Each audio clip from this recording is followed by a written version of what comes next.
Anyway, you just about gave me a heart attack a minute ago. No, I do not think Roswell was Nazi technology. Oh, I'm sorry. All right. Well, I thought you. No, I mean that you thought it could have been. Well, no. What I have said is that um, we're on air now, right?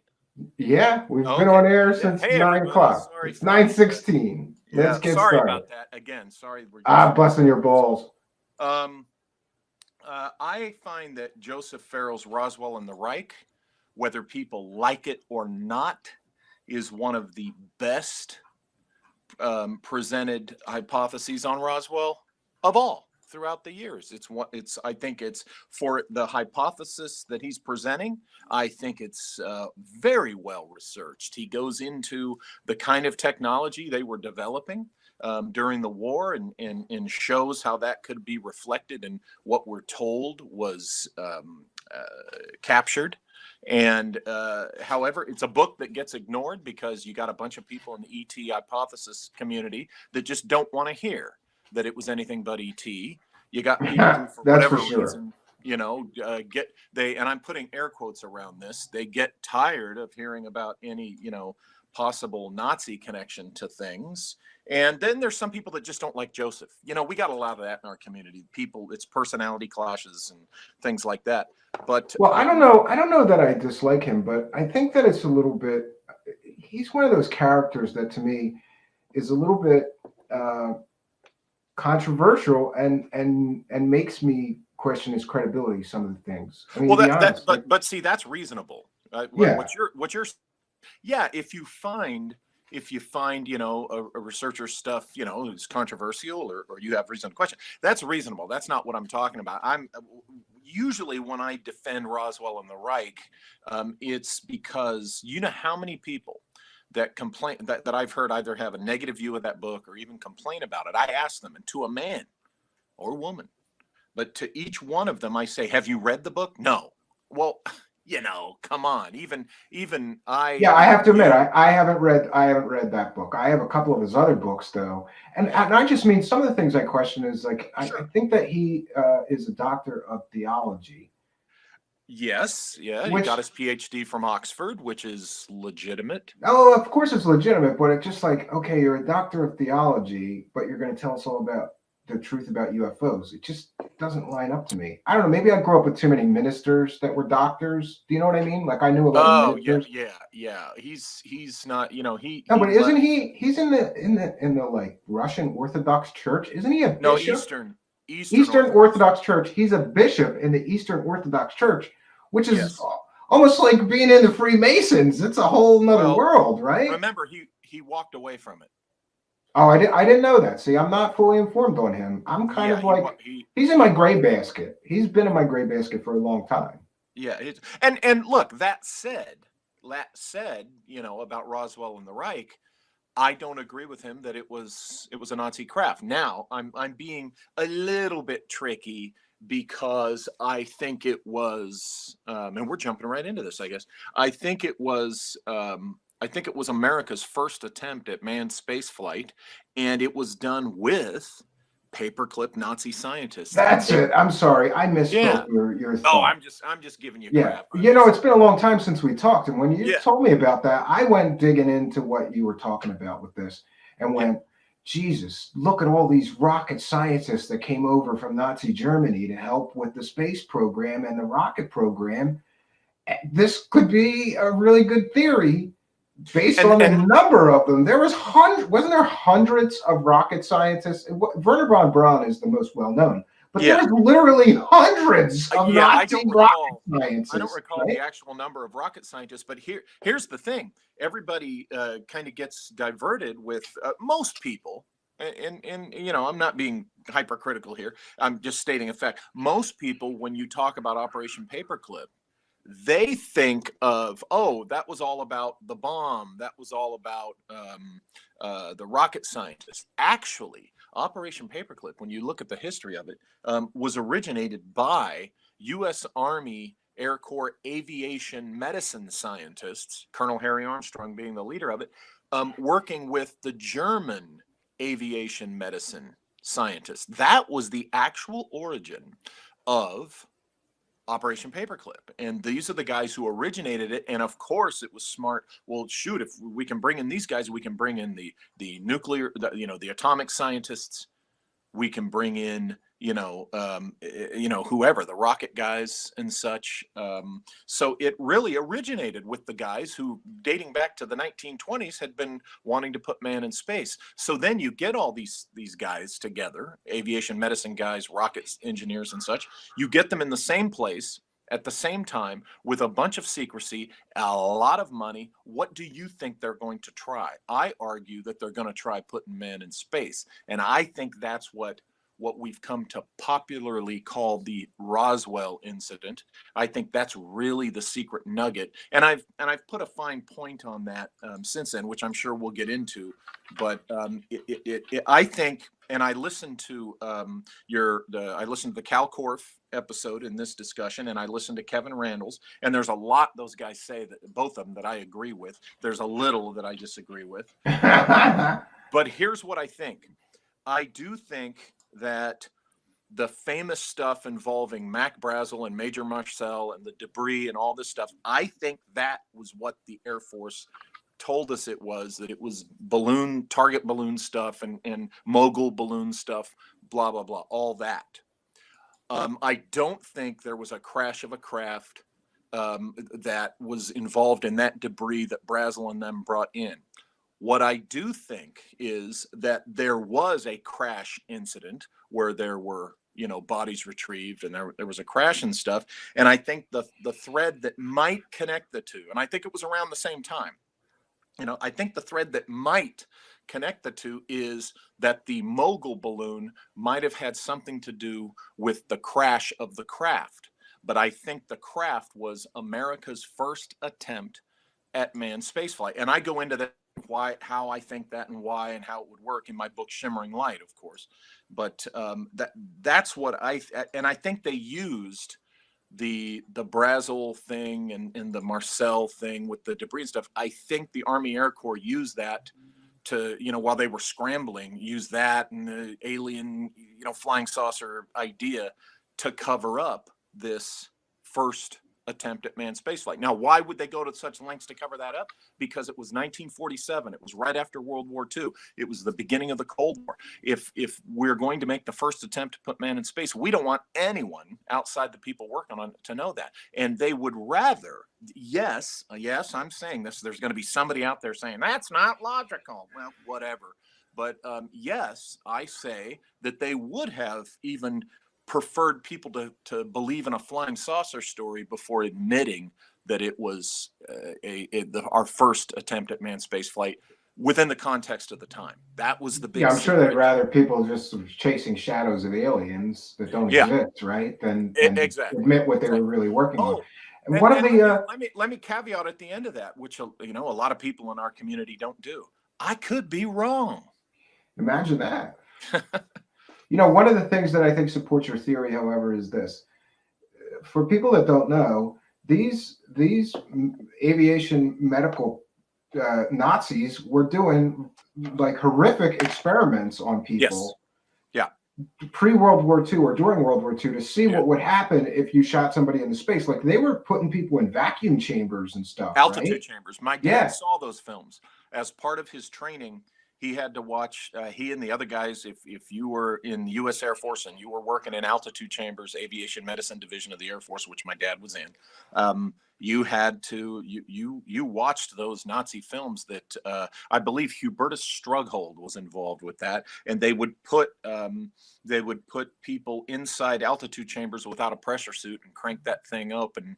Up high. See how long before they die, right? Yeah, just to see how long before they die, to see, how they would die and such. And here's the thing. Yes, I mean, we would never do that. But yeah, they had the guys watch it because I hate to say it was already done. Yeah, it was already done. And there was valuable data in there, but it was kind of a hideous thing, obviously. One thought I had as well is I'm not sure when do you have any idea when the United States in their rocket program started using monkeys? I think that was in the late 50s. You got to understand the U.S. manned space program was all in the hands of the United States Air Force with some Navy cooperation, but primarily the United States Air Force Aviation Medicine Division until October of 1958 when NASA was stood up and took over the Mercury program. So anything that was done prior to October 1958 was U.S. Air Force, but I believe they started, I think they started doing the monkey stuff either right before NASA took over, but definitely when NASA took over. So we're talking 58, 59, 60 time frame. Wow. But you know what I was thinking is, what if they started using monkeys much earlier than they publicly acknowledged in rocket tests?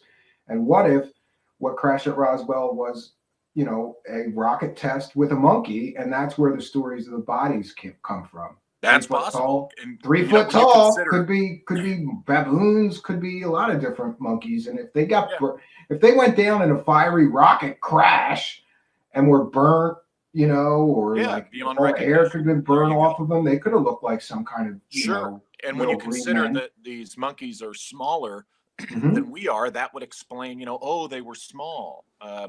But you know, whatever the case, yeah, I reiterate, I in no way think Roswell was an ET event whatsoever. Well, you're breaking my Roswell bubble, or I should say, breaking my Roswell balloon. Yeah. But listen, I don't care what the truth is. I just want to know.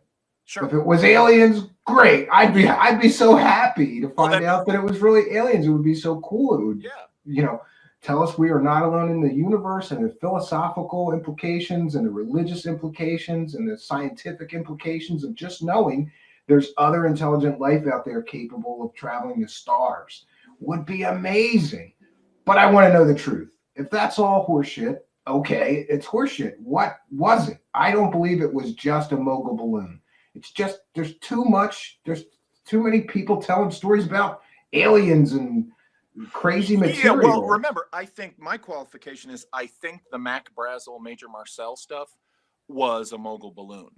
I think other things got out about what I think was there were two events and they, logically speaking, one might have caused the other. There might have been a causal connection there.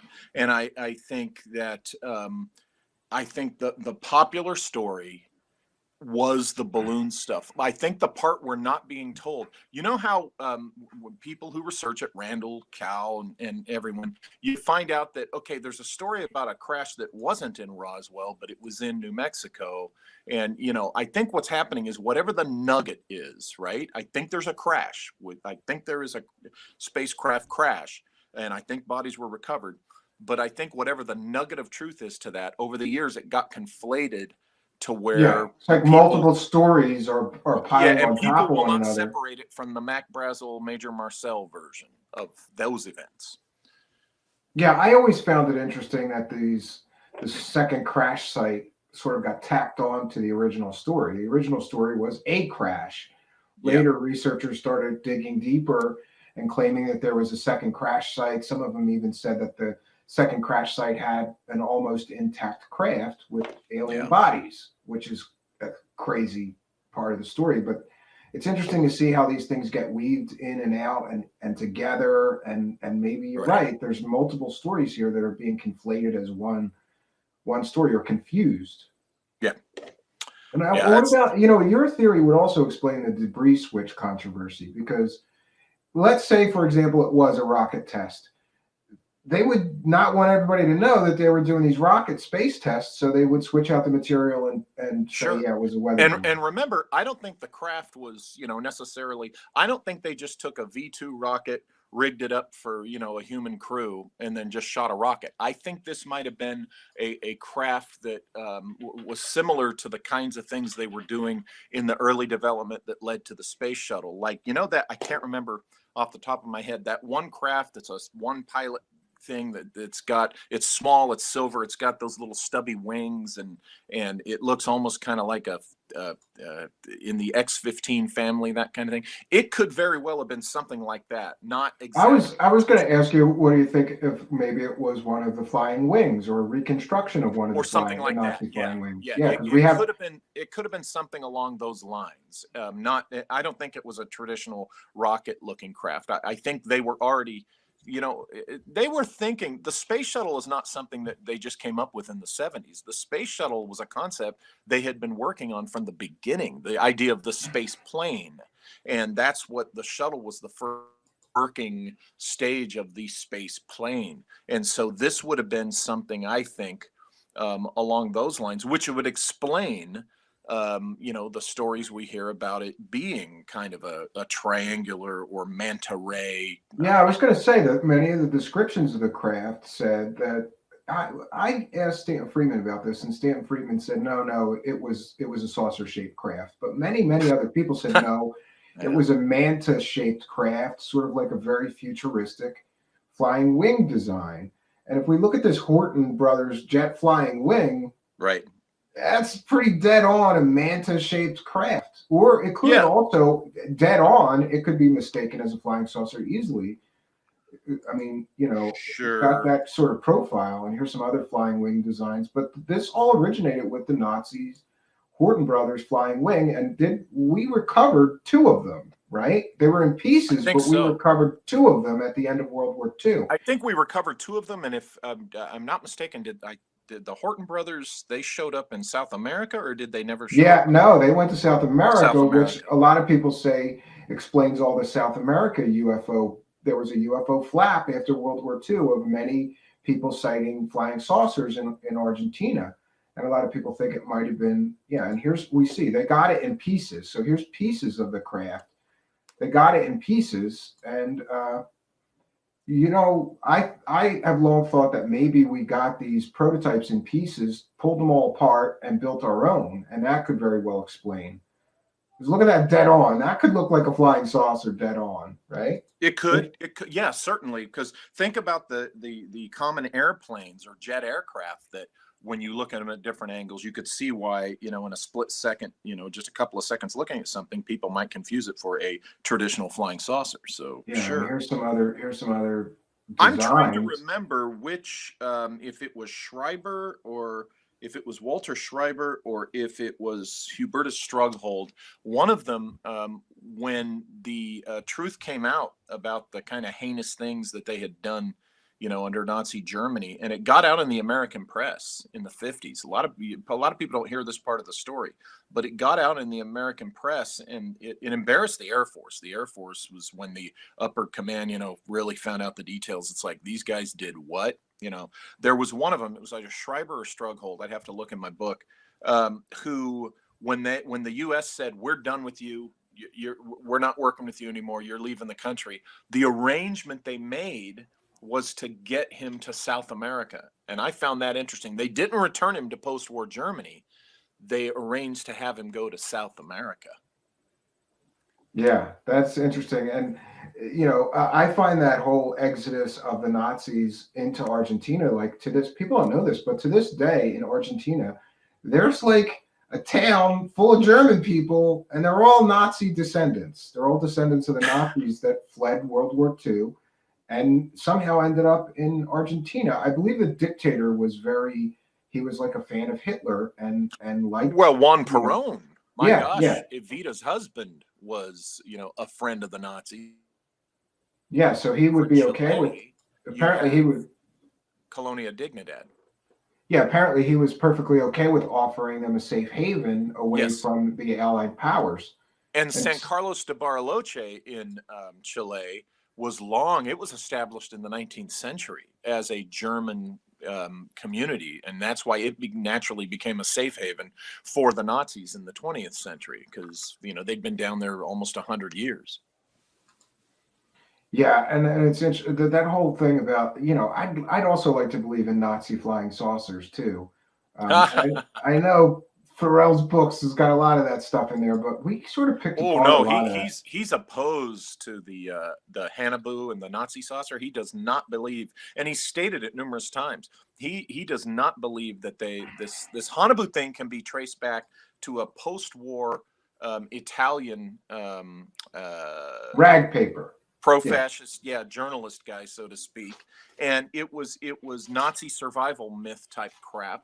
And you don't know how many times I get into these people want to argue. They talk about what about the blueprints, and it's like it's all BS that's been fabricated since after the war. The flying saucer thing. What Joseph Farrell's into is the idea of this thing called the Bell, which is a rudimentary technology that they were trying to develop, that we probably got a hold of, and we took it from there. But the Hanabu thing, no, I don't think there's any credibility to that at all. It's and by the way, people spun up over that. About the blueprints, I was so curious and wanted to know for sure that I had a friend of a friend of a friend, long story short, who like designed aircraft, small aircraft, but designed aircraft. So I thought this is a good chance. So I emailed them to him and I said, would this work? Would this thing fly? And he sent me back a message basically saying, like, there's no details about the propulsion system in these plans. It's just basic structural plans of how to build a saucer shaped thing. There's nothing in there to indicate what the propulsion system was or how it would work to keep the thing aloft. Well, the true believers answer that by saying, oh, it's anti-gravity. Yeah, but you got to show it. You can just show it, not just say it. Anybody can say, right. It's magic unicorns that make it fly. Walter Bosley. And what a dapper picture. Look at it. You look so dapper in this picture. Which picture? I don't know. It's you got like a brown suit coat on and you look kind of pissed off. You sent me a couple.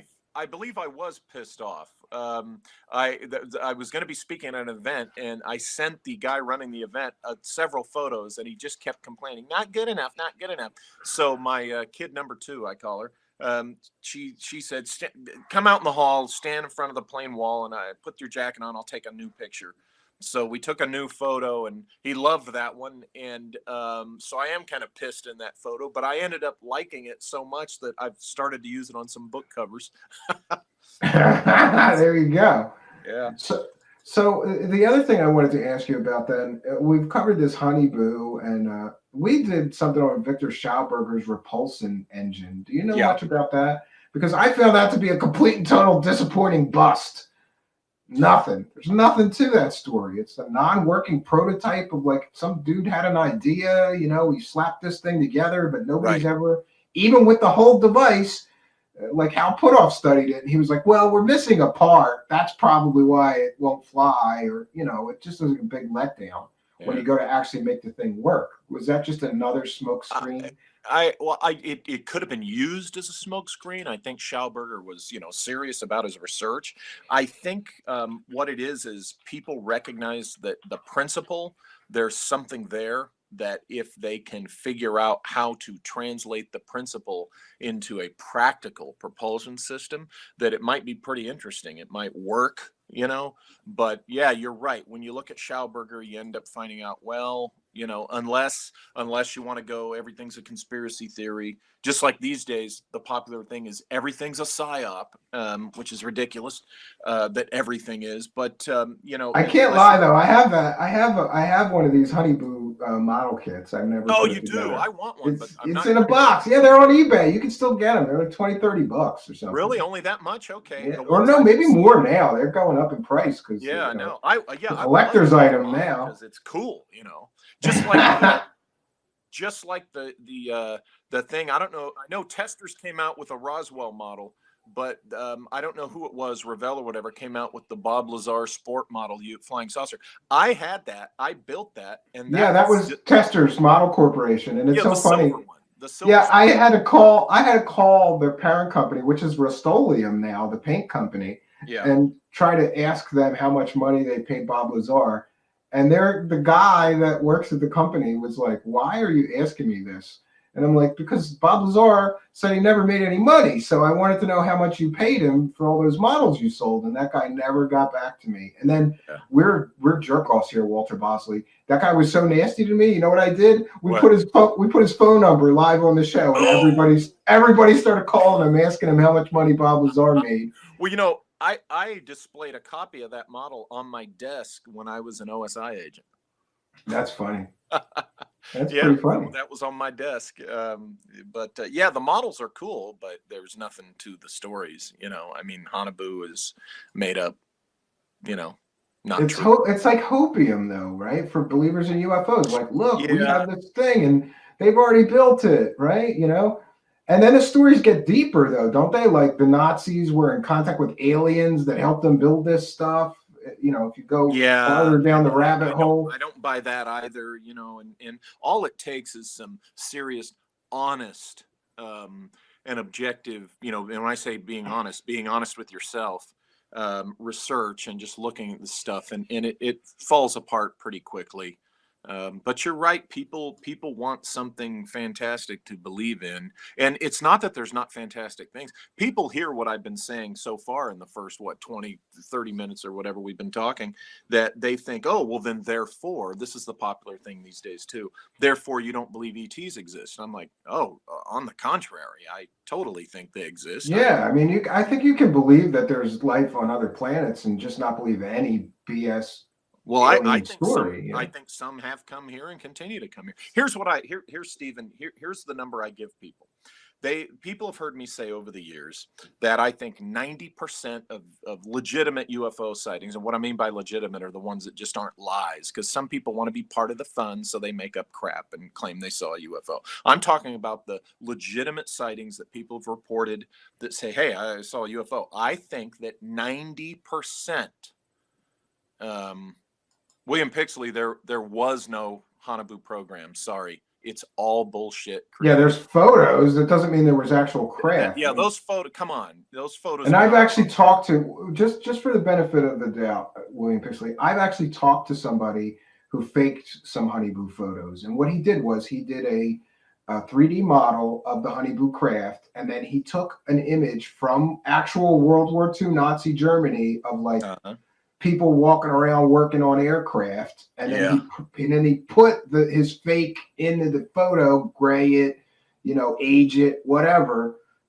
Photos can be, especially today, anybody can manipulate photos, And Mr. Bosley, he also mentioned that you don't have any proof for your theories, and so these are all just theories. And I don't think that you're saying this is exactly what happened. We're just talking about possibilities. Yeah, okay, I get it. There's always somebody that's gonna, where's your proof? Where's your evidence? It's like, how many times do I have to say hypothesis? How many times do I have to say I could be wrong before? No, I don't think he meant it. I don't think he meant it like nastily. I guess he wanted to dig deeper to see if you had more. Yeah, I didn't see anyone say that. I'm just saying I get that. Sometimes I get the folks that, well, you don't have any proof. I'm like, okay, how many times I have to say it's a hypothesis and I think, and it's a speculation. But anyway, let me, going back to what I was saying about, I think 90% of legitimate UFO reports are classified human technology. Okay. That leaves a 10% margin in which I think ET UFOs fit in that 10%. I don't think ET UFOs make up that remaining 10%. Okay. But let's say they do. Let's say ET UFOs. So people say, well, gosh darn, you're spoiling our fun, Walter, with numbers like that. I'm like, no, I'm not. Imagine if there were 500 UFO reports. Okay. And that means 10% would be 50 that could be extraterrestrial. And think about it. You only need one to prove the ETH. And I think within that remaining 10%, there's a certain percentage that are ET craft. So you don't need all of the reports to be ET. You only need one, really, but I think you have more than one. So I very much think that ETs exist and that they have, and they continue, to come to this planet. I just think that a lot of people are seeing a lot of human technology too. I have this theory called the dark playground hypothesis, which is that 99.99999% of the UFOs that people are seeing are top secret black project craft.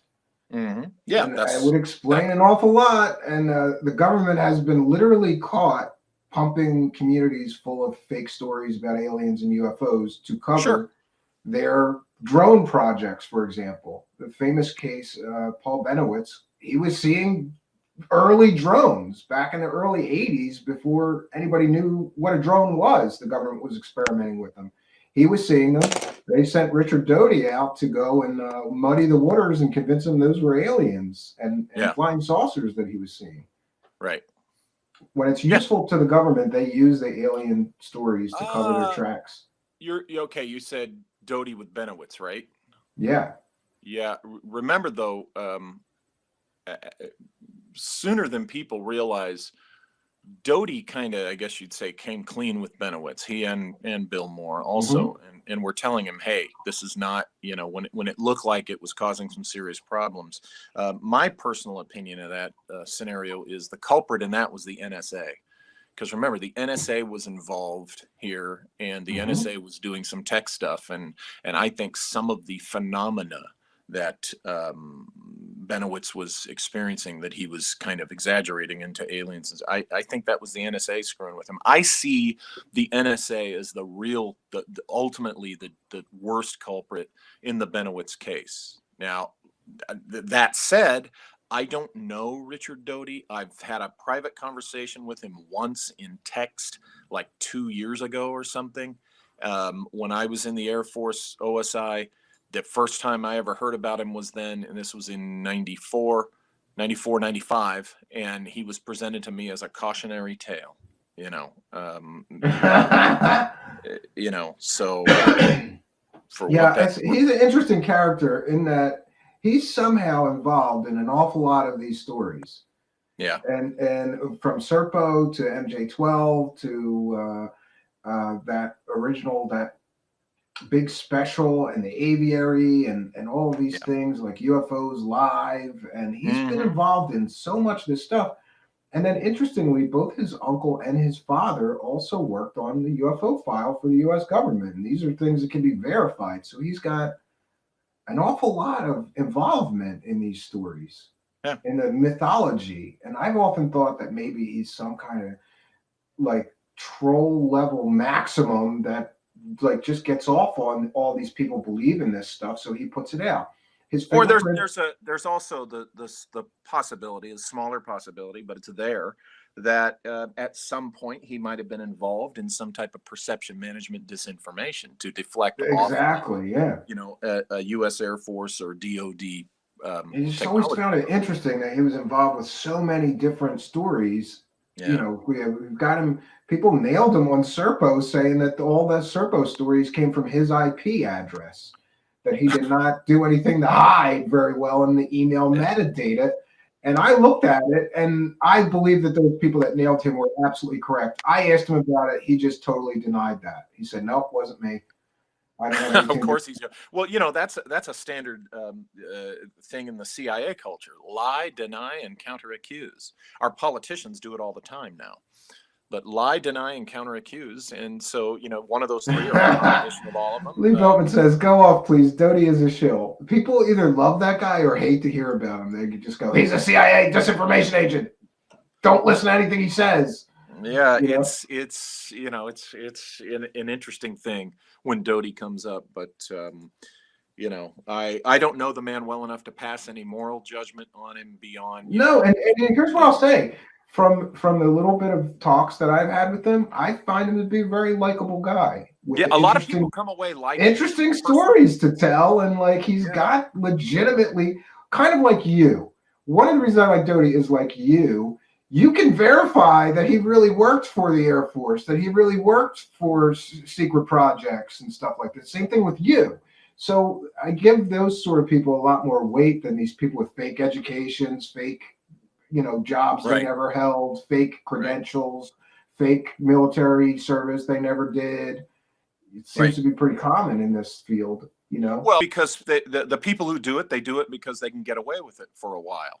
And because of all those people who want to be true believers, and all those people who want to suck up the hopium, and all those people who want it so much to be true, so they're willing to listen to, you know, some guy who says he was this, that, or the other, who will tell them what they want to hear. And the ones who legitimately were in that field that are not telling them what they want to hear. Oh, those guys suddenly become the disinfo agent. So it's really, in some cases, not everyone, you're really dealing with a bunch of children in some cases. It's funny. Like somebody sent me a blog a month ago or so where somebody was claiming that I was a CIA disinformation agent. But then and I'm so mad because I read it and then I didn't screen capture it, and then the whole blog went down. It only had like 20 different posts, but it was about all different conspiracies, mostly attacking people. Well, like this what's person frustrating is fake because of this, and yeah, sure. What's What is it? frustrating about that is to be, accused of that is, if you are being a shill for them, you're probably a contractor for them. And if you're a contractor for them, you can make pretty good money. And, when I tell people, sign me up, give me a check. What do you want me to tell these people? Give me a check. When I get accused of that, I say, I wish, because I'd be getting a good paycheck. And, where's my paycheck? Yeah, that's what I say. And then here's another one that's really funny. The guy who plays James Bond in the latest James Bond films, I can't recall his name off the top of my head. Daniel Craig.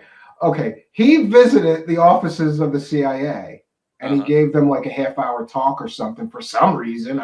Probably because the CIA just went, "We got all this money. Let's get Daniel Craig to come and talk to us." Exactly.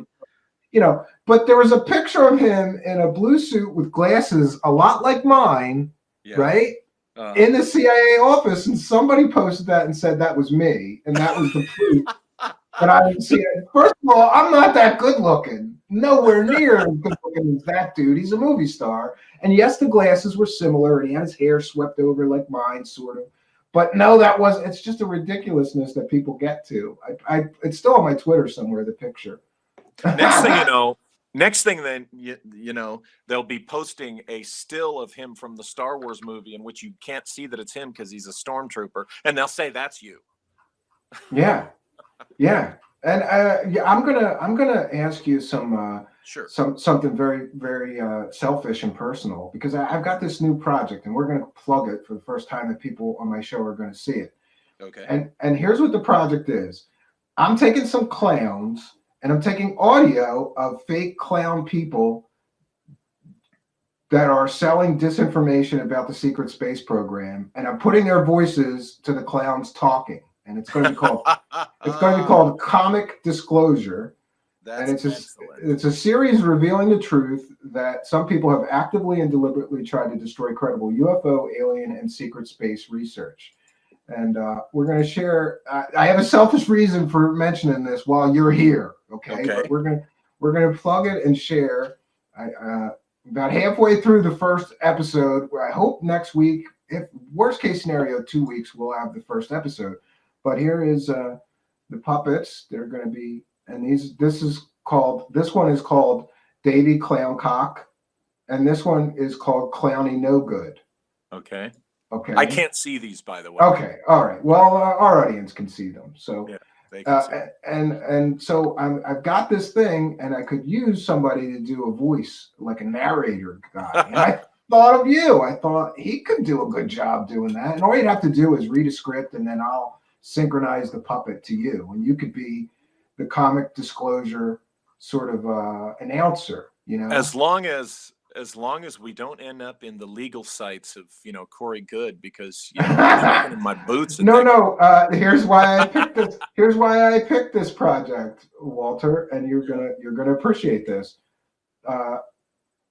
1 second. You're going to appreciate why I picked this project. I think this project's going to be free of any legal problems, because neither of those two clowns owns any rights to that show that I'm going to be pulling the audio from. Gaia TV does. And considering one of those clowns left on real bad terms and called them Luciferian Satanists, and the other clown left and sued them, I don't think they're going to mind me doing this. I'm rolling the dice, baby. Gaia, don't copyright strike me. And if they do, it's a transformative work. I'm educating the public, and I'm an artist. Walter Bosley, I'm an artist. So that's right. You got to let me do it. And here's the first episode. It's called Comic Disclosure, Episode 1, 20 and back while smoking crack. Doesn't that it just rolls off the tongue? 20 and back while smoking crack. And here's some pictures of the intro. I know you can't see this, but you can review it later. And our friends that will be portraying the two cosmic clowns. So I'm going to get with you offline, but I'm signing you up. You got to be a voice on this thing. And I don't know. I was trying to think of what kind of puppet that will play you. Maybe a professor or something like that. I think that would be good, right? That could be funny. That could be really. I like the idea. That could be. Yeah. And speaking of pictures, I asked Walter Bosley to send me some pictures, and you're right. You were saying that somebody complained before about the pictures you send him. Look at this high quality shot he sends me. Like, look, here's my eye and my nose. Just use that picture, right? It's stylish, man. It's stylish. It's all cropped out. It could be, and it looks a little creepy. I don't know, Walter Bosley. I'm not sure I like that one very much. We'll put the other one that I like better back up. So, and yeah, there's some way I'll get with you next time where you can hit edit avatar on your side and then upload a picture. And then instead of a blank thing on our side here, we'll see a picture of you, on the screen. But that's okay. Well, I think I sent you multiple ones. Yeah, but I can't do it. I can't edit your avatar from my end. You'd have to do it from your side. But it's okay. We'll just put a picture of your handsome mug right next to us, and that'll suffice for anybody that's like, who's this guy? Right? Who's this guy? So, listen, also, I had another selfish question, and this is personal, and if you don't want to get into it, I understand. But many people have asked me and are wondering, how is your health right now? Oh, thank you for asking. Well, in early December, I had the post-chemo checkup, and they told me that I was all clear. And well, that is some good news. That's very good news. I have to, for 5 years, be monitored. Now, for the first 3, like every 90 days, I have to get my blood drawn. And if I'm still all clear after those 3 years, then it goes to every 6 months for the next 2.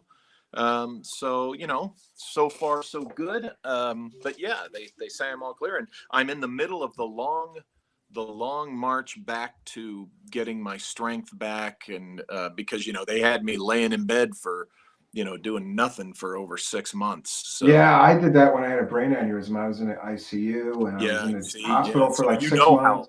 How difficult. It was terrible. And I had this crazy nurse that kept putting these things on my legs to prevent blood clots. And you're supposed to sleep while this machine is like exactly massaging your legs annoyingly and making all this noise. It was crazy. Yeah. But no, thanks for asking it. That's all good. Well, a lot of people wanted to know, and I didn't know how to approach it, but I thought you wouldn't mind sharing with our friends here that you're doing well, and I'm so glad to hear it. So it's okay to get openly pissed off at me again. I noticed that during last year. Oh yeah, you get the cancer. You get the cancer pass. Even people that don't like you, like what you do, they're nice. They're like, they leave you alone for that time. So I'm back in the crosshairs for you guys. So that's okay. Hey, by the way, I don't like to just say. Like when I responded to Williams, and I didn't mean to be. I hope I wasn't choppy at you, William Pixley. No, he was just asking a question. Okay. I don't like to just be one of those guys that said, that was some guy, blah blah blah. So I looked it up, and we're talking about Ernst Zundel, Zundel. Okay, and he was a Holocaust denier, and all this crazy stuff, and really. That's where it started picking up steam, was with his stuff. But there was also the guy in the Italian, essentially rag, what's that, tabloid type, stuff that started the idea.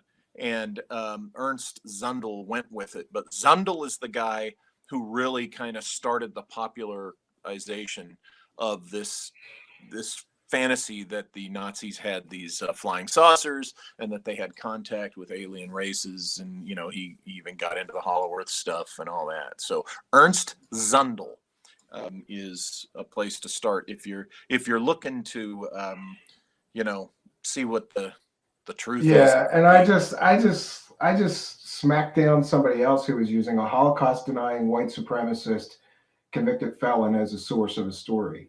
There you go. I don't think, look at this UFO, the secret weapons. A lot of these they were almost like a lot of fans of Nazi Germany that were upset that Nazi Germany lost, right? Yeah, and talking about a next Reich, right? The Fourth Reich. Like they were going to Yeah. resurge after a certain amount of time. You know, I feel like that. I think that anytime anything Nazi, the Nazis or whatever, post-war Nazis or whatever, the German thread has appeared in my research is because it was a thread I was pulling, and there they are. You know, I haven't written a lot about, these guys. Yeah, and it's interesting that a guy that's a really proven anti-Semite, terrible anti-Semite, would write a book, UFOs, Nazi secret weapon. You know, it's like he almost wants them to have secret weapons so they could finish the job almost. It's really sickening. It's Yeah. sick, you know? Yeah. Yeah, and as soon as I hear that somebody's like a Holocaust denier or an anti-Semite, like I honestly, I never understood people. I never understood anti-Semitism myself. Like I barely understand racism, but anti-Semitism, especially to me, maybe it's just because everybody Jewish I've ever known was a good person to me, never did Right. anything to Yeah. me, you know, just like me. They were a lot like me. I grew up Catholic, but there was a couple of Jewish families in the neighborhood, right? And I'd go Well, over and I put the Holocaust denial. I put that in the same box with the flat Earth people and the we didn't go to the moon people. I'm sorry. I'm not saying that they're all anti-Semites. What I'm saying is denying the Holocaust to me is as jackass as denying we went to the moon and claiming that the Earth is flat. Okay, I'm not, just a caveat here, just so. I'm not saying flat earthers are oh anti-Semites. man, they're all going to start busting my balls now. Don't say anything about those crazy people. Every time somebody talks about how ridiculous that is on my show, our I comments get flooded with these crazy people. Oh Like, well. oh yeah, well explain this to me then. If the Earth is round, you know, like, and I'm like, asshole, you can go up in an airplane and see the curvature of the Earth, Oh you yeah, dumbass. yeah. You can And I go in a forget who it was. hot air balloon and see the curvature of the Earth. There was a guy recently I heard who said, "Yeah, once I got through sixth grade math or something, I knew that the Earth definitely was not flat." It's not worth, because what they are, talk about hopium. What they do is they get into that circular arguing where you never you nothing you come up with they're going to recognize, even if you So come up just with, explain it all away. Yeah. yeah, the damning evidence. Well, no, I don't accept that. Oh, okay. Yeah, You know, NASA's all fake. The ISS is fake. That's not real. That's done on a movie set. Why would they want to convince us that the world was round if it wasn't? It the doesn't make Van any Allen sense. belts. They can't get through the Van Allen belts. Well, guess what? They got through. They got through them. They got through the Van Allen belts. Yeah, and to be clear on the Van Allen belts argument, like they suffered some effects. It might not have been Yes, like instant cancer, but they suffered some physical sure. long-term effects from that radiation exposure. But the NASA at the time and the astronauts, I'm sure they briefed them like this is what could happen going through this belt. They found the level of risk acceptable and agreed to go through with Well, the mission. when you look at the types of metals that and materials that are best to shield you from Van Allen belt radiation, guess what? That's what the Apollo craft. That's the materials that was in the Apollo craft. So they were greatly shielded. Yeah, they had Greatly gold shielded. shielding in that thing, didn't they? It was thin, but they had gold shielding. Yeah, it worked, and so but they don't want to hear that. They're like, no, it's all a lie. It's and what's funny is I live here in the Inland Empire. I live in Highland, a little corner of the San Bernardino Valley called Highland, and Redlands is directly to the south of me. And the guy who started the "we didn't go to the moon" nonsense is a graduate of University of Redlands. I just learned that recently. I'm like, go figure that a guy from this nutty Inland Empire would come up with that nutty "we didn't go to the moon" theory. Yeah, I just got into it with Jay Widener, who a lot of people aren't aware of. Isn't he like the source of most of that? He You know, promotes a lot of it, you know, yeah. but he And promotes I the got a real his from problem the with truth that one family. because yeah, and I got a real problem with that one because I actually have, you know, contacts at NASA and like that's just such a ridiculous conspiracy theory. It's just so ridiculous. Hundreds and hundreds of people worked on that project. Were they all lying? It doesn't make any sense. And why, I think that when you look at The Shining, Yes, Kubrick did his own version of The Shining. It's not just the pure Stephen King, version from the novel. Yes, Kubrick put in the little things that reference Apollo and the Native Americans and everything. But I think the statement Kubrick was making was not that he was confessing to faking the moon landings. I do not think that's what is Well, he's saying. somehow Widener connects all those dots, Of and course he does. Of course, I've seen it. Room 237 is a fascinating documentary that I recommend to anyone who's interested in these kinds of things. I don't agree with a lot of the stuff that's in it, but it's a very good documentary, and some of the Widener materials in there. And I've met Jay, and he was at the 2015 Secret Space Program conference, which was the beginning of Corey Good's impositioning of himself into that community. And Jay's a nice guy. No, listen, he's a nice enough guy, but I get into it with him sometimes. Like Sure.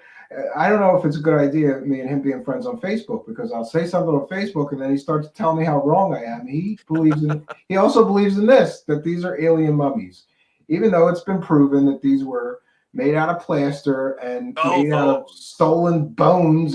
Somebody stole human bones and glued them all together, and then they covered it all in plaster. And he's like, "No, it's real. I saw it." And The my Nazca argument, mummies, right? yeah, and my argument to him is like, "Come on, bro. You know better than real pathologists and doctors about whether that was a real, you know, body, or whether it was glued together from a bunch of bones. And also, who does that? Let's glue together a bunch of different human bones. That's so, like, a terrible a thing to do. It's so disrespectful to all those dead people to like use their bones to try to fool people into believing that an alien is. Well, it's like that other so-called alien mummy that ended up being egg on the faces of Jaime Maussan and Richard Yeah. Dolan. Oh, and by the way, Jaime Maussan's involved in this one too. He's in every fake alien bullshit story, and Jaime Maussan has also done the marmoset monkey that he claimed was an alien. So he's got the Roswell slides, he's got this fake alien, and he's got the fake marmoset mummy that turned out to be, a marmoset monkey. And like a real zoologist looked at it and said, "That's a marmoset monkey. That's not an alien." But he still, he still claims, no, that wasn't a marmoset monkey. That was an alien. And it's one thing to take a monkey body and try to scam people with it, but to take human bones, to me, is just that's just too much. It's too disrespectful. Well, the people that are chasing either UFO fame or the UFO dollar, which is mostly mythical. I don't think anybody's making gazillions of dollars, off of the UFO dollar. But people that want that attention or they have been out there long enough that they gotta have some latest scheme going on. They'll sometimes that drives people to take more desperate measures to keep that attention, to keep that spotlight. And this is what drives some people to do things like this. I was having trouble finding it, but here is what Jaime Maussan was saying was an alien. Turns out to be the body of a marmoset monkey. That is crazy. Yeah, the length that these guys will go to try to fake stuff, it's just, to me, it's just too much. And especially if you've been caught multiple times. Why does anybody even believe these guys anymore after they've been caught hoaxing stuff multiple times? Because there's always a new crop of people new to this stuff that are in the they true forget the history frame of mind. Yeah, they forget the history of this stuff, or they don't didn't know that they don't know the history to begin with. Take a look at the TTSA fanboy culture. Good Lord. The New York Times. This is the first time the media and the New York Times has ever talked about. Oh, BS. One of them I got into it with over that specific issue. And it took me literally about maybe 45 minutes to find, I think it was 7 or 8 New York Times articles that had been published dating back to the early 60s and through the 70s, all with the same non-mocking tone about UFOs.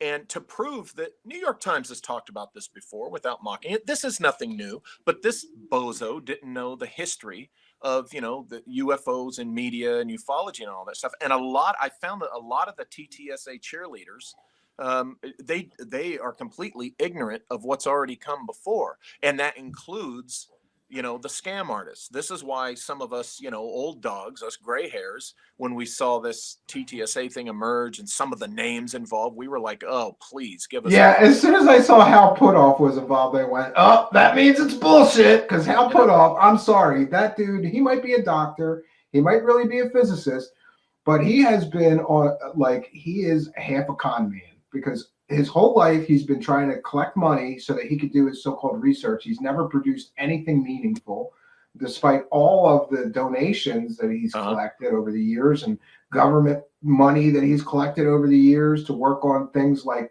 psychic spies. And he declared that Uri Geller was real. And Uri Geller later came out and said, no, I was just using magic tricks.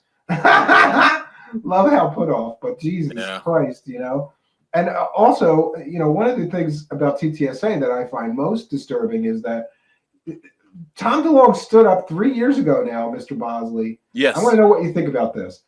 3 years ago, he stood up on a stage, had this big press conference. Yes. Right?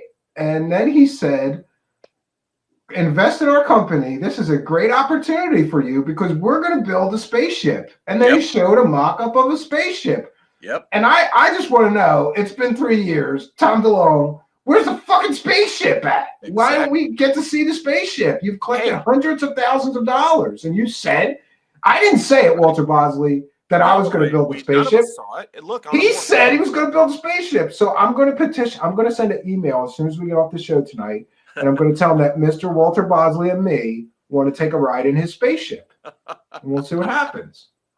Oh, that'd be cool if he's got one. Yeah. Hey, look, let's give them something more manageable to do. Okay.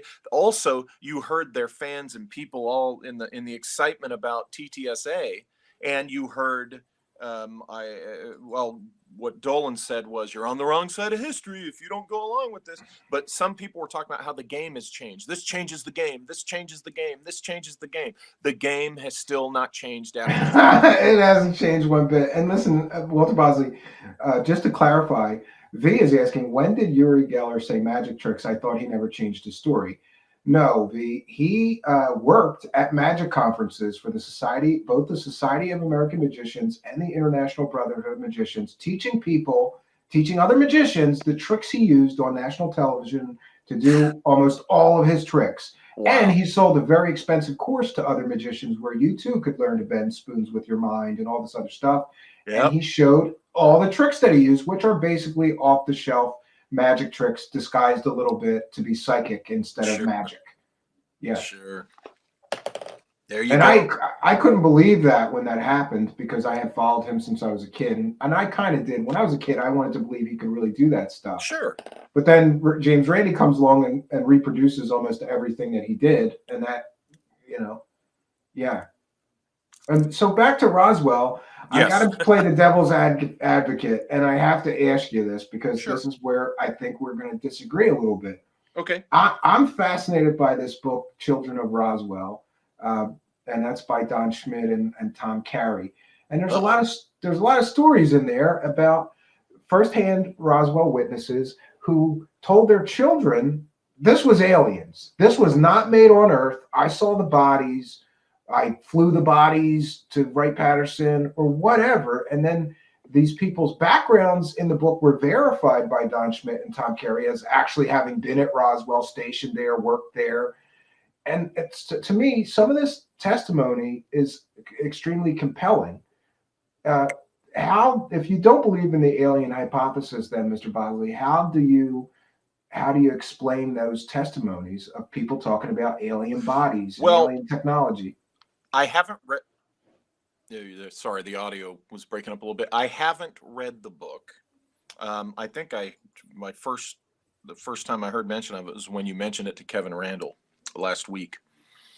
Look, short of reading the book, and I will look for this book and I will read it now, but short of reading the book, my best guess would be that, hey, I hate to say it, probably some or a lot of those people are just they're first mistaken, or they heard a story, or in some cases they're lying. Um, so take your Well, pick. I'm going to go one step further then. You were in the military, right? Mhm. Yes. Do you know many generals? Did you ever get to interact with many generals while you were in the military? The two generals I interacted with most was the commander of Air Force OSI, Francis Xavier Taylor, who went on to become the ambassador at large for counterterrorism in the Barack Obama administration, or the George Bush administration, I think. And Francis General Taylor, I interacted with him in person twice in a 6-year career. Once while deployed in Saudi Arabia, and once when he personally gave me my decoration for having been to Saudi Arabia later at Wright-Patterson. I have a photo of me with him, by the way, which I'll send you. And the other general was General, and you'll snicker at this name, but General Daniel Dick. That's his name. He was commander of the 4404th Wing at Prince Sultan Air Base in outside of Riyadh, in Al Kharj, Saudi Arabia. And I was the counterintelligence agent during my 6 months there that would go in and give the command staff briefings on counterterrorism intelligence. And General Dick was at these briefings probably like 70% of the time, and if he wasn't, his second in command was. So I would encounter General Dick at least. General Dick. I Guy's would name was encounter the General Dick. general. I would encounter the general at least once a week, if not more often, during that 6 months. Okay, but my whole point was, there've been really high-ranking Yeah. military people who came out and said this was not made on this earth. This Well, was that's what an we're alien told. spacecraft. That's what Yeah. we're told. Who Okay. says that? You have to consider the source. You got to Well, Kevin consider. Randall has interviewed some of them that said that, or Okay. gotten other Don't get me people. wrong. I'm not. So we have Major Jesse Marcel, Yeah. right? That's Yeah. pretty high rank, major. Uh, My point, I suppose, was that I want to know, like, a lot of high-ranking military people in your career.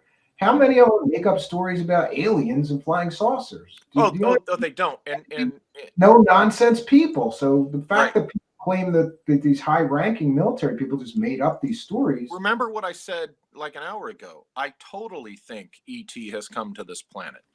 And I totally think, if generals have told anyone this, these are generals, if you look at their career, if they're telling the truth and this really happened, these conversations, and I have no reason to doubt, Kevin Randall on this, then they had a job where they know this information. And I don't doubt that ETs have been to this planet. What I do is I look at specific instances. I just don't think it's true in the case of Roswell, but I certainly have no trouble with someone saying, hey, this general said it, he was a real guy, he was here and there. So I have no problem with that. Okay. Yeah, I mean, it just bothers me that some of these high-ranking military, because my father was in the military, Mr. Bosley, and he had no tolerance for bullshit. Do you know what I Right. mean? Like, Right. he's a military, real straight-laced, Sure. short haircut. Like, it just when a high-ranking military guy says these things, to me, it holds a lot more value. Right. Yeah, and then Colonel Thomas Dubose was also in the room when they took those famous pictures of the debris, and he testified that there was a material switch, that the materials that they took the pictures with were not the same materials that they picked up on the ranch. So, well, but I tend to lean towards, if I don't know, my understanding of what Kevin Randall has presented is there's question about whether there was really a material switch or not. There's some doubt about that, right? Yeah, he was unsure as well. Like he was kind of like leaving both options open.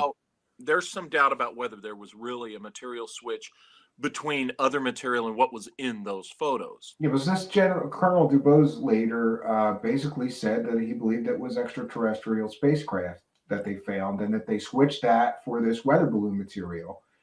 And to me, again, it's a kernel, you know. Mm-hmm. We get to the Ramey memo. Yeah, a lot of this stuff is really intriguing to me. But you have to unpack it. Who says Colonel DuBose said that? Yeah. In other words, and I'm yeah, there's sources that said he said that, and then there's Cal Korff who says no, that's not what he said. Exactly. Or that the conversation was not recorded. He was quoted out of context. So this is a rabbit hole that infuriates me. It's like, there you go. Wait, he did say this, and then another researcher will say, no, that's not factually correct, and here's why. Yeah.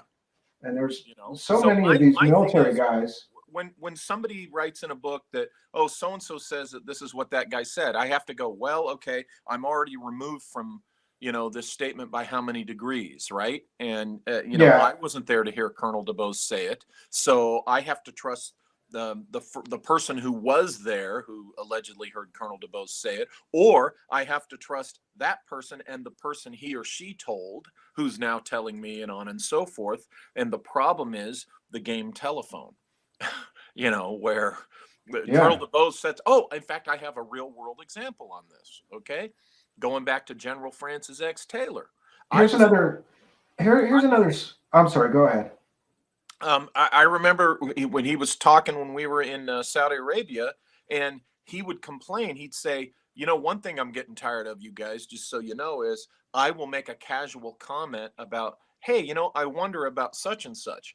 And he goes, within 30 days, I've heard that somebody below me has translated that into the general wants you to do this. And then they send it out into the field. And then it's interpreted as the general wants you to do that. And he goes, by the time it gets back to me, I'm like, what the hell, people? What does he want me to do? And this leads to another question. And I want to thank these slides I'm using is from something called Copy of the Roswell Intelligence Report. Okay. And remember, I can't see what you're. Sure. This is from, I'll read it to you. So this is from Alien Scientist. I want to thank him for sharing this with me because it's really helpful to try to break down the sequence of events and things.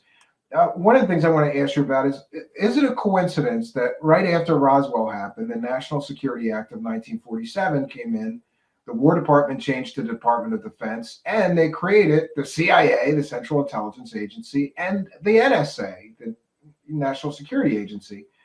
Is it a coincidence or do you think that Roswell had something to do with it? Because a lot of the people that believe MJ-12 or any of these theories is that the secret group formed all of this is related to Roswell, the National Security Act, the creation of the CIA, the creation of the NSA, the creation of the Air Force even, and the Department of Defense changing from the War Department to Department of Defense. Do you think there's a connection between Roswell and these events? Yeah, and the Air Force being created also after that. Okay. Oh, by the way, I finally was smart enough to pull up on my computer your page, so now I can see what you're putting on screen. I can see you and all right. Yeah, we just have some. We just got some slides here, and these are. Yeah, I'm looking at that. Yeah, that's right, Patterson, right? Yeah, but let me get back. So to answer your question, here I have the slide that we were talking about the National Security Act. Yeah, the National Security Act. Okay, I absolutely agree that whatever it actually was that happened in 47. Regarding this stuff we're talking about, I absolutely agree that was the driving force for this National Security Act. Of course, yeah, I for a long time I have suspected that. So yeah, I agree with that. What we may all here disagree on what the specifics, what Roswell actually was and what it wasn't and such, but I agree that whatever happened in New Mexico in 1947 that's caused all these things we're talking about, that's caused this legend of Roswell. Yes, I agree. That is why this National Security Act stood up. Think about it.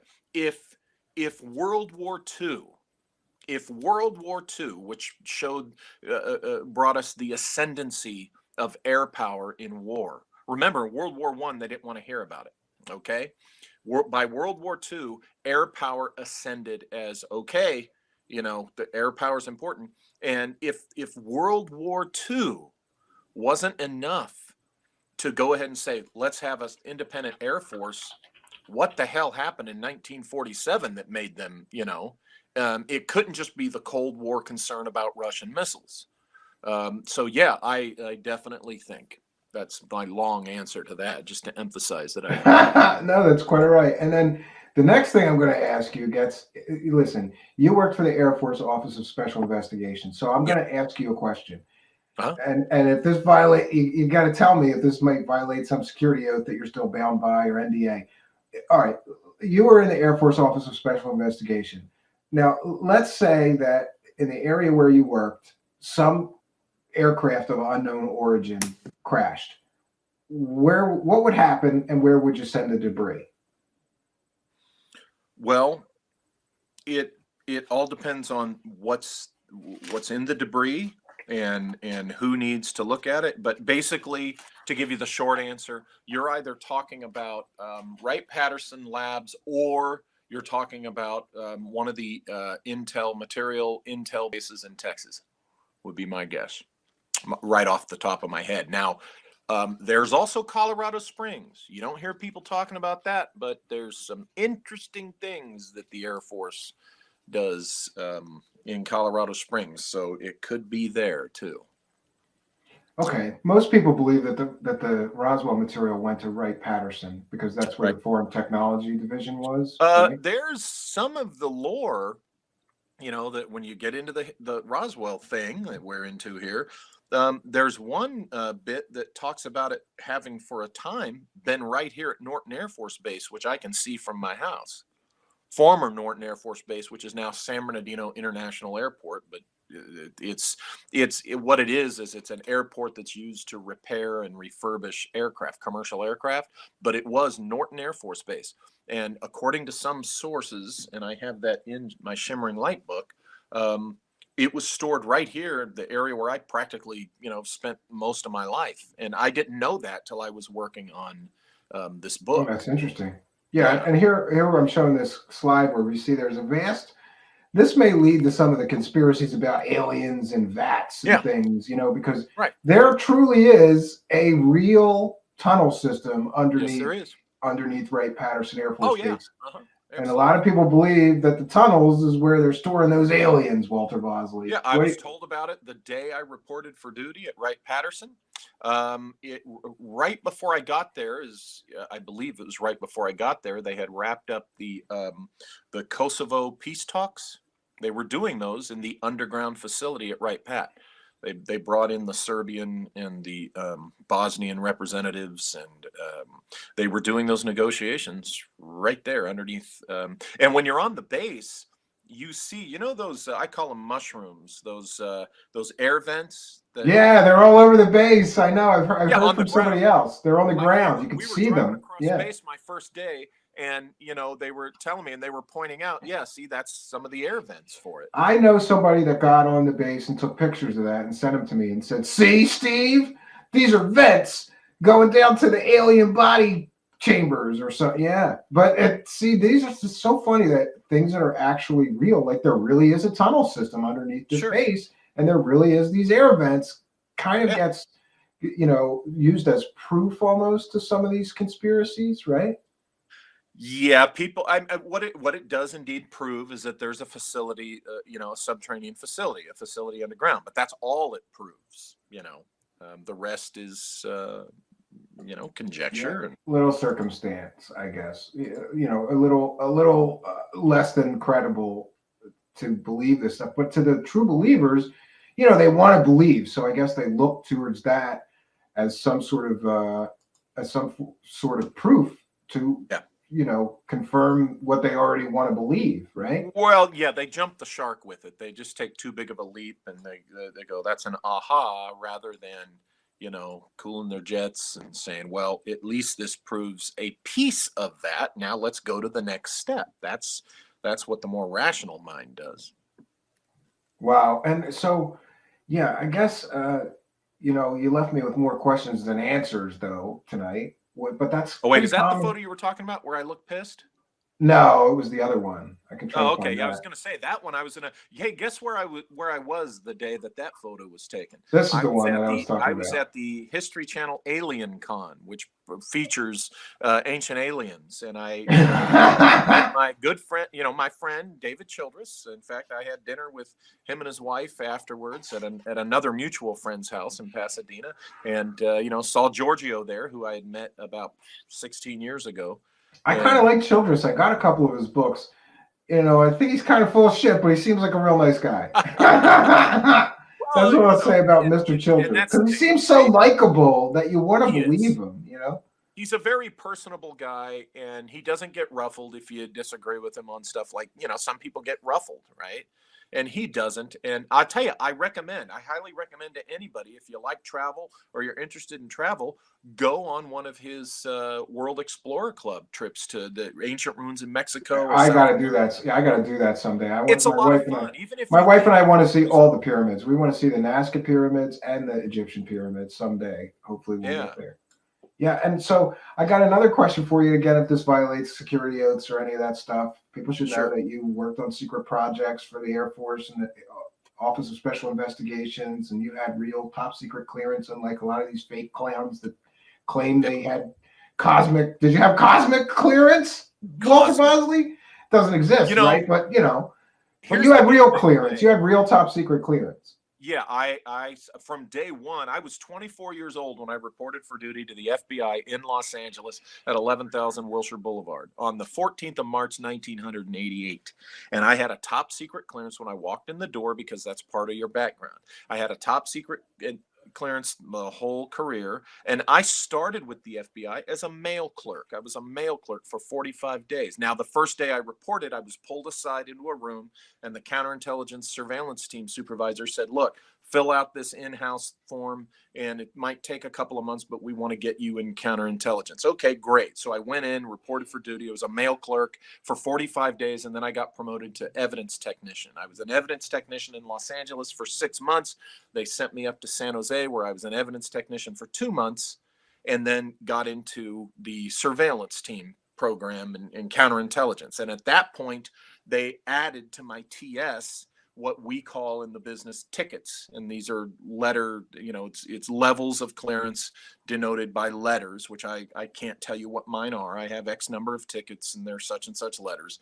And and when I got into the Air Force, I was cleared for weird, as we say, and that's when. Now I was TSSCI with my tickets, which I can't specify, while I was with the Bureau. And then when I went into the Air Force, I was TSSCI, and I was additional to that, the acronym additional. Look, they impress upon you, you're not supposed to talk about this acronym publicly or to unauthorized people, right? And so for years, I honored that. It was kind of sensitive. I'm not saying other people didn't talk about it, but I'm saying, I couldn't.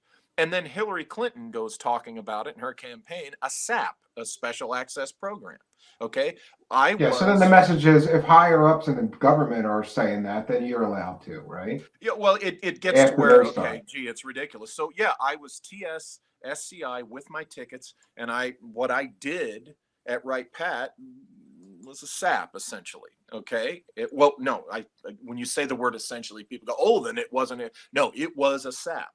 So, but I'm still. Well, you hear what I'm trying to get to though is, yeah, you Yeah, had real top secret clearance. You yeah, worked on these secret projects. You worked in the Air sure. Force Office of Special Investigations. So I want to know if you ever saw any kind of exotic aircraft that may be anti-gravity in nature, or if you saw alien bodies or tissue samples or any proof of aliens or anything like that in all of your time. Well, one day when I was at Wright Labs, I was in there having oh shit, what's his name? I knew this was a good question. Yeah, I was having coffee with Oh, him. and you worked at Wright-Patterson Air Force Base. Yeah, I was Friends, having coffee. he worked at the place where everybody says those bodies are in cold storage. So I want to know what he saw. Go ahead. Sure. I was having coffee with Emery Smith while he was doing all his autopsies. Oh, I'm just kidding. No. God damn it! I thought you were going to give us something good. I was trying to get to the punchline there. No, I worked Yes, I worked at Wright-Patterson, and as I said, cleared for weird. I had to go to the vault, several times. The vault where you read secrety deekety stuff. And no, I never saw an alien body or any tissue samples or anything like that. While I was in the vault on a couple of occasions, there was stuff I had to read, and there was some exotic technology in that, and which kind of raised my eyebrows. And I will say this is why I say that I think 90% of what people have seen that they're reporting as UFOs is probably advanced DoD technology. I'll put it that way. This is one of the I'm not just saying that. Well, I was in the OSI. Believe me, no, it's because of the technology I saw. Now, also in my duties, in my specialty at Wright-Patterson, I dealt with classified aircraft technology virtually every day. Okay, and so I was briefed in and exposed to some stuff that again could be confused, if the civilian who isn't aware of what this is could be confused with some type of ET thing. Now, am I saying it was a flying saucer? No, I'm not saying that. At LA, I was briefed in on some stuff that was, pretty, on the outer space level, some technology stuff they were doing. Notice how vague I'm saying this, but I want to emphasize none of it was a flying saucer or anything, like that. But all right, let's drill down a little bit. Did you yeah. see any sort of exotic propulsion systems other than standard things like prop driven or jet engines? Yes. I saw some This is pretty, getting good. hold on. I saw some pretty exotic stuff. Remember, at the time, it was in the 90s, the late 90s, that was it was like the next level of jet technology that was pretty cool, which was was pretty advanced stuff. Like methane powered pulse jet engines and things like that that have been talked No, about in no, popular I science? wouldn't tell you what it is if you guessed. Sorry. Oh, DC. But this was stuff that was going to be used on aircraft, or as we say, air forms or air platforms. Platforms is a word that was used. And I remember, what's his name? Ray, what's his name? Shoot, he's the guy that says he's got the evidence, but he never shows it. No, that could be 100 guys. He wrote the book about Fatima, and shoot, what's his? You guys know who I'm talking about out there. Anyway, he once got pissed off at me on Greg Bishop's show. Greg Bishop was talking with him because I used the term platform, and he said in all his years being around DoD and the Air Force, he's Ray never Stanford.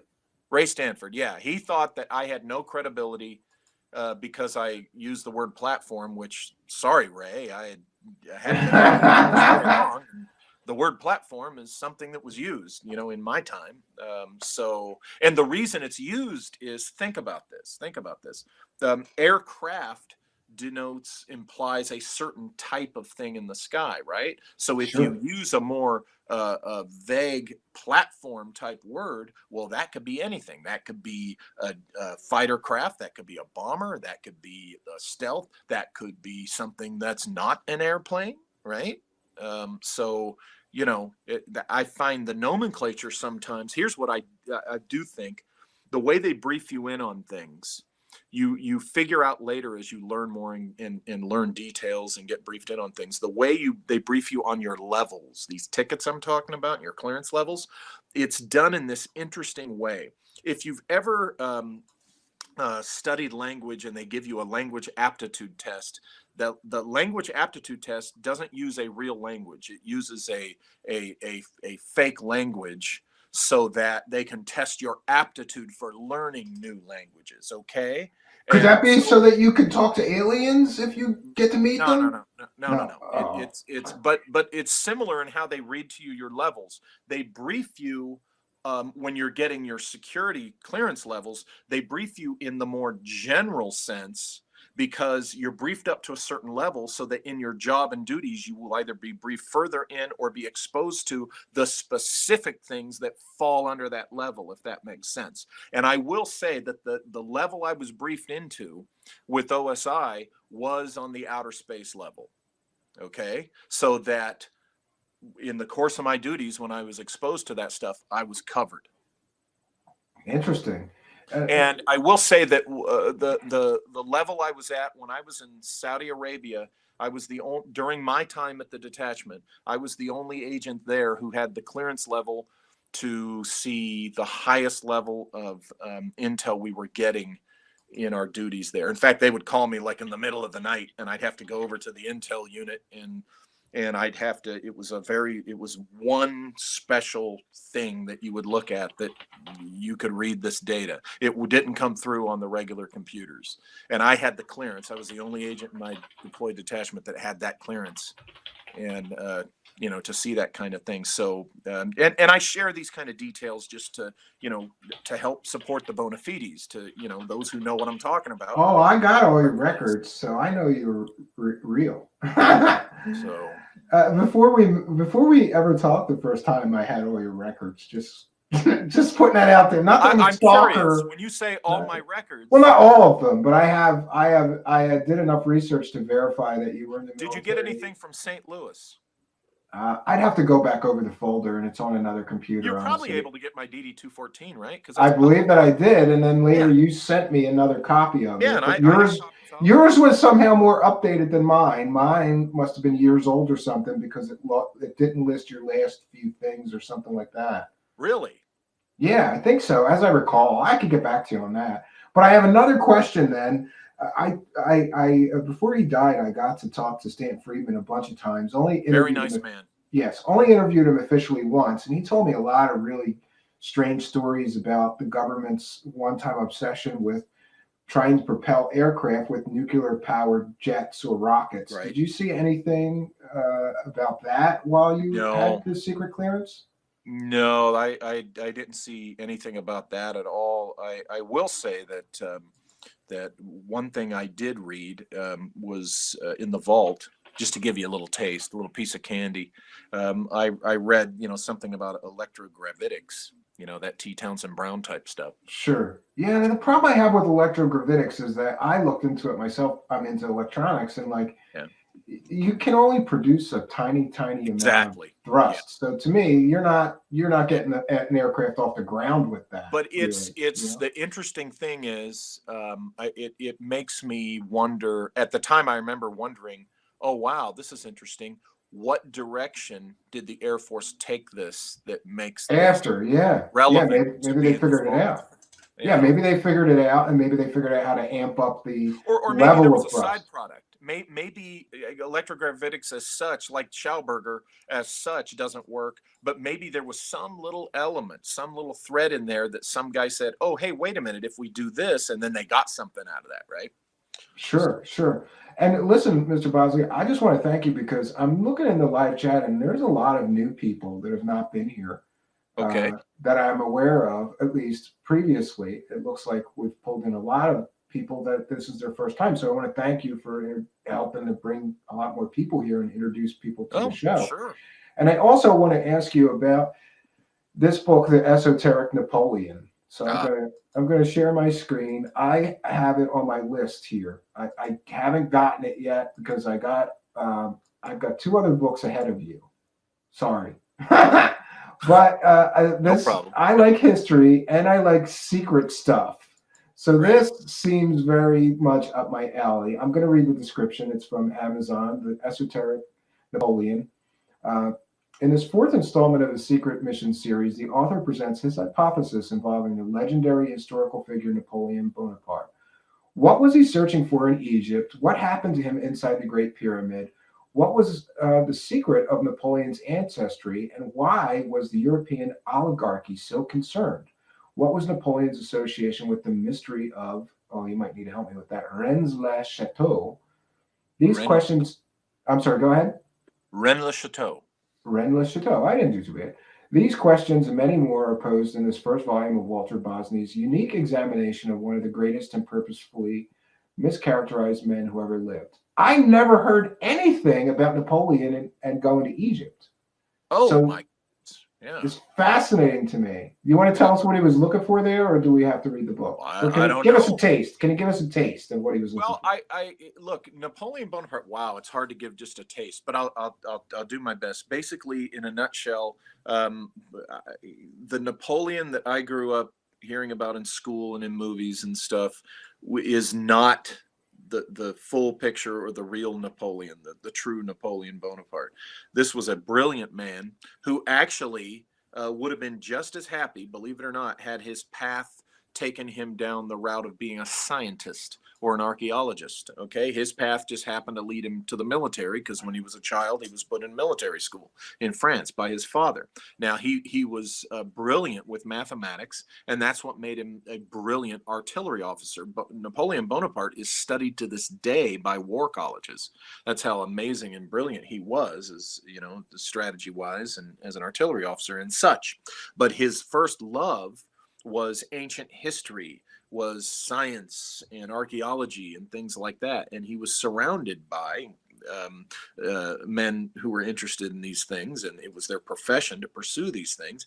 His closest mentor was, I think I'm getting the first name wrong, Gaspard Manger. Manger was his last name.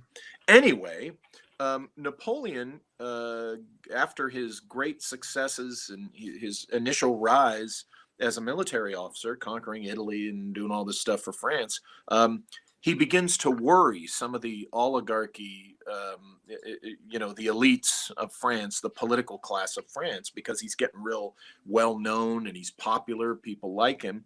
And so when he suggests, hey, I would love to go, I have this vision for an expedition to Egypt, they say, yeah, by all means, go to Egypt. They wanted him out of the way, but he takes to Egypt hundreds of what are called the savants. These are scientists, these are archaeologists, historians, astronomers, guys who you get into the hermetical sciences and guys that would know alchemy and things like that.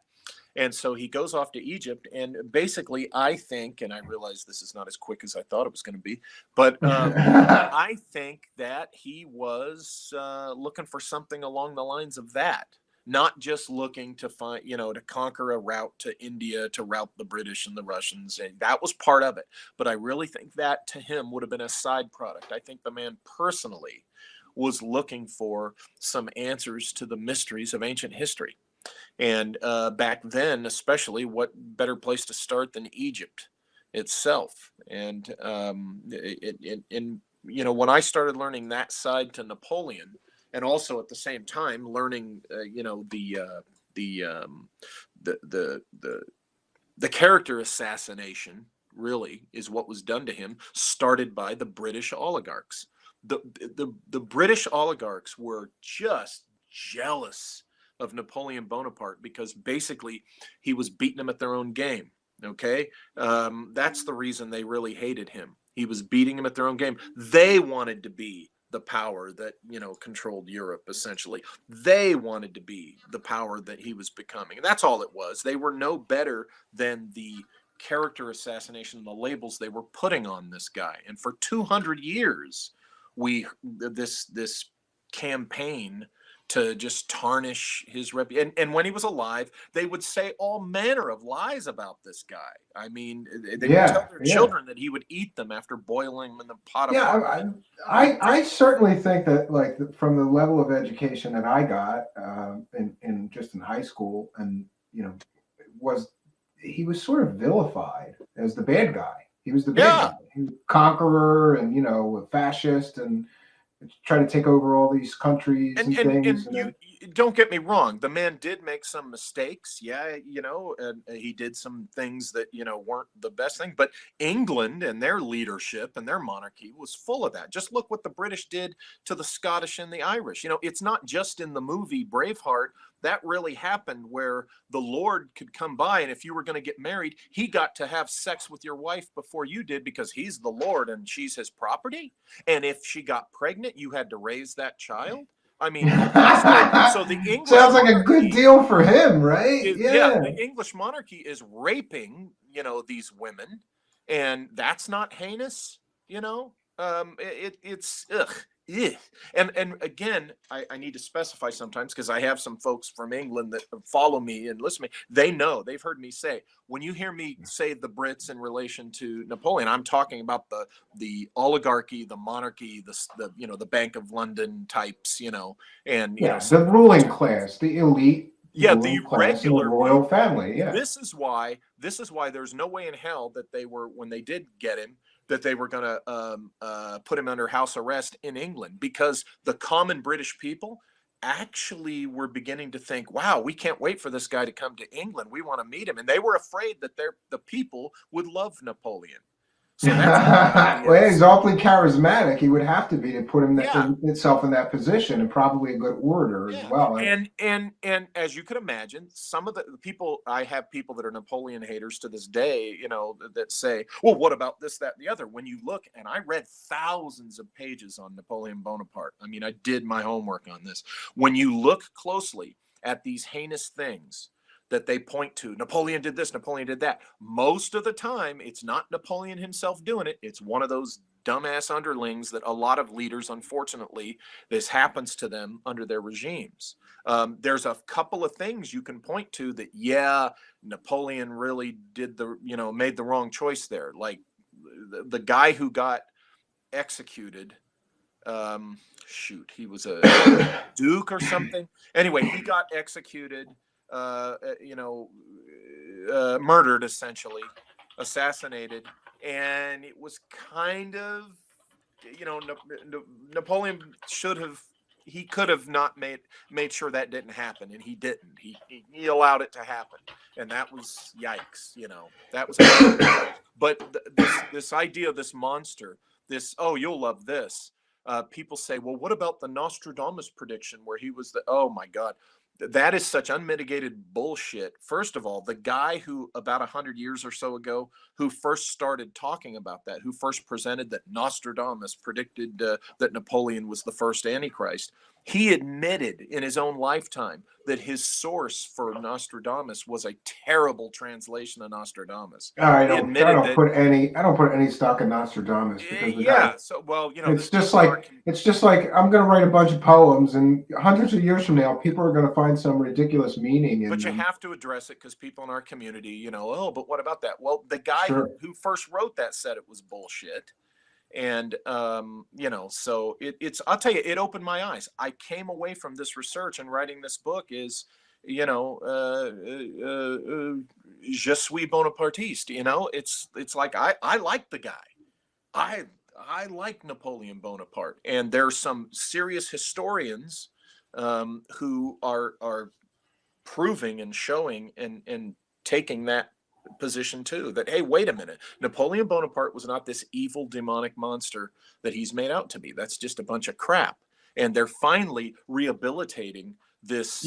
Honestly, I'm not sure. Maybe I was brainwashed too much, so I'll trust your judgment, though. Well, and not just mine. Andrew Roberts has written a few thousand pages on Napoleon Bonaparte, and he's a British historian.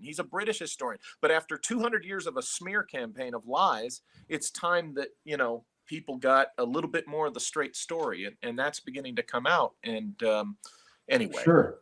Oh yeah, and just to clarify, Cheryl Peterson is here.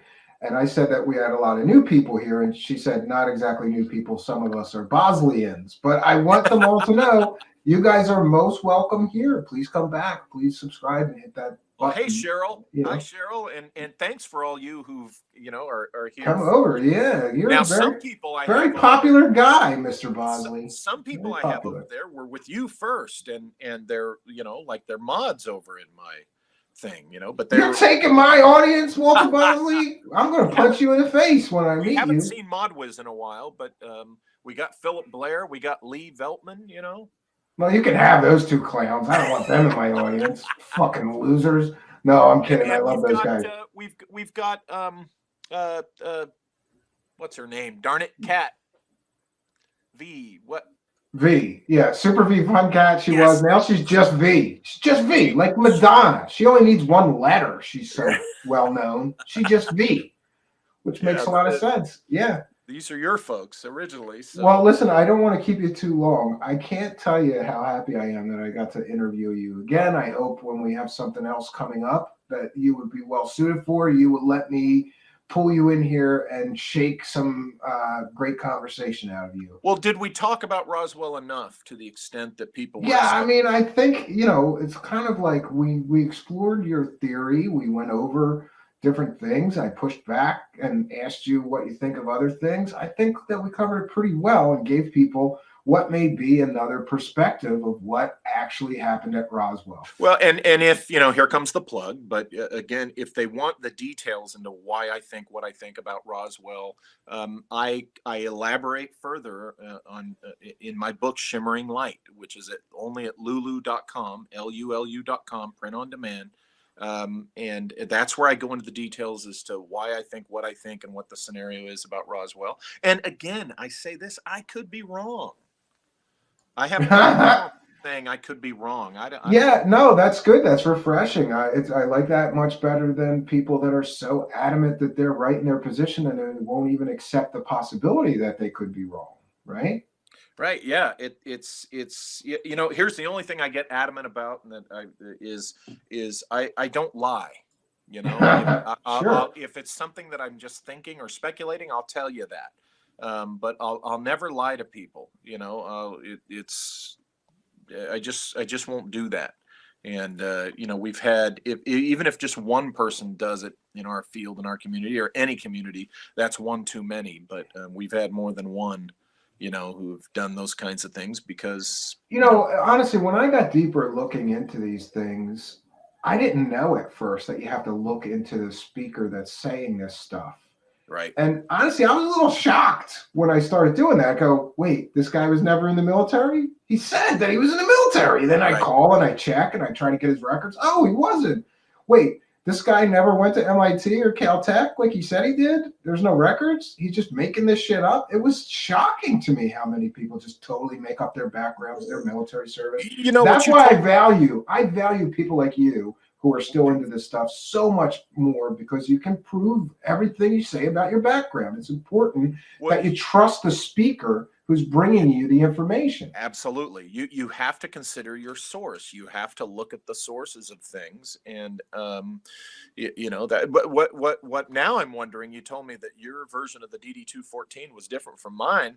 Now I'm wondering if No, I think there was a slight difference, and it's just something I noticed, or I'm just I could wondering be if wrong. there's an in-house version that OSI gives its guys getting out that they don't put in, they don't give to St. Louis, or something. But I was hoping to get the one that was going to tell me you were a real life man in black working on flying saucer crash well, retrieval, the but funny thing about DD-214s is they're true. But some people, and we've talked about this before, I think some people think that a DD-214 is supposed to tell them every little detailed thing the person worked on. That's not what a DD-214 is, as you know. All it can do is vouch for service and what your job was, and the bases you were at and what training and decorations you had. All it can do is confirm and verify that you were indeed in the military and in the command that you say you were. But it doesn't get into the cases or the operations, obviously. somebody in the live chat, Mortimer James, would like to know what was your opinion of your portrayal in the movie Uh, Garage Men? uh, One of my favorite documentaries. okay, I'll put it to you this way. Basically, I wasn't happy with how the book reads. The video, the film, that's me. Anytime you see me there and you see me saying what I'm saying, that's what I said. So in the movie, they didn't. There was some stuff in the book that the book insinuates that I did not say and that I was not implying, and that I don't like how it was characterized. But in the movie, that's me, and I'm saying those things. Now sometimes the audience, the viewer, can take what I say to fit their hopium context. But so the film. But now, as far as my portrayal in that, now I have some issues with that aspects of that film, and They drummed it up though, right? They have to sell it, I guess. Well, you look, it's kind of funny. I found out later that those two guys kind of have I think I can say a hard on or a boner against U.S. military types. They're very critical of U.S. military types, but they had nothing but praise for Kit Green, who's a CIA guy. Yeah, that makes a lot of sense. Yeah, he's going to tell you the truth, but not this military guy. But yeah, they just love Kit Green, and oh, gee, who showed up at TTSA? Kit Green. I've never met Kit Green. I have no animus against him personally, but it's funny how what he shows up in. All right, I got another. People who trust him and think he's wonderful. Another question here, and I don't know what the hell he's talking about. Philip Blair says, "Ask Walter what his dad saw and the Tuatha De Danann." Does that make sense? Oh God, that's Philip. That's a long conversation. Yeah, we're wrapping things up here, Philip. We'll say that for another time. What my dad says he saw is in the book Shimmering Light, and I'll gladly come back on sometime in the future and talk about that book if you want and answer Philip's questions. Yeah, we're starting a book club here, and I have your book on the list. We're starting a book club here, and I'm going to read portions of certain books, and then we're going to discuss them. So I have you on the list, and I want to read this Shimmering Light. I haven't read actually, I read half of it, if that makes sense. Okay. Or something. But that was a while ago, and that's what first made me go, oh, no, Roswell might have been this. Not aliens and not a balloon either. It was like the third tier of my rabbit hole run finding this stuff. Well, I want to thank you so much for joining us and trying to shed some light on what is perhaps one of the greatest mysteries of American history, right? I think so, yeah. Well, thank you for having me on. I love coming on and talking with you. And yeah, we always have a good time, Mr. Bosley. Yep. I appreciate what you do. You're trying to keep things honest and true. It's, listen, lately I've been thinking it's such a tough job to try to do this straight. Like to try to do it and not just put on a platform somebody talking to aliens or platform somebody that's getting abducted every night or, the stories that don't have proof. I could do 100 of them and certainly we would increase our viewership and we would increase our reach and get bigger. But to me, I'd rather do it the straight way and see if we can find the real truth behind some of these things, or at least look, I may never find the truth about Roswell, but I'm going to try. I'm going to talk to the experts like you, like Kevin Randall, like Cal Korff. People have spent, some people have spent a lot more time than me looking into these things and try to see if we could get to something like. Well, here's the thing. We are all here. I'm one of you guys who believes that these extraordinary things are real. I'm one of you, believe me. But here's what I found in life and in my professional life. You want to weed out the crap. You want to separate the wheat from the chaff, and you want to weed out the crap that's not true so that you can get to the stuff that's real and true, because that serves our quest for the truth. And when people are muddying those waters with just some knucklehead making up a story just because it makes good radio or whatever, so to speak, that doesn't help any of us who are sincerely interested in this stuff.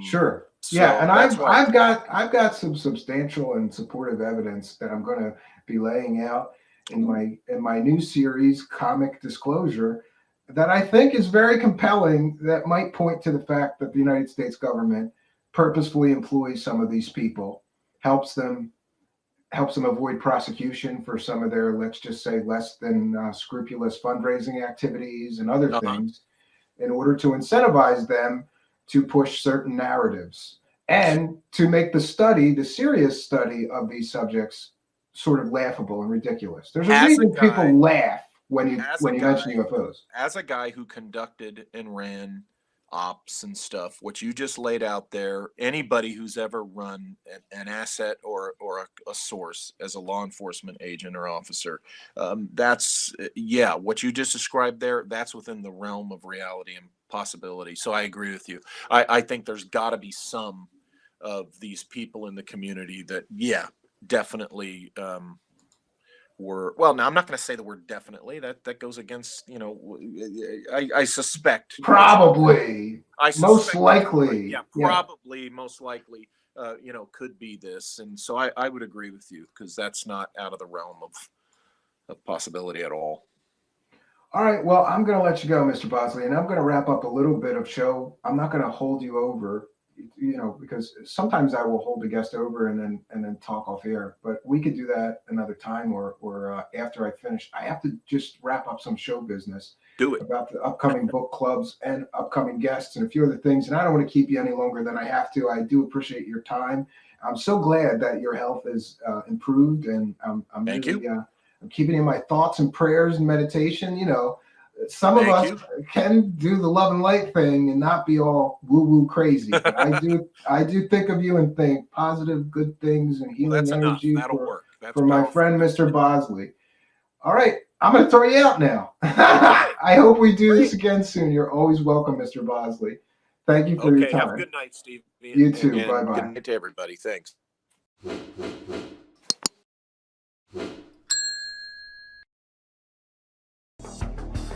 Greetings and salutations, and thank you for being here for the 75th Roswell Anniversary Truthseekers Special Deep Dive. If you're new to the channel, please be sure to subscribe and hit that notification bell so you too will know about future special events you can attend here.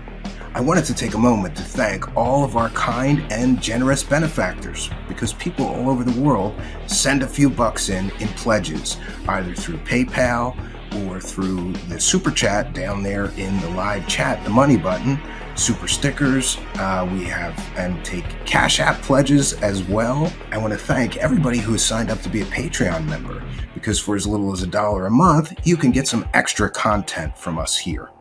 Additionally, I'd like to thank the channel members who get a bunch of YouTube benefits as well as all the Patreon benefits for as little as $5 a month. I also wanted to mention that I have something strange for my friends. These are Roswell wreckage replicas, which I have been making here. I also wanted to mention that for today's special event, we have prizes for those of you pledging $30 or more, either through Cash App, PayPal, or Super Chat. And this is a gift that we will be sending everybody who pledges $30 or more. This is a Roswell debris replica, and it's designed to look exactly as Jesse Marcel and his son had described. This is the so-called I-beam wreckage. This is a replica, of course, and I'm happy that I'll be able to offer these to anybody pledging $30 or more to our show today. This is just a special free gift that we're going to be giving you kind and generous people for supporting our show. Well, friends, let's get back into it.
Well, greetings and salutations, friends, and welcome back to Truth Seekers. Tonight, I'm so excited because we are continuing our new series, Revisiting Roswell. And tonight is going to be a special one. First of all, this was big news to me. I watched Tim Pool's show almost daily, and I tuned in, and Jeremy, alien scientist, our guest tonight, was on Tim Pool. So big congratulations to him. I mean, I think they got 500,000 viewers to tune in and listen to Jeremy. Amazing accomplishment that he got to do that. There's hope for us all. And also tonight we'll have our back again, Cal Korff, who is the author of The Truth About Roswell, among many other books, well-known researcher into many subjects, including Roswell. I want to give as much time for our discussion tonight as possible. So without any further ado, let's bring in our guests. Alien scientist is here. How you doing, Jeremy? Hey, man, what was up with that intro? Oh, why? Well, you don't like it? Come on. People It's decide like a male audience much? No, Yeah, maybe. I'm going to do one with male strippers because the girls asked. All right. Viewers. Make it fair.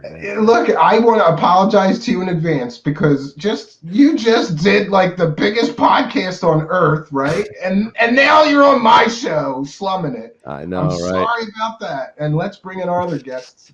Cal Korff, how you doing, Mr. Korff? I'm doing fine, Stephen. How are you? Great. I just feel bad for Jeremy because he was just on literally like the biggest podcast on earth, the biggest stream show on earth, right? Maybe except for Rogan's, right? Second only next to Rogan. Definitely Rogan's probably number one. Okay, so the second biggest stream show on planet Earth. Well, now that he left YouTube, it's probably the biggest on YouTube. Yeah. It probably is the biggest on YouTube. And so, I feel bad for Jeremy because he just was at the top of his game, right? And now he's I don't know, man. With me. I think I should have nailed Bob Lazar a little harder. I think so. It was beautiful. I wanted to be like diplomatic about it, like invite him on to a group of physicists and let him like really have it out with some people who know science, because like I've never seen that done, Yeah, absolutely. He wouldn't do it. He would not do it. He wouldn't even meet with. He wouldn't meet with one. He wouldn't meet with Stanton Friedman because he knew that Stanton Friedman was a real nuclear physicist and not a fake one. Yeah, it's usually not a good sign. So I don't even know, where do we want to begin? I know Jeremy's been doing an incredible amount of research into Battelle Institute. You're the one having Kevin Randall and Don Schmidt and all these other guys on your show. Who's the other guy? Carey, the one you had on the other night. Tom Carey. Yeah, Don Schmidt hasn't been on yet. We're still trying to nail down a date for him. But yeah. So you're quite the expert yourself now. You should. No, I'm not an expert. I'm bringing the experts here so that I can get their opinions and their beliefs about what. This is one of the greatest cases because there's just a volume of material to go through. It's like impossible to get it all.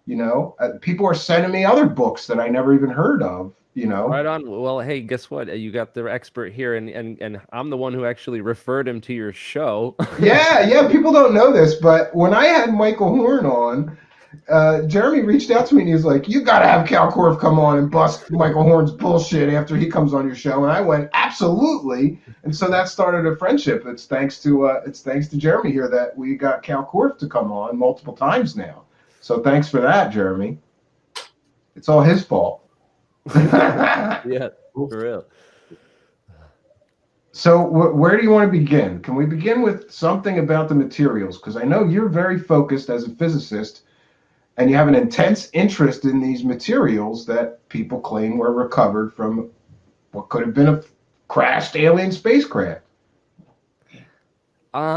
Yeah, there's a couple different ideas about those materials, and certainly like this idea of an unbreakable foil, something similar to tin foil, but sort of unbreakable or unrippable, and maybe made of woven fabric on the quantum, not quantum, but like nano or micro scale level. With material science, I think in the future these kind of materials could be possible. There's also all kinds of even weirder theories, which are not so outlandish, as because some of them were proposed by some of the smartest people who ever lived, including physicist John von Neumann.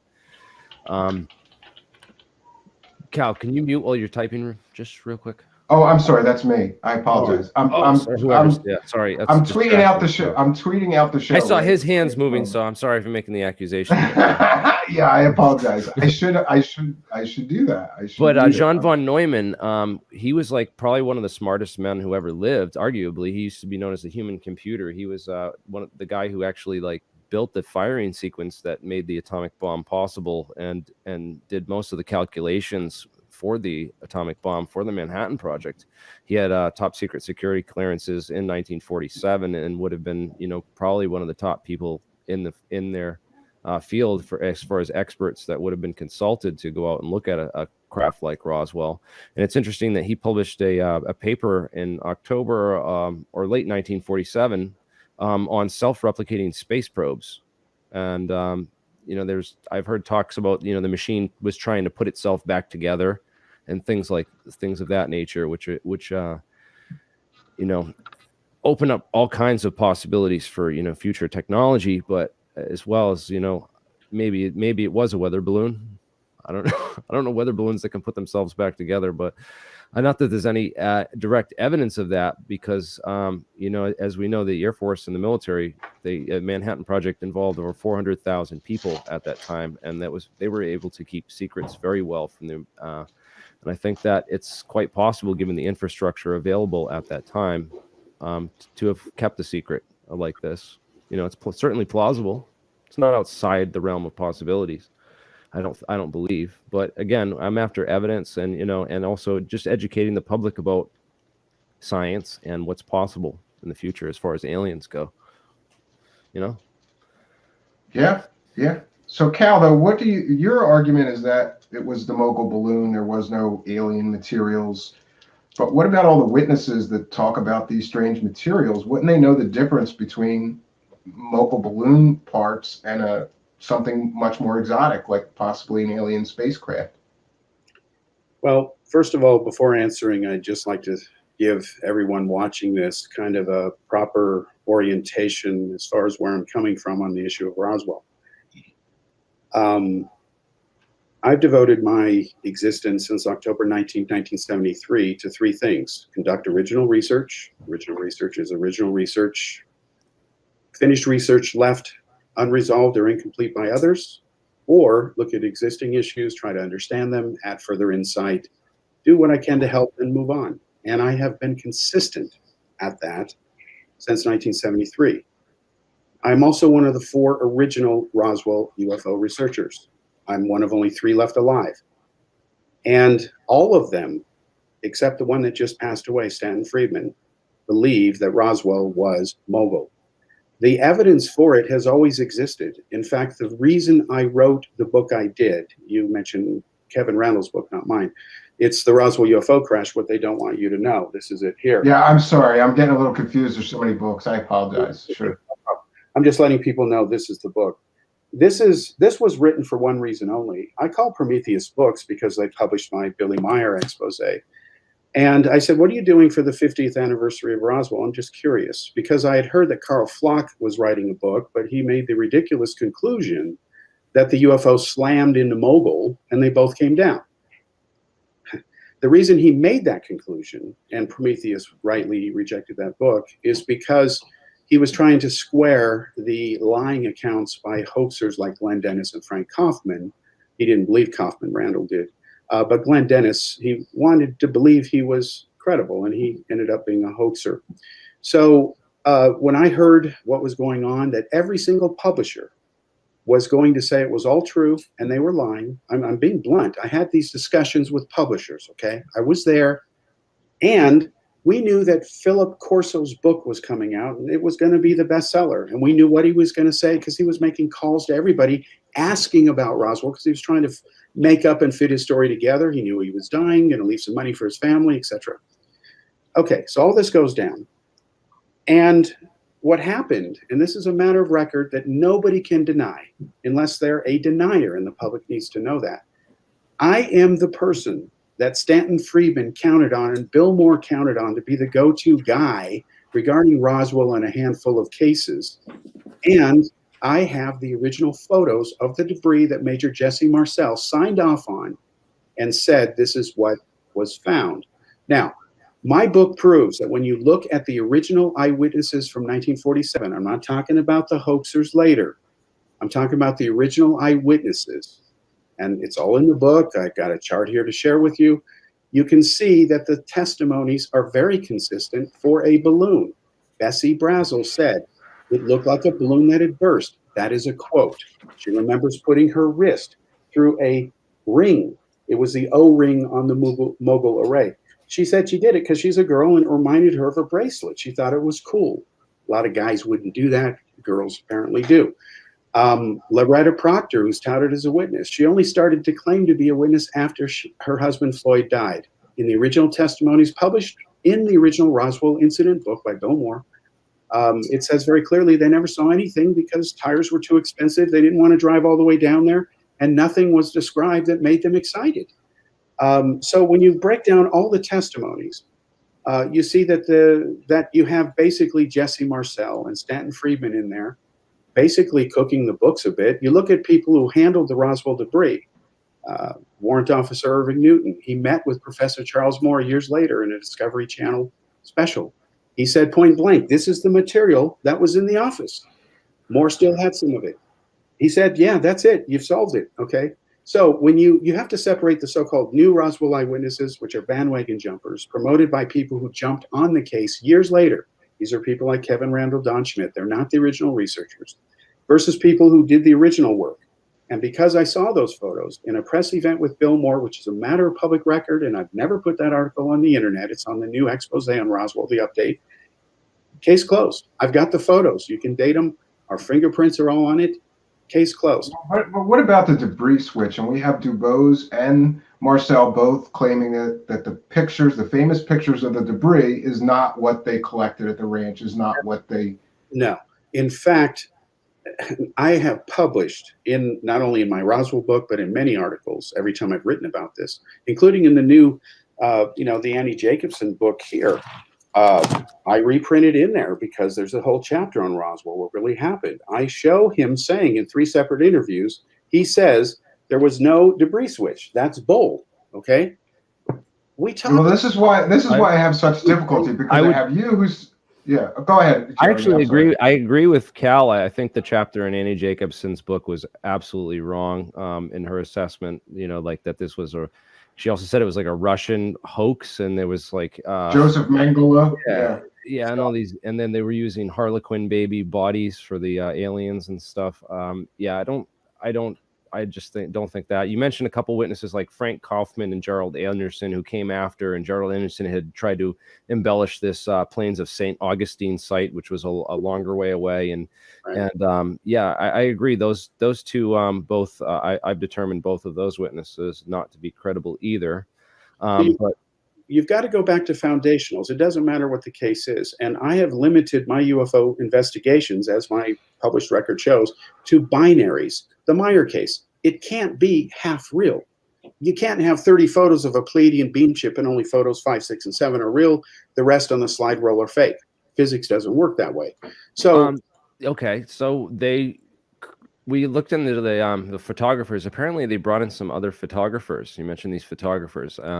They didn't use the base photography. The photos that exist of Roswell, there's none actually that are in current existing record of the base, from the base. We don't have any photos in the field, and that would be like typical of like weather balloons. Like, right, they would go out to the field and like take pictures of these things where they crash and stuff. There might, especially one that was reported in the news to be, a flying saucer the next day. That one really always gets me, is why would they tell the media why would they tell the media? I forget the guy's name that told the media. Was that Hout, right? Walter Haut. Yeah, he's the guy that from the Roswell Air Force that told the media that there was a flying saucer. That's part that has always interested me, is where the mix-up occurred with the flying saucer and the weather balloon, and why the first intelligence officer who went out there to the base, Okay. later said those things about that debris and also that memory foil. You know, that's And why would they bring in external photographers when the base had plenty of their own yeah. photographers? Why would they use outside photographers? Because that would explain why it would all be on that one reel. You said like, oh, why wouldn't, you know, they could have just used a bunch of other photographers and kept the reels separate and kept it separate. It's called compartmentalization. I mean, you're just not using your imagination. I understand. All right. There are several questions in there, including some from you, Stephen. Let me go through this little systematically if I can. And again, foundationals are everything. Without foundations, it doesn't matter what's built on top of it. Yep. Now, first of all, let me ask you, and I'm just curious, but have you read this book? Yes or no? I have, but years ago. Okay. I don't think I've read your book. I would love to read it. I just, I don't really, you know. I'll be happy to have a copy sent. The reason I'm asking is because based on what you're saying, and this is not absolutely not a criticism. In fact, I want everyone watching this to know that I know nothing about you. I've read some of your posts. I'm happy to meet you finally, put a face with an alias name, alien scientist.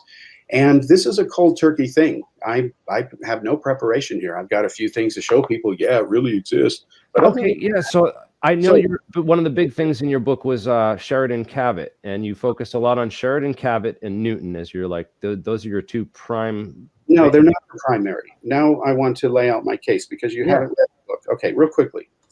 Again, there were only a handful of original Roswell witnesses. They're all in the original book. You've got only a few. You've got Brazzle. You've got Brazzle Jr., who wasn't there, by the way. He lied. Okay. You've got the daughter. She was there, helped collect some of the debris. The Proctors, they were never there, never witnesses. They were very clear about that, but they do remember the phone call. Okay. Now, then you've got Major Jesse Marcel. Marcel said he knew it wasn't what they told him it was, but they never told him what it really was, meaning the material on Mogul was not classified, but its purpose was classified. Mogul was classified as a Manhattan Project of World War II. It was not declassified as a matter of bureaucratic, we don't care. And one of the things that became clear after Friedman began to chase Gerald Anderson and tie in these other stories of the plains of San Augustine and Roswell took a wrong turn, that's when Bill Moore started to get out of it, and he endorsed my conclusion it was Mogul. And the reason I found out about it is because of doing everything from working at KMI, Bob Lazar did not, and also Lawrence Livermore Lab, and finding out that sometimes absence of evidence is evidence of absence. The biggest problem with the so-called cosmic Watergate, and it involves Roswell and everything else the disclosure guys claim, is that Mossad spends no time on UFOs. Well, and that makes no logical sense if any of this is true. So Marcel never said until he looked at the debris photos, that's when he started to change his story. And that's when I took them to Friedman and said, Houston, we have a problem. How do you know that Mossad doesn't, you know, investigate UFOs? Because like no one really knows that what Mossad investigates. So we didn't know that they were like, you know, using Jeffrey Epstein as an agent to gain intelligence on very powerful people, you know? We knew that. In fact, I knew about it because when I did counterintelligence work over in Europe for years, I worked with Israelis, and part of my training was not only that, but Ghislaine's father, he laundered money for Mossad. That's matter of record now. In fact, there's rumors he was killed instead of an accident on the boat.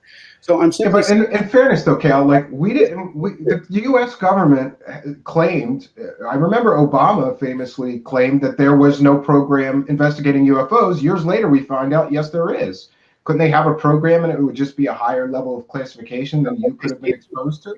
Go back. Let's assume Roswell happened in 47. Let's assume it happened as even Randall claims. Okay, let's say it all happened. I'm wrong. I don't care. What matters is the truth, and we're all after it. Okay, how could the Jews not be involved in that when Jewish scientists dominated and still dominate key areas of science? The point is, you know who Daniel Shechtman is, right? Who? Daniel Shechtman won the Nobel Prize for quasi-crystals. He did his postdoc at Wright-Patterson, which I thought was interesting. Okay, but that doesn't mean it's connected to Roswell. And what I'm saying is that there's all kinds of, you know. No, it doesn't. No, what I'm saying, no. If there was a secret project with scientists to leak the material out, it would have allegedly the material went to Wright-Patterson and was stored at a facility underground there. That's like where Senator Barry Goldwater went after it, right? Not exist. We know that Admiral. Right. It does not exist officially. No, we know that Admiral Turkowski looked at the material and he said, quote, "This sure looks like the stuff you're flying," because they sent it to him. That's the right Pat you're talking about.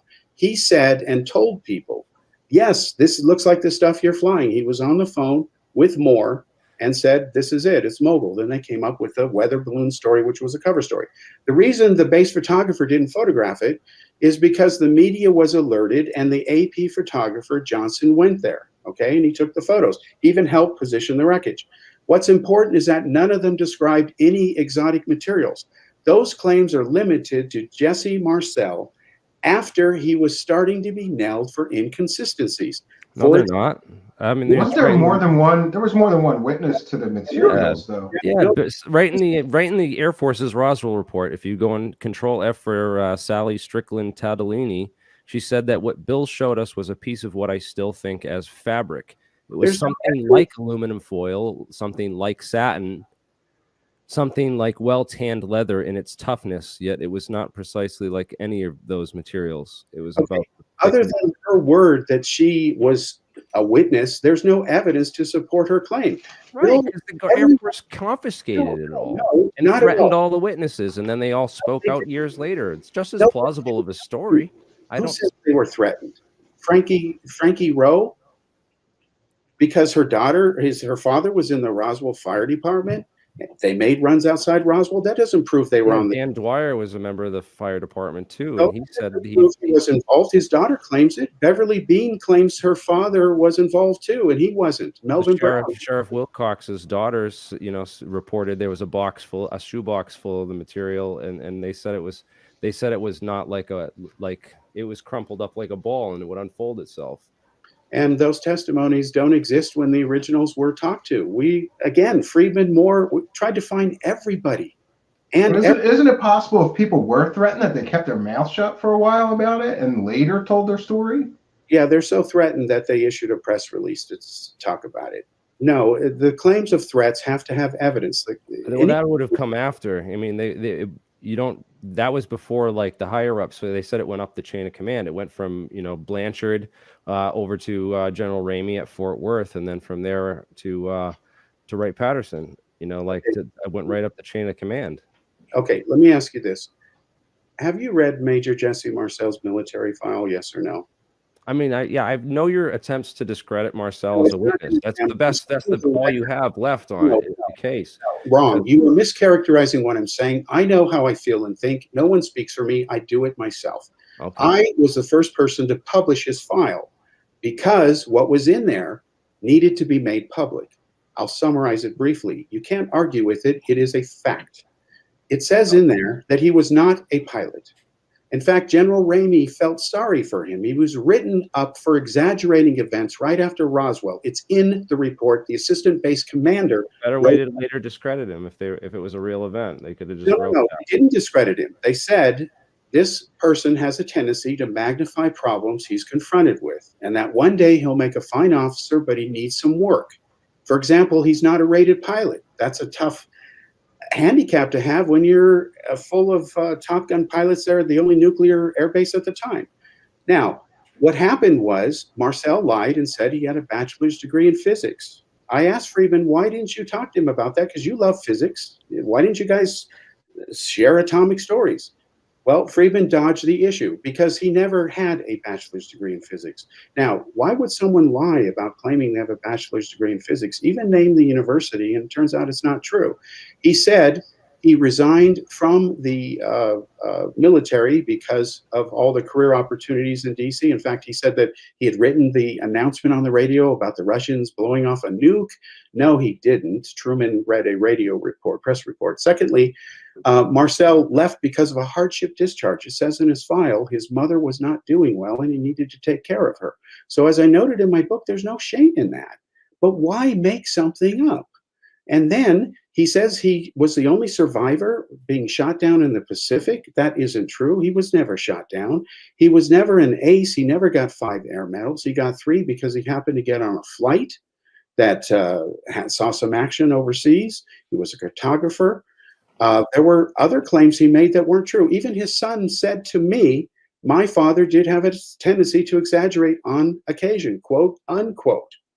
So these are all in his military files. They felt bad for him that he got it wrong and got hyped over it and talked to Walter Hott. And even Marcel said we had an eager beaver PR officer named Hott, and without authorization, he released that. And then he got a blistering rebuke because the press started calling the Pentagon in DC saying, hey, what about this flying disc? And then they found out that he spoke without permission, and then they admitted they have it, fly the wreckage, and showed it. Again, this is all in there. I'm the first one who got his file along with Bob Todd. It's all published, many pages of it. If his file said anything to support what he said, I would have published that, but it did not. And you can't ignore that. You can't say you have a degree in physics when you don't, and you make up a university you never went to. That's Jim Delatoso stuff. He doesn't have a PhD from McGill University either, but he lied and said he did. I just was interested that the Roswell report kind of uses Newton and also Sheridan Cabot as the 2 main witnesses to discredit Lazar as well as a witness, and they use some personal testimony about him as a character and to kind of discredit his character. But it wasn't just Newton. The other CIC officer, I guess, that went out there with him was a guy named Bill. I got it written down here. It's Bill Lewis Rickett, right? Okay. And Bill Lewis Rickett said, like, you're not something to the effect of that. He said this was a non-event. That Cabot told them both that this was a non-event. This did not happen, and you're not to talk about this. And then Cabot kind of later changes his testimony about what that was in the what he meant by that. Could you care to explain and unpack that for us? No problem. I lived in Washington. Cabot lived in Washington. I worked at Boeing at the time. We spoke. I also appeared on MSNBC All Day 50th Anniversary Roswell Special, where we went through all this with Captain and then Lieutenant McAndrew. He was on the show. Long story short is this. Cabot met with several Roswell researchers. They pissed him off. As he said on the record, they wanted to believe so badly. So he messed with them a little bit. Yeah, you write, you put down whatever. So then what happened is when the Air Force called him and went to see him, they're like, well, why don't we go on record and kind of straighten this out? Because McAndrew said on the show, you can't call a person a liar in a government report. And I was criticizing McAndrew for not being blunt.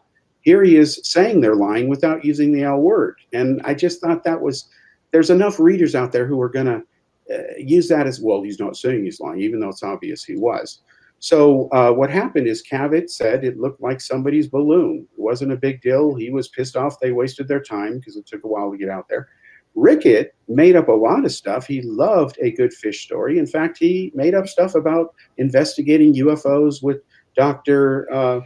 Luis Alvarez, who wasn't involved in Roswell either, but he was out trying to find meteorites. He had a UFO sighting because there was the green fireball phenomenon going on at the time.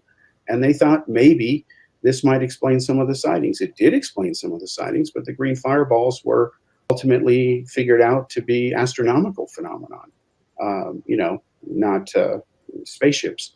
So those are those 2 witnesses. Again, this is all old material that was proven in the 90s, and it's been out there for years. What has happened is there's been 20 years or so have gone by. I haven't been in the country, I haven't dealt with this stuff, and it's just like Stanton Friedman warned me about as a kid, and you may remember these words. He said, new ideas come into being not because people accept them, but because their opponents die, and a new generation is born that is accustomed to them. And he's paraphrasing the great Max Planck. He said, Cal, this is going to happen with UFOs especially, He was looking forward to the day when all the evil debunkers and skeptics died so that this thing could have their way. Cosmic Watergate 101, And they all want that. They'd have a field day. Right. The other side wants it too.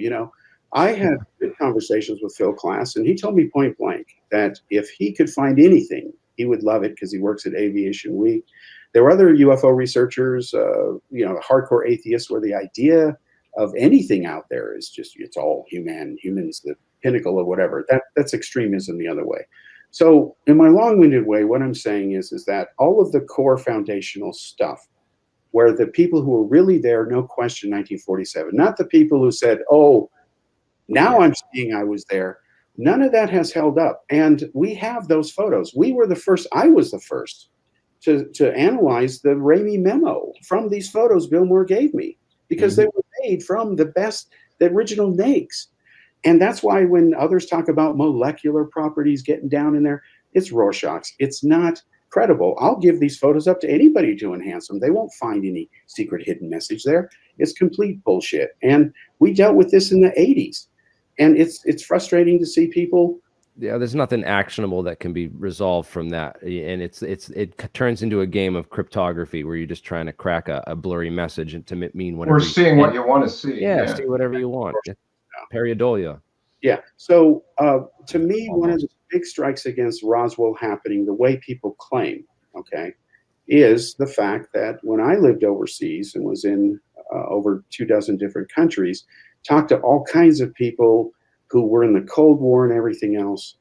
A whole lot of stuff came out, even information that the KGB is the one that planted in France the rumors that Kennedy was killed by a conspiracy. They planted him in communist-controlled unions. It gained traction through Mark Lane, ended up in the U.S., and next thing you know, it's the granddaddy of all conspiracies. And Jim Garrison's investigating it, right? Yeah, exactly, all that stuff. So having been involved in this, since October 1973, when it started all this, having been mentored by Friedman, Hynek, all these guys, again, I can only tell you what happened. And if the foundationals don't hold up, it literally doesn't matter what someone says after the fact. If Meyer never had one contact with Semyazi, it doesn't matter what his photo shows.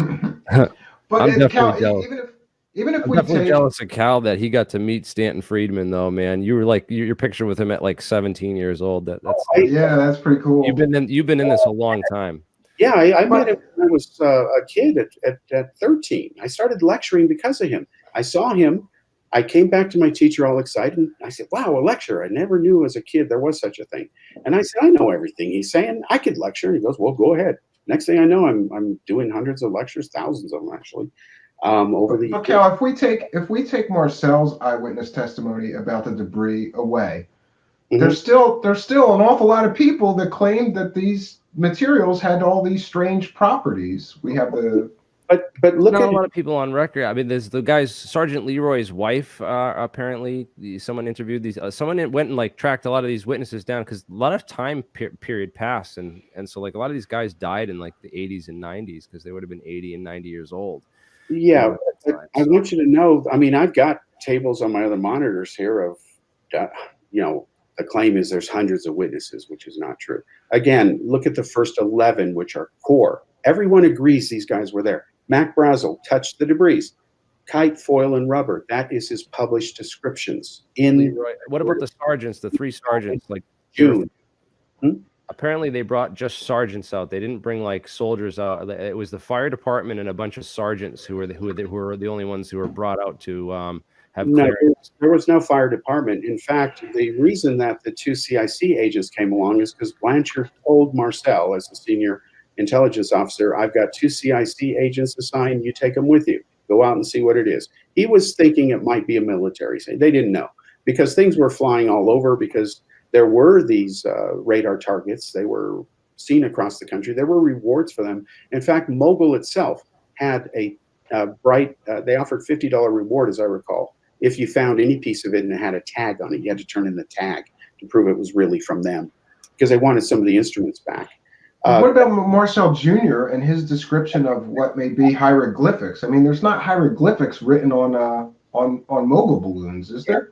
I'll get to that in just a second. Mac Brazzle touched debris, kite, foil, rubber, his own words, when he said he found it in mid-June. That fits a Mogul launch window. July 4th was a made-up date, by the way. They're patriotic, those aliens. Bessie Brazzle touched the debris, says a balloon which had burst, quote unquote. Major Jesse Marcel touched the debris, said it was indestructible. Okay, well, there's one claim that stands different from the other originals so far. Jesse Marcel Jr. touched the debris. He said when he looked at the photos that this looks like the stuff that was on the floor. He also said there was nothing in there that was indestructible, that couldn't be bent with a 16-pound sledgehammer. He never gave that description. In fact, my book proves, Major Jesse Marcel Sr., or his father, said that there were square sticks that the foil was attached to. Square sticks are in Mogul. Jesse Marcel Jr., when he was confronted with that fact about Mogul and shown the engineering blueprints for the first time in the 90s, he said, there were I-beams, and he was exposed for changing his story. In fact, he even changed the design of the hieroglyphs he claims he saw once he saw the tape from the toy factory that was used with those pink symbols on it. They were pink, that were random as part of tape. They used cheap materials. Again, he changed his story. There are published articles exposing it. It's in my book. And Major Jesse Marcel, Jr. admitted his father had a tendency to exaggerate on occasion. He was asked me and one other person what he could do to try to help save his father's reputation. The answer was, the record's out, his military files released. That's it. No more. Nothing else needs to be said. Take it or leave it. It's here, folks. And anybody could have gotten that file if they bothered. Sergeant Leroy Wallace and Sergeant Charles Randall, people went and interviewed their families later afterward. His wife said that he reported coming back from the scene and scrubbing his hands with lye soap for 10 days straight, exclaiming that he shouldn't have never touched this material, that something was on it that got on his hands. He felt like he shouldn't have handled it.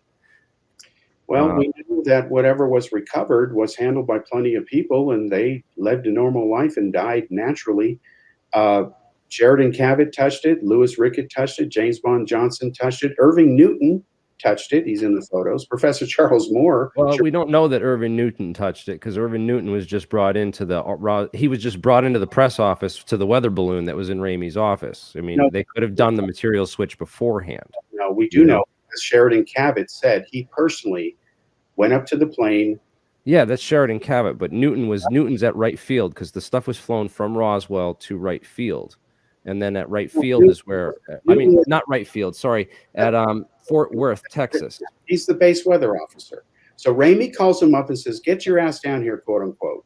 Commandeer a car in my name if you have to, quote unquote. He did. He came there and he said, this just came off the plane from Roswell, from Cavett and Marcel. What is it? He identifies it cold turkey. He poses with it. There was another. No, that's not true. No, it is true. That's in the report, according to who? What are you saying isn't true? That he wasn't there? No, Newton went into they had already had this weather balloon set up. They brought Newton into the press. Irving Newton went into the press room at Fort Worth, where Ramey already had this weather balloon all set up. He didn't take the material off the plane and took it. I said Cavett took it. Cavett took it, the sealed envelope, his own words, 3 separate interviews, affidavits. He took the material sealed in the envelope from Marcel. He's also the guy that, Stanton Friedman accused of being like leading the cover up and like participating in the cover up for the military. That's true. Yeah, Mr. Friedman told me personally that guy that guy's no good. Yeah, that guy was part of the cover up. If we're to believe that there was a cover up, it's either I believe these two guys, Irving Newton and Sheridan Cavett, or I believe all these other witnesses. Either like one of the two are lying. You know what I mean? That's kind of the way I look at it. I'm like, and I have a lot more reason to believe all these townspeople who didn't speak for 30 years because they were told to shut up about it. There's some confusion here, gentlemen. All of us have misspoke. You have confused Cavett with Dubose, Colonel Dubose. Colonel Dubose took the envelope from Marcel from the B-29.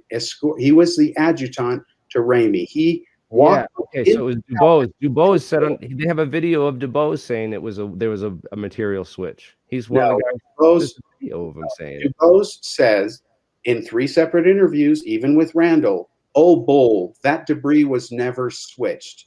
We spoke to him as well because Jamie Shandera is the one who started to realize there's a problem here with what Marcel is saying versus these other people. So here's what happened.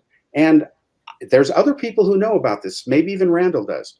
Vivian Marcel, his wife, was asked about this. She said there was no exotic anything. And Friedman would not include her testimony. I reamed him a new what over that issue.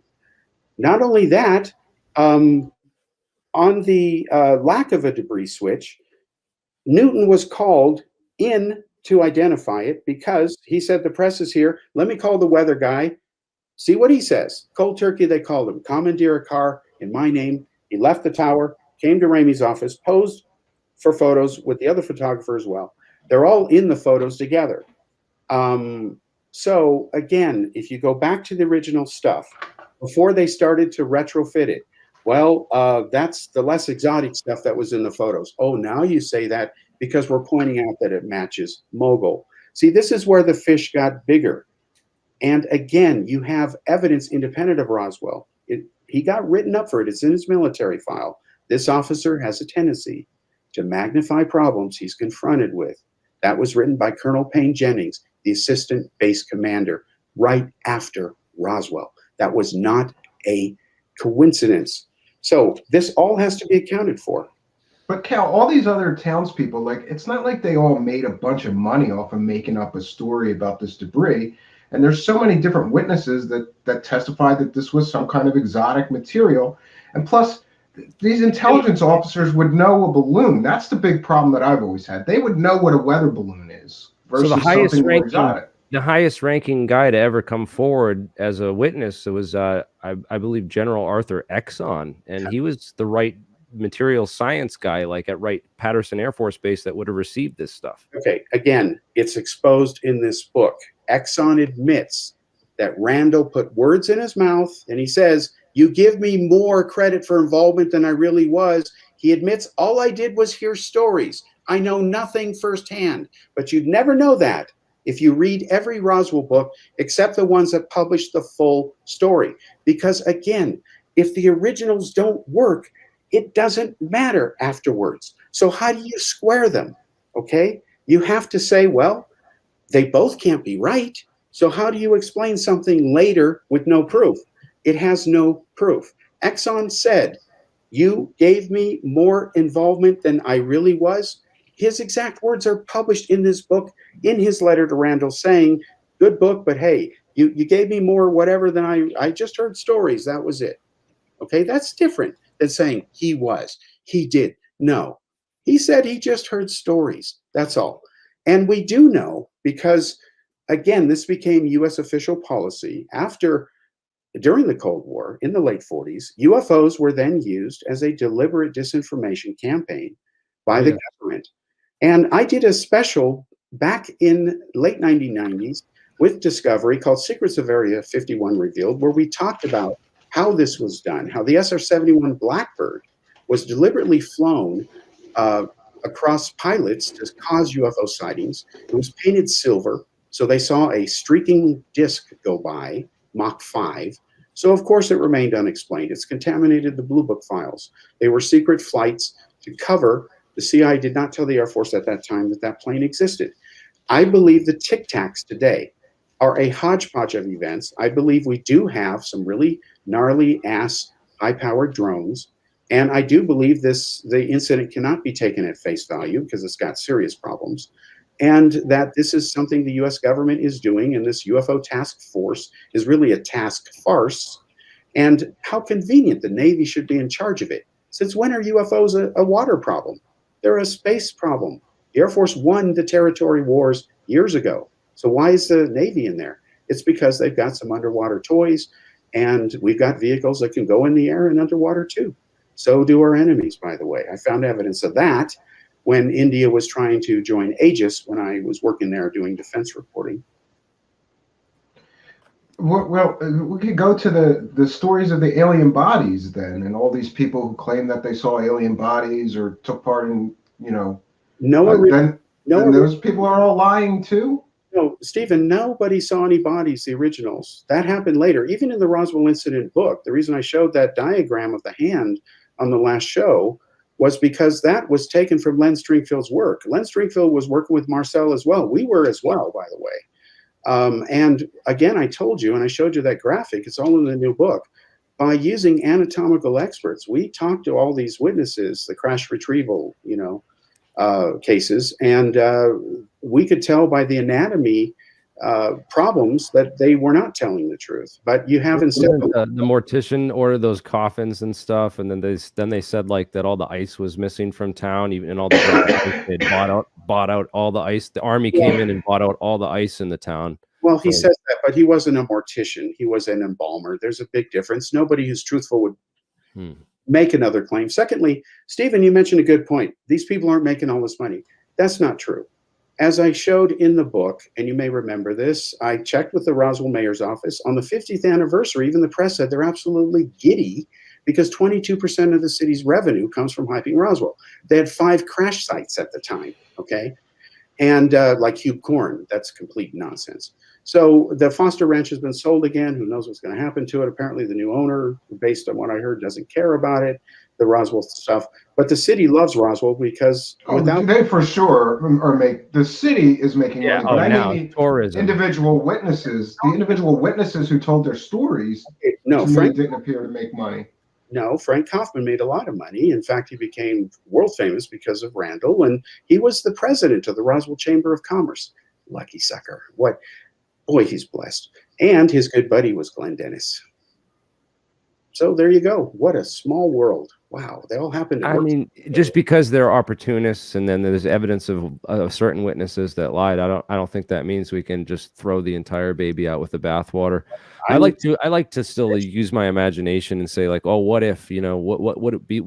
Could it have been like those von Neumann probes? Was it, maybe it wasn't all these alien stories were a cover up just to like cover up what it really was. Like it was just like one of these space probes, like a Type 3. That's not explained. I'm sorry.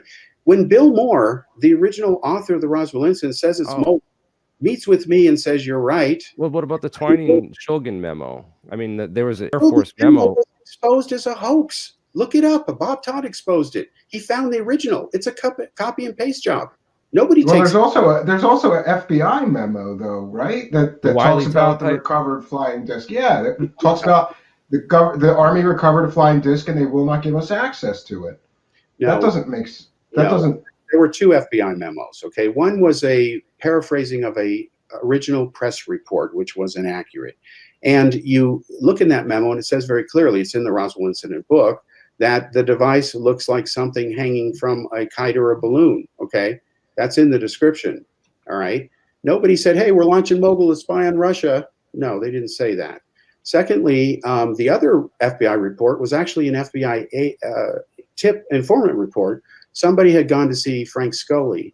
That's why they talked about 3 crash saucers, Aztec, and so on.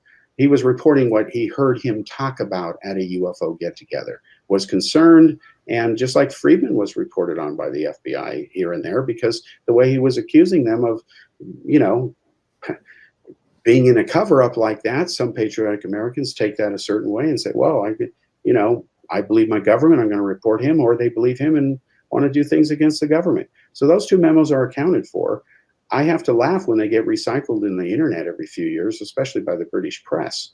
They tout as a new discovery when it's old, and the Shulgin memo again was a copy paste job. It's been exposed. You can easily Google that.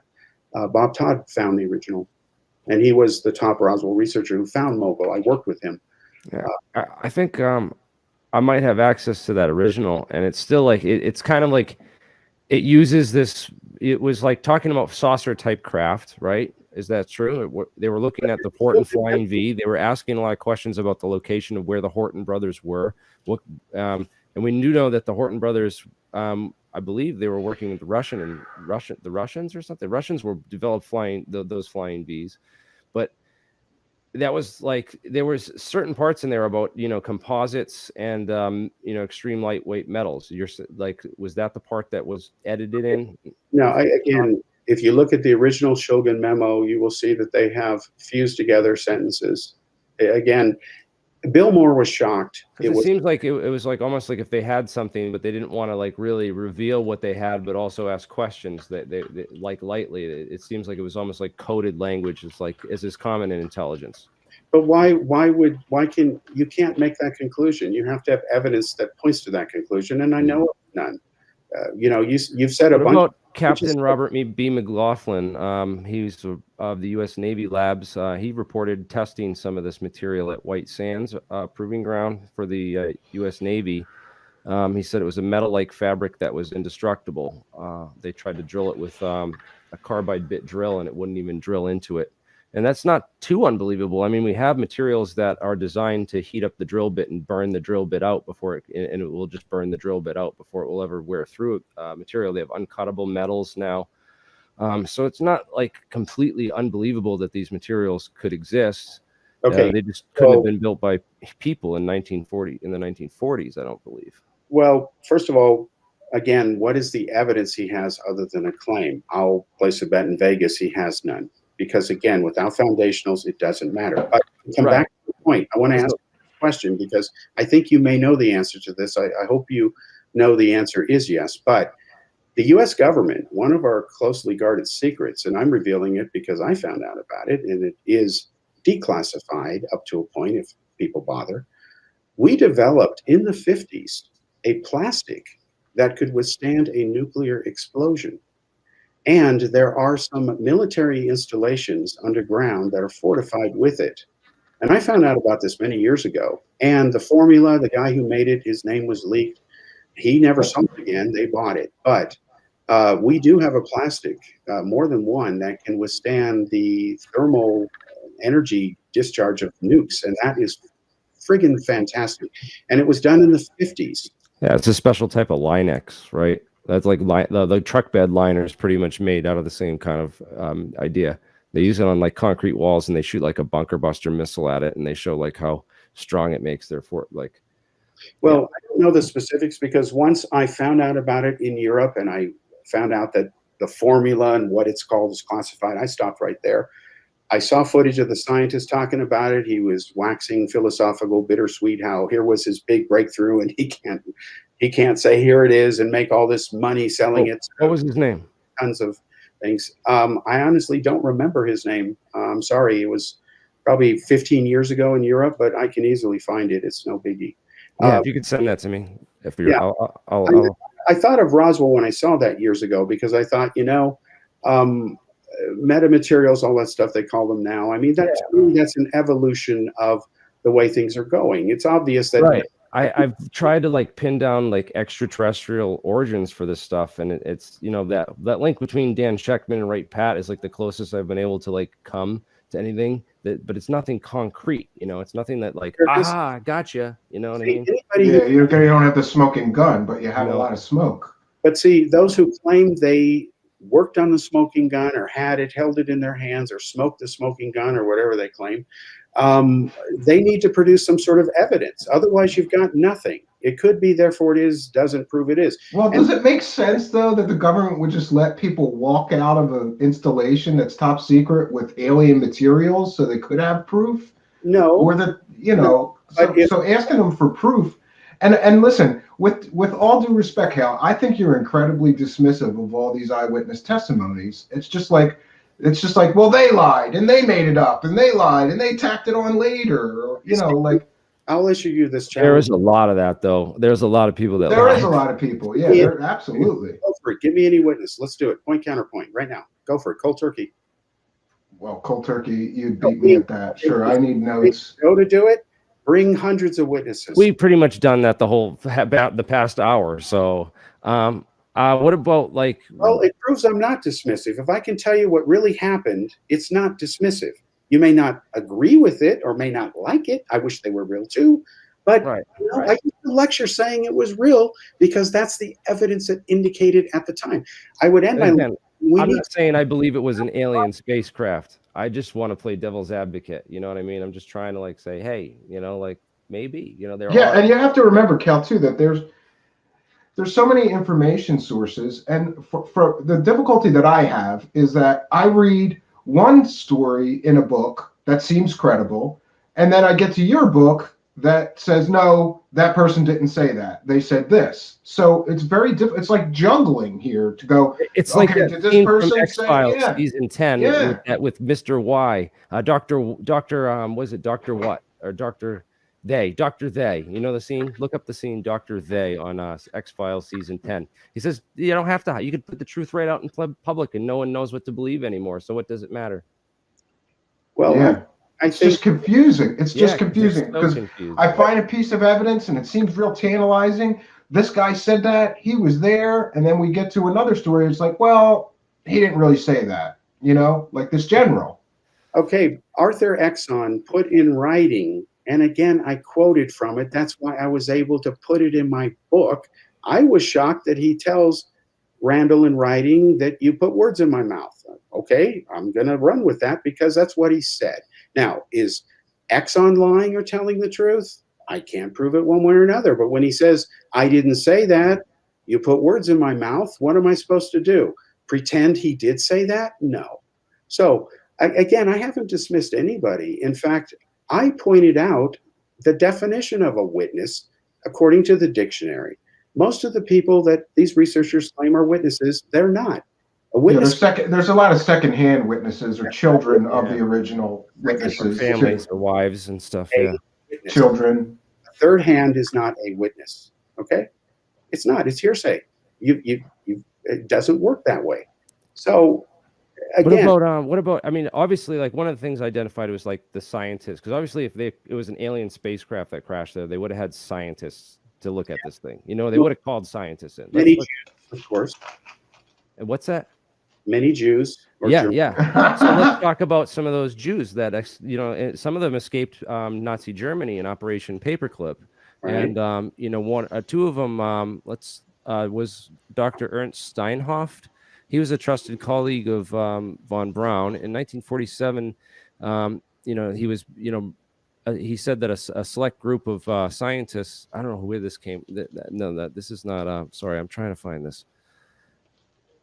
Let me get this straight. So he apparently Steinhoff later on in his life said something about one of his family members asked him about this, and he was interviewed, and he said that he heard that some of these materials were taken to an underground facility at Wright Airfield, and that there was a select group of paperclip scientists that were taken by federal authorities to the New Mexican desert for a purpose left unstated.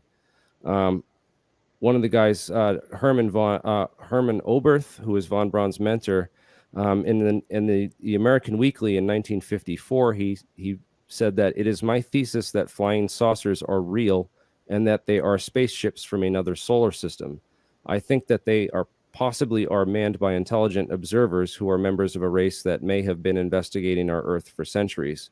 I think that they possibly have been sent out to conduct systematic long-range investigations, first of men, animals, and vegetation, and more recently of atomic centers, armaments, and centers of armament production. They obviously have not come as invaders, but I believe that their present mission may be one of scientific investigation. And that's sort of interesting, so that some of these paperclip scientists were talking about aliens and extraterrestrials later on and towards the end of their life. Walter J.H. Paparidel was a German V2 rocket scientist. In the 1952 edition of Life magazine, said that I'm convinced that saucers have an out-of-this-world basis. Okay, but in 1952, the CIA, especially, and the Air Force were involved in a deliberate disinformation campaign because, and I'm not saying they went out and caused all the UFO sightings. Don't even go there. Not you, but people who think that way, all or nothing. It's ridiculous. What I'm saying is this. Imagine aliens came here in the sense of some crashed saucer. Right. U.S. finds it. Okay, obviously they're going to want to cover it up if they don't make the decision to tell the whole world, hey, we've got it, you guys don't, neener. All right, so then what do? They would try to figure it out, okay? There would have to be a bunch of changes, cause and effect, over time that would be in response to that, even if they determined ultimately that it ran on, as Stanton Friedman used to joke with me, on obtainium, okay? So all of these UFO metamaterial, physical fragments, arts parts, all that other fraudulent stuff that was exposed again in this book, Arts Parts is in there. Too bad, Linda Moulton. A simple, and you know this, very few people do who talk about this subject, a simple isotopic ratio analysis of any material will prove whether it came from our system or Earth or some alien system. If you don't bother with that test, I have no time for you because you're wasting life, existence. If Yeah, you're I not, will say this on the claims that people have alien materials, it's a very Yeah, we simple have- test, right? It's a very simple test to put it into. It's DNA not or simple. I mean, a lot of labs will charge big money for that stuff, but that's why we're setting up this whole. That's why kind of like I've linked up with a lot of scientists who have access to this kind of stuff, and Okay. we've put it out there that we'll get this material tested for you for free Yeah. but I'll be able to look at it under a microscope and tell right away whether it's something I want to spend the money to go and get SEM or isotopic spectroscopy on. Yeah, and what I'm saying is I don't know who all your contacts are, but I have plenty of people going back decades, some of whom are still alive. I'm still younger than some of them, and it'll be done for free once it passes. Let's call it the bullshit test. Once it Right. passes first sniff, it is worth pursuing because you're derelict if you don't. The Ubatuba Brazil samples are a perfect example. I tried to get that thing settled years ago through the Lorenzens because the images of the spectra reading were there on the film. We could go back and be independently tested. It turns out that the equipment was not sensitive enough to detect the impurities that were there but didn't show up at the time in the 50s and 60s. Good job with the equipment at the time, like Fish's star map with the Lisi star catalog at the time, but later data proved it just didn't hold up. And it's okay to admit that. The problem is when you try to make movies saying it's true based on stuff that is no longer true. And that is getting stuck in a loop. And that was a problem Friedman and Bryce Zabel have. And this hype continues in a loop. It's now Or resolved. miniature alien mummies from Peru and the like. Yes. Oh, I Exactly. hate that stuff. I hate that stuff. They made a lot of money, on pay-per-view. But what was I going to say about that? But back to, we mentioned like Kevin Randall and Don Schmidt and some of those guys. I was digging into a lot of Anthony Brigalia's work and research over the past like 6 months, and he's been like really focused on that materials side of things, which is why, his research kind of caught my eye. And I've been sort of digging through, obviously he points out that Battelle Memorial Institute was, the leading military industrial complex metallurgist at the time, and that they'd probably be like the number one place where you'd bring alien debris if you had it.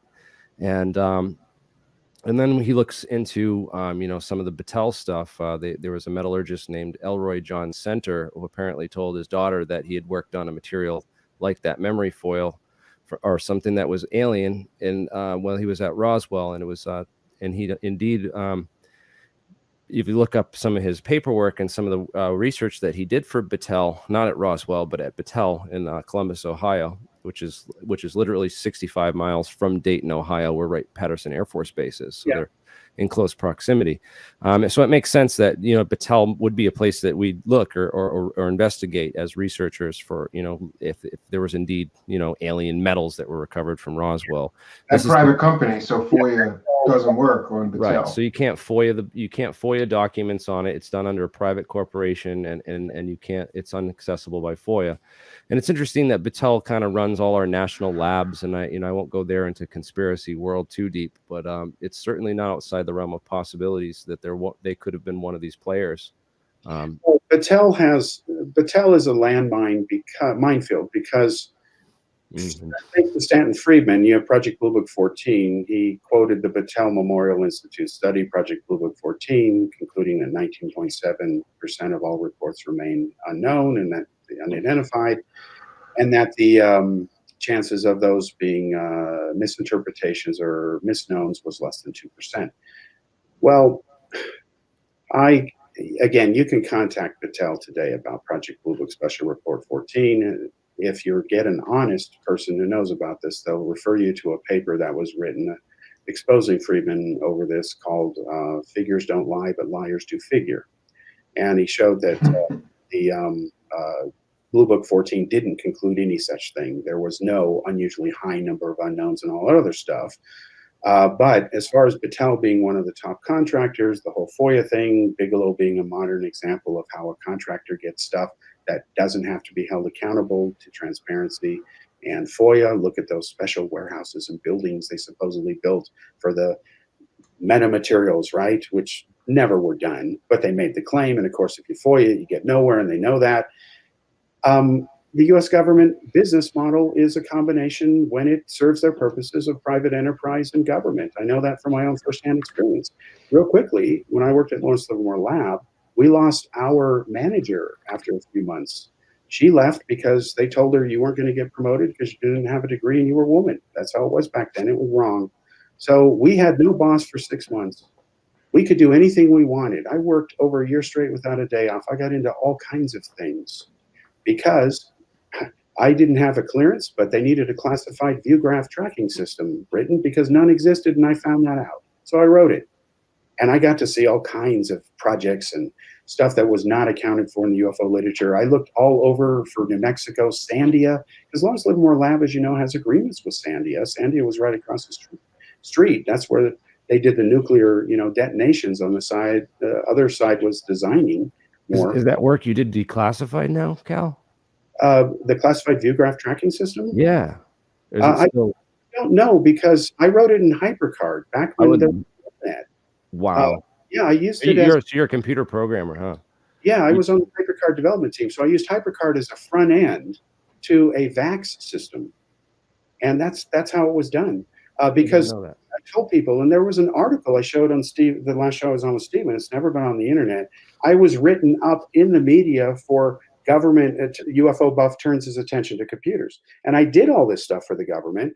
The stuff that I'm going to send Erica Lukes tonight and Stephen tomorrow, the UFOCOM software, is written from these binary research and deployment systems I did, the BRADS, for years, using counterterrorism and all these other. And Cal, you probably should include Jeremy in your testing. Oh, absolutely. Jeremy, he's got this really great software for research. It looks great, and I think. Yeah, what is up with your software? I wanted to know more about your software.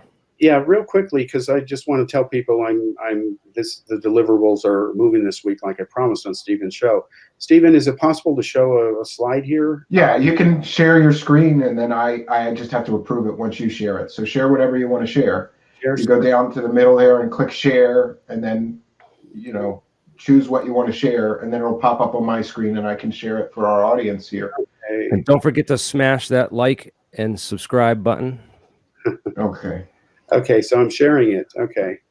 So basically, I am sending Erica Lukes. I'm going to call her after the show. This is her, of course. She is going to be putting real archival material into the software that I've written for her. I've adapted it from. She's great, by the way. I know. Yeah, I just got into some of her shows and have been trying to catch up listening while I'm doing other things. Yeah, I think she's great too. I want to reach out to her and collaborate on some things.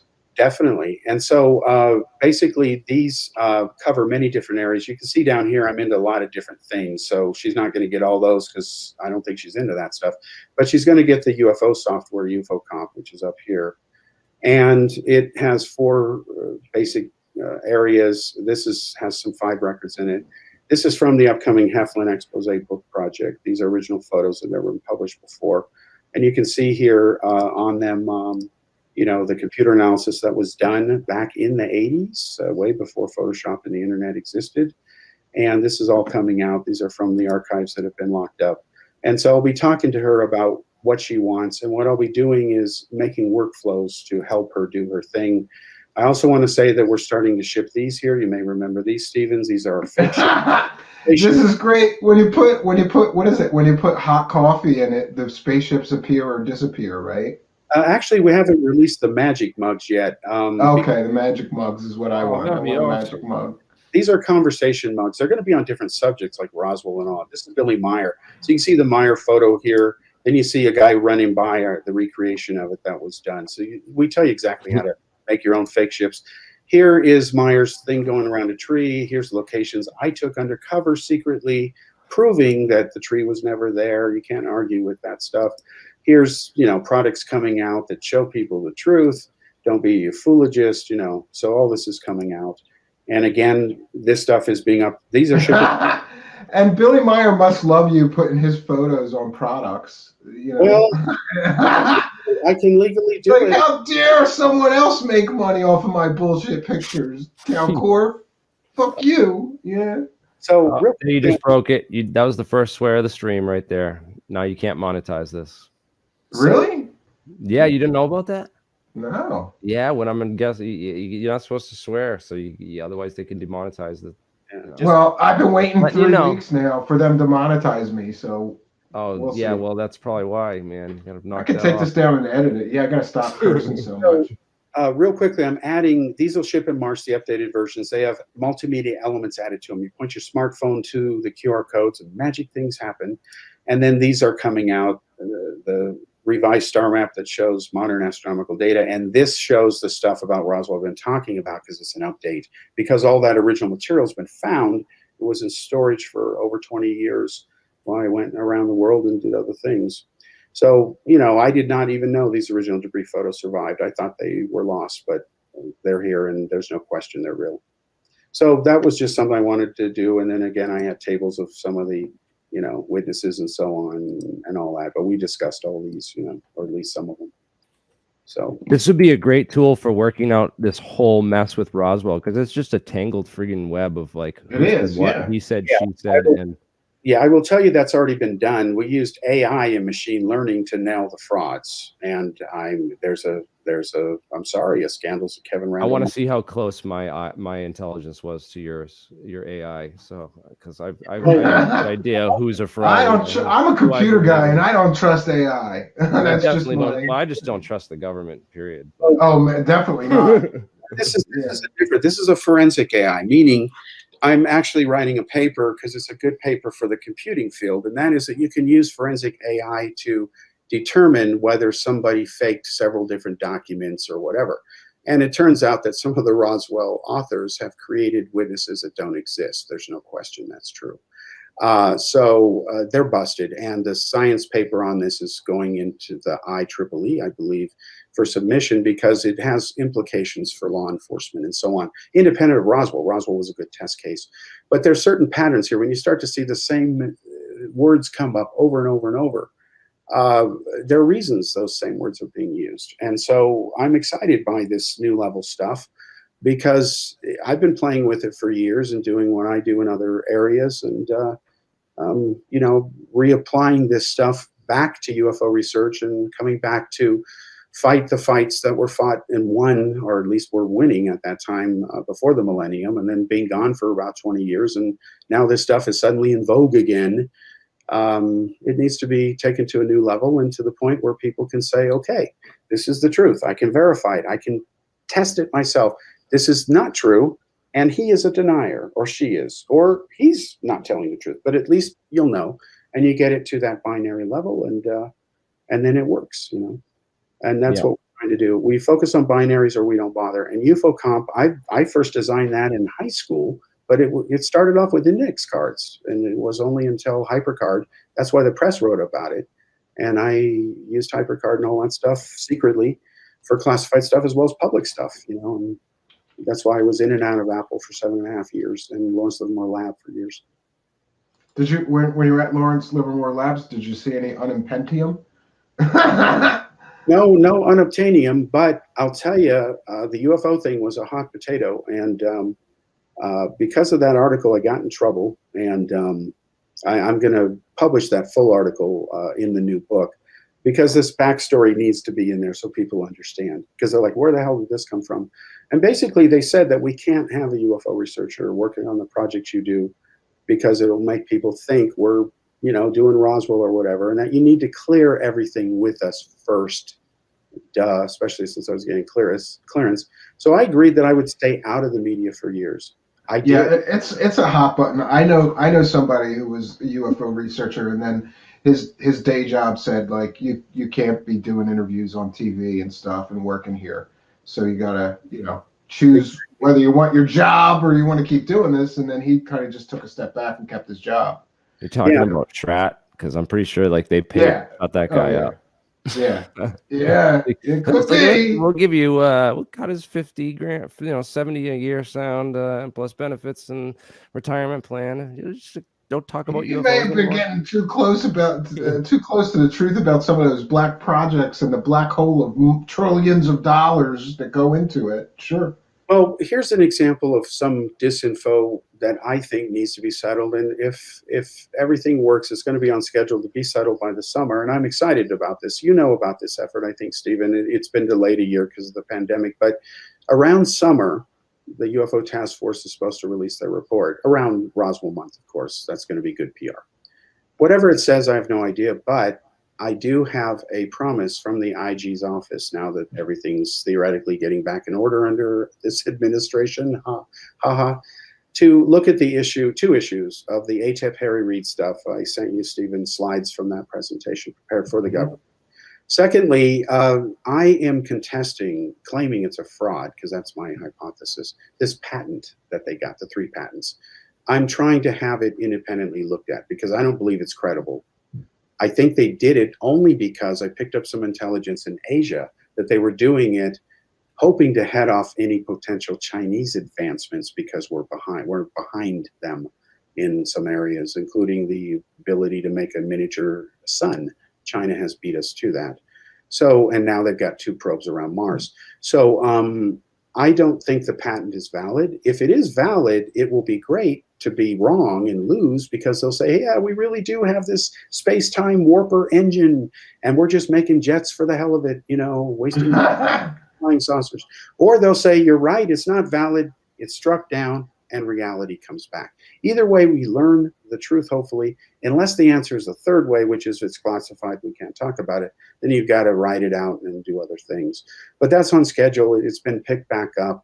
I'm hoping in 2 months to find out from Kiviat where his lawsuit is over, Pandolfi and Marriott and those guys, because that is still going on. The judge wanted it wrapped up last year, and she ordered it that way, but the pandemic torpedoed everything. So it's a mess now in that one thing, but the other projects are moving forward. So that where did you get that figure for 65.9 million people believing the Roswell case? Oh, because if you look at there's been surveys done over the years of what Americans believe in conspiracy. So it's from that series. The granddaddy of them all is JFK. 81% believed in it at its peak. Now it's about 61%, holding steady in the last 5 to 6 years. They haven't done a poll recently. Roswell, they won't do one until the anniversaries come up, like 75 and 80, because we're an anniversary society now, unfortunately. Well, the software looks good. I'm looking forward to giving it a whirl. It might help me get a little more organized, because I'm a mess. I just have folders and I copy stuff into folders, and that's not the best way to do things, for sure. Well, I want to explain something real quickly for both you and anybody who's our partners in testing this. There are workflows that I do, which I think might be of interest to you guys. There's also stuff that's unique to you that no one else cares about, and that's fine. So what I want to do under the create and deploy is you tell me what you want this thing to do. If everything's in there and you can spit it out in whatever formats or combos you want, what is it you want to do? And I do slideshows, a bunch of different things. So the idea is to, with a few clicks, start making sense and putting this data into some form where just a few clicks touches, I can just do whatever I want to do with it. I know I'm oversimplifying it, but like admin, there's admin functions in there. In fact, to be honest, the version of this that you may end up with, Stephen, and you can probably appreciate this as an IT guy, is there's really admin, manage, browse, create, and deploy. Admin would be for people like you and I, but I'm just calling it admin now. But when it comes out to the public, version 1.0, this is the alpha, it'll be probably manage, manage, browse, create, deploy. And this is just a thing for keeping track of stuff and organizing, or is this for like web posting? And does this post directly to a website? It can do all of that. It's up to you. The advantage of this software is that you can take it with you on the road on your device, smartphone, whatever. It's got, a tablet and iPhone interface or smartphone interface. This is the 21.5-inch version on my particular, screen here. And then these are just random files put in there that I'm sending to Erica, the real data files.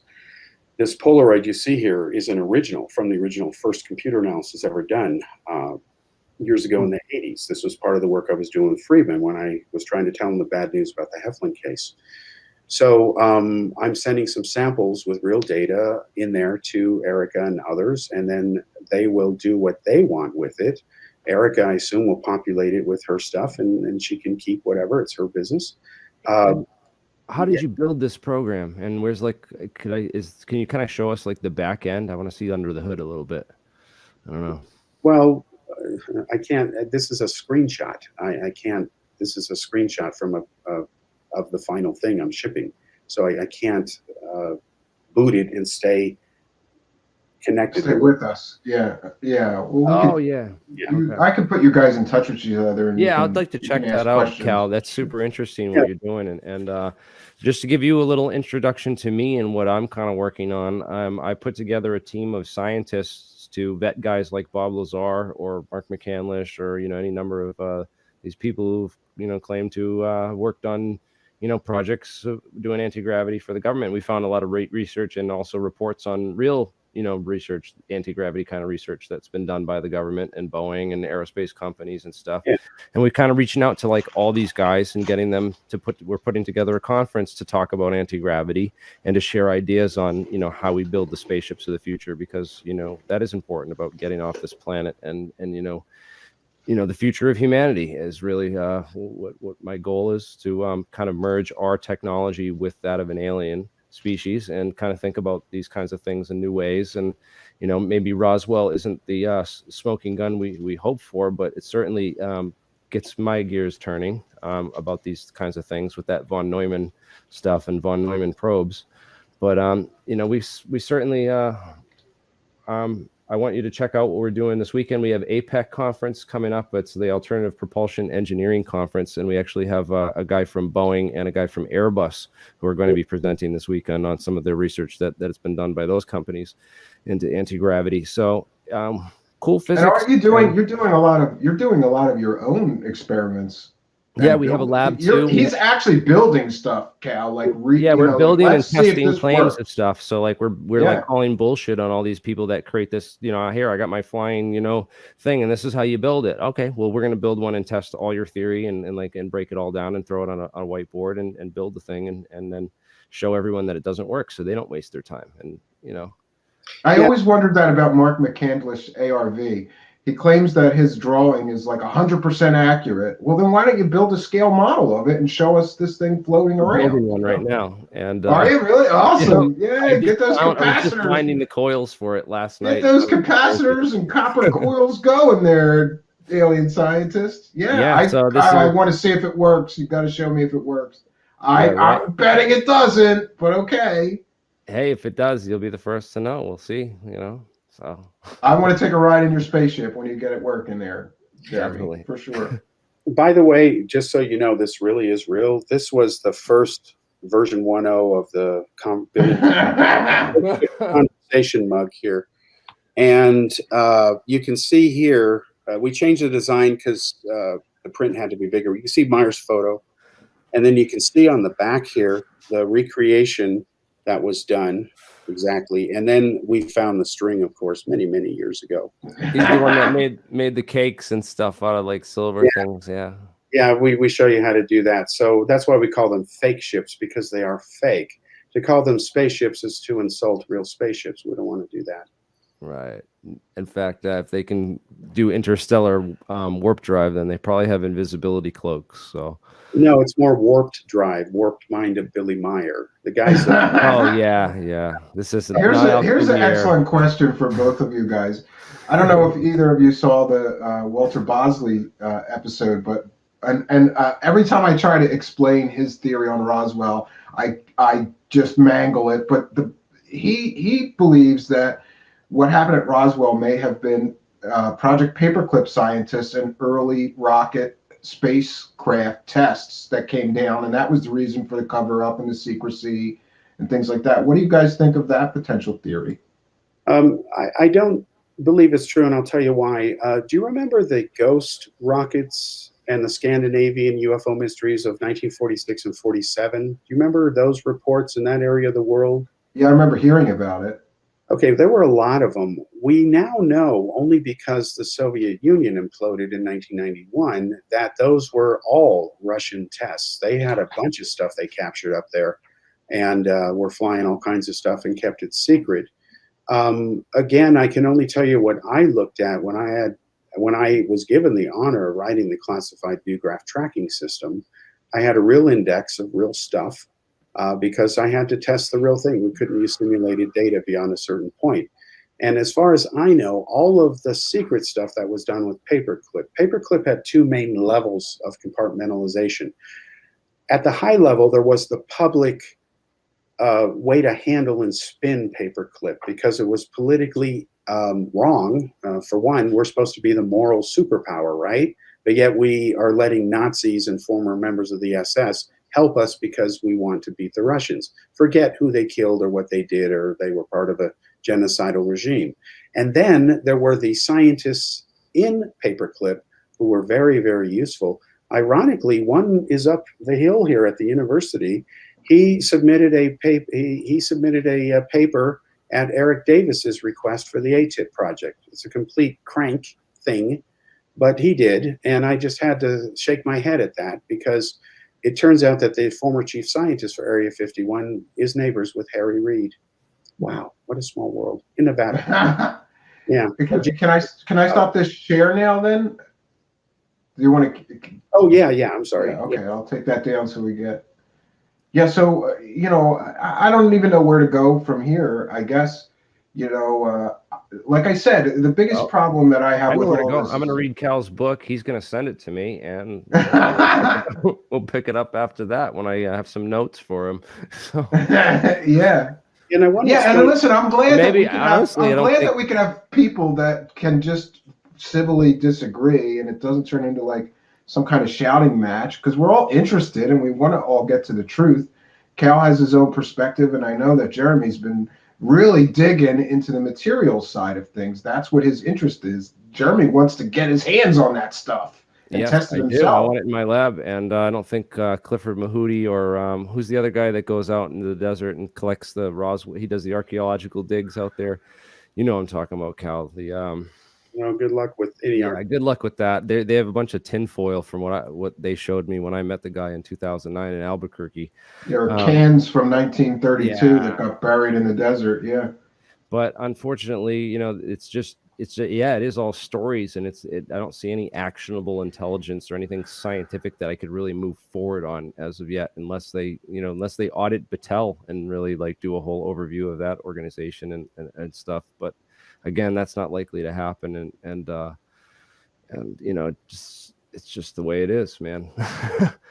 But yeah, I want to check out Cal's book, and you should definitely get in touch with me after the show.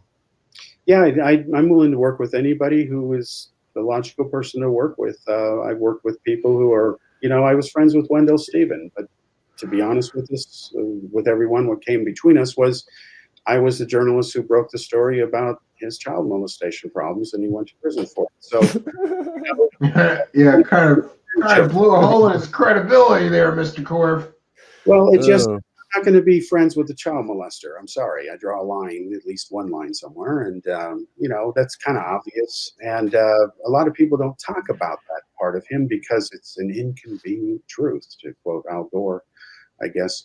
But anyway, so again, I'll work with anybody, even if I don't like the person, in a common quest to find the truth. Oh, Cal. Yeah, come on, bro. Come on, bro. I'm sure you would like him. He talks all this science stuff that'll make your brain hurt. Like, I'm pretty into science, but Jeremy starts I'm just kidding. I'm just busting protons and neutrons and all this shit, and my brain hurts. It's not worth wasting electrons on. It's one of my favorite expressions. And then I do get people who say, "What's an electron?" It's like, never mind. But anyway. Well, I think we're going to wrap it up here. I don't want to keep you guys too much longer. How long was this show supposed to be? I didn't have a set time, but we're at 90 minutes now. Yeah, we're in an hour and a half now. That's all the goldfish out there the attention spans can handle. So if I can just bring up something, I want everyone to be clear on what the UFO comp software is and is not. I am releasing it tonight and tomorrow to a small group of people who will beat it up and populate it with real data, people who are everything from ordinary users to IT guys, and I want the honest truth. I then want them to think in a different way, because hopefully the software will get them to think about doing things a bit differently and say, well, how about a workflow that helps me get XYZ done? I'll take a look at that, and I'll talk to Roy if I need to bug him and say, let's try to work this on it. I'll involve Roy. Roy builds his own stuff too. Roy built his first essential airplane. I mean, the guy's a genius. He's like a real Tony Stark type guy, except he's real. Reminds me of some of the stuff you've said. So I can't wait to get you guys talking. And of course, Stephen, you've heard of Roy. You'll be in touch soon. Yeah. Eric, I have the 27-inch IMAX screen, so I have to scale up everything. But I'll have to have you take screenshots and send them back to me so I can see what to do with that extra real estate, which I don't have. I love seeing the UFOCOM system on all 3 monitors. It's got a SETI module, which I'll show later, which talks about the SETI stuff. So in answer to your question, this can be a standalone app that you can take your stuff with you in the field, on the road, anywhere you need to go. Or you can have it be a front end to any back end. You could even use it as simple GUI to some SQL god-awful nightmare database on the back end. You know, it runs on Windows, it runs on Mac, it runs on iOS until it is frozen and released as 1.0 for the public, free, by the way. And cases will be modules in it. We'll deal with Android later once we know how the other platforms play, because then it'll be a formality to port it to Android. But absolutely be web-based. It has a DNA in it, as in distributed network architecture. It uses the FileMaker engine by Apple Claris. So we used to work at that company many years ago. So, you know, it's just wonderful. And what's good is that, you know, it's just great to take these pieces of these other Frankenstein databases like Terrorist Tracker and stick it in there and say, okay, change it from Al-Qaeda to MUFON or whatever. And, you know, same idea, you know, and reconstruct and to tailor it for UFO research. So. Yeah, I have a whole database team working on. We've been like compiling databases and just archive material on like government and private anti-gravity research or any kind of really research related to, you know, subjects any way and form kind of related to that. So it'd be cool to hook you up with some of the people on my team and see if we could there might be some room for collaboration there. Yeah, just so you know, the next phase of this, other than getting it to the few key people, is I've got to contact others like Jan Aldrich. I've known him for many years. We've never really directly worked on things together. We respect each other. He, of course, is involved in the Digitization Archive project, and there's you know, Isaac Coy in England. I need to talk to him because being a library sciences outstanding award recipient from when I was a little boy, I've loved this stuff. We have to come up with taxonomies, metadata, how to handle naming conventions. Oh, absolutely. This is a complex project. And as you know, some of it's determined by the data. You know, well, I don't have a field for that, but I got this kind of piece of data, so now I need that. So I was shocked when we started doing, not shocked, but it was like, okay, I understand why it's saying that. When we started doing the researchers, and some of them did make up stuff, invented people who don't really exist, like Catholic nuns and others. To catch them using the same lingo in the descriptions of what the witness supposedly said, that was interesting because it does show that, you know, they're busted, and that needs to be made out to the public. And so we want to work with. I wonder if you could like plug Lord of the Rings in there and find all the fake data points and then like use it to like correct your story. You know, if like you plugged your like, you know, your novel in there, you know. Well, on Lord of the Rings, real quickly, I'm shocked at people who don't understand that it's essentially. I'm sorry, Game of Thrones is essentially Lord of the Rings redone. If you tell a Game of Thrones fanatic that, they'll want to, you know, knife you or sword you or whatever. I know nothing about that, but you know, I'm I mean, using it as an example. practically Maybe you could use the matchups, you know, plug in all the Game of Thrones data with all Lord of the Rings and see if it can actually tell the difference. Like, oh. Well, he admits that he was inspired by it, but you know, just like he doesn't use George R. Martin, he uses R. Martin because the other George Martin is way more famous. You know, the Beatles producer. You know, so anyway, I'll talk to Jan and find out what they're doing. They have their own database projects, and the idea is to get us all on the same page. That's where this is leading to. Yeah, Once we come up with a work document that everyone will sign off on, everyone hopefully will then say, okay, I'm going to name my files this way, just like they do, the taxonomies. And then we'll take a look at final workflows. And then once we lock it down, I will release it to the public free. And it's got buttons for sightings, radar cases, SETI, landing cases, government documents, research archives, electromagnetic cases, physical trace cases, all the categories of evidence. Because I told you many years ago as a kid, and it's in the main thing, it's with, that, you know, this close encounter of first, second, third kind doesn't go far enough. Okay, it needs to be more detailed. But he told me that that was just a sop to Hollywood, and he went with the money. Fine, I understand that. Then he tried to do fourth and fifth kind. It's like, no. You need to break it down. It needs to be a table of categories with just check marks in each box. Exactly. Really. So I had invented the 6 category system where basically sightings were also photographs and movies taken were photographs, because photographs are a type of sighting. They supposedly have a piece of evidence to back up the sighting, the photo, if it's real, but it's still a sighting. But if I say close encounter of the first kind, you have no idea whether it's a sighting, whether it's a photo, whether I didn't see anything, something showed up on the film. There's those cases. So I broke this all down years ago, had massive card index files, then got into computers. Finally, when I went to Apple, started at Atari, gave APRO and other people computers over the years, and then quietly helped them over the years secretly on some of this stuff. You know, like some of the early Roswell researchers. And this is really revisiting that and saying, well, now there's all this stuff here, modern technology, smartphones. As far as I'm concerned, every smartphone is a potential Mars lander explorer, theoretically. If UFO's flying around, where's all the bazillion smartphone photos that should be there if there's cause and effect? Who knows? They're not there. So we need something where everybody can put all the data in a platform, agree that this is how we handle it, and the ufology will separate from the ufology as that process unfolds. I think we also need like an Alexandria type project where, you know, like where they're trying to digitize all these books or texts and, you know, and documents and stuff. Because I guess Michael Schratt has one of the largest UFO databases on the planet. Apparently, he's got just warehouses full of documents. He's like accumulated every major database that's ever existed. He's like really into this, so that would be great to get, if we could get his files with my like scientific database and put them all in like a place. Funnel it all to one place. I would love to see some of that stuff. I know Schratt's got a huge monster collection of stuff, like of every UFO case. It would require a really coordinated effort of a, you know, a lot of people, but you know, the payoff would be worth it because there's so many people in the community that would, you know, that need, we know this is what needs to happen. This is the next step for ufology.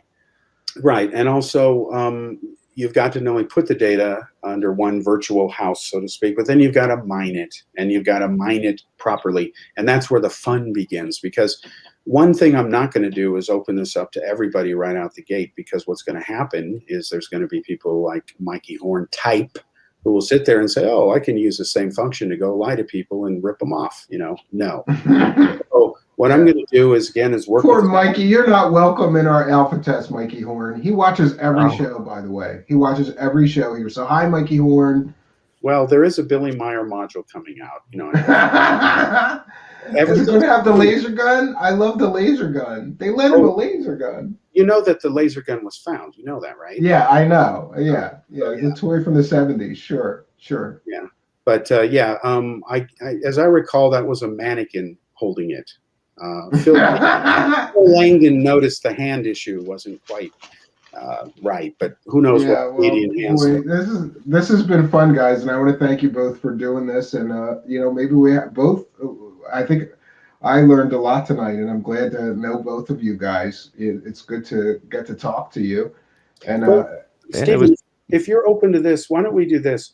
he hasn't seen the book, and it doesn't matter that I wrote it. It's just a set of data that goes back to the old times that anybody should know of as foundational. Have him go through it, and let's keep each other updated. If he's got something that I'm wrong, I'll say. In fact, I'll make you this promise. If I'm wrong on Roswell, I promise you I'll come on your show first and say I'm wrong. Because I don't have an ego in this. I want the truth. And right. Hey, I just try to play devil's advocate because I want the truth as well. And I think if anyone has it, it would be, Wright Patterson or Battelle or something. But I'm betting Battelle has it. If these materials exist, Battelle knows about it. Yeah, for sure. But I'm after that kind of stuff because that's actionable intelligence. It's tangible scientific data. You know what I mean? Right. You can't do nothing with stories. You can't build a spaceship with stories. Spooky in the live chat says, I'd like to see a part 2. So would I. Yeah, man. We'll do a follow up on this once Steve Cambion gets, the big boost from maybe some of that fame from Tim Pool will wear off. I hope so. Rub it on me, brother. I need all the help I can get. Yeah, and good for you. What an amazing experience. Some of this crowd of I got a flux of 5,000, maybe 10,000 new subscribers on YouTube and a flood of new Twitter followers. So hopefully I introduce some people to your work, Cal, and your work as well, Steve, because I'm a big fan of both. And I wouldn't have made this connection if that weren't the case. And it's so funny to me because I started reading Jeremy's website you were one of the first people that had a website that was into this stuff, early website. I remember reading it for years, and it's kind of bizarre and surreal to me that years later we're friends, and that's awesome because I never would have thought that reading it 10 years ago when you had a website real early, didn't you? You had one of the early web websites, 2008, and then probably 2009 when I started all that. And I got inspired from American Anti-Gravity, who's Tim Ventura, and he's the one running our APEC, propulsion conference right now. That's awesome. Which is awesome because it's just keeping the dream alive, man. I don't know. Well, that's awesome. All right. Well, are you wearing a Star Wars shirt? Yeah, I am. Actually. Oh, I got flack for wearing my Star Wars shirt on the show. You saw me. I had the Darth Vader and the Stormtroopers on my shirt, and people were like, "Oh!" One of the top comments on the Tim's video was, "Oh, he's wearing a Star Wars shirt. We can immediately discredit anything he says." In that spirit here. Well, I'm not credible. Look at all of us, man. This is Star Wars Abbey Road. Star Wars Abbey Road. There you go. I'm not credible to begin with. Oh, you got a lightsaber. Okay. In fact, don't make me use this. All right. Well, we're gonna wrap things up here. I'm gonna throw you guys both out and play a short bumper, and I will be right back with you. Okay. Awesome. Thanks again for doing this. Thanks, I really appreciate it. I'm gonna throw you out, and then I'm gonna throw you out, and. Well, friends, what an amazing evening it has been to talk to two of my favorite people that are into these subjects. And I want to thank both of them again. It's just, this series is just got so many twists and turns. We go from believing it to maybe not so much, to thinking this person is credible, to thinking maybe they're not so credible. This is one of the greatest mysteries, and there's so many twists and turns in it. I can't wait to see what happens next. We're going to be continuing our series. I'm hopeful that we're going to get Don Schmidt to appear, but I'm still waiting for him to confirm. Stay tuned, friends, because we're going to keep drilling down on this until we get to some kind of consensus. All right, friends. I want to thank you all for joining me. I'm always happy when there's an audience. Thank you so much for being a part of mine. Until next time, friends, my name is Stephen Cambion. Good night, and God bless all of you.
Greetings and salutations, old friends and hopefully some new friends here. Welcome to Truth Seekers. Tonight is a Truth Seekers special event. We are continuing in our Revisiting Roswell series, bringing together the world's greatest researchers, authors, historians, and experts into the Roswell event. And I can think of no better expert, really world-renowned expert, to welcome to our show when talking about the Roswell event than tonight's guest, Donald R. Schmidt. Donald R. Schmidt is a graduate of Concordia University, 5 times best-selling author. Actually, I think this is a little old. It's probably 6 or 7 times best-selling author by now.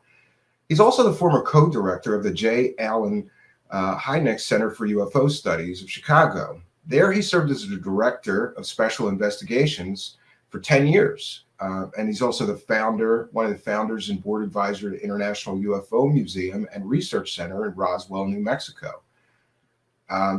Besides that, you may be aware that he is also was a film consultant for the film Roswell, the Hollywood movie, as well as appearing on many different documentaries.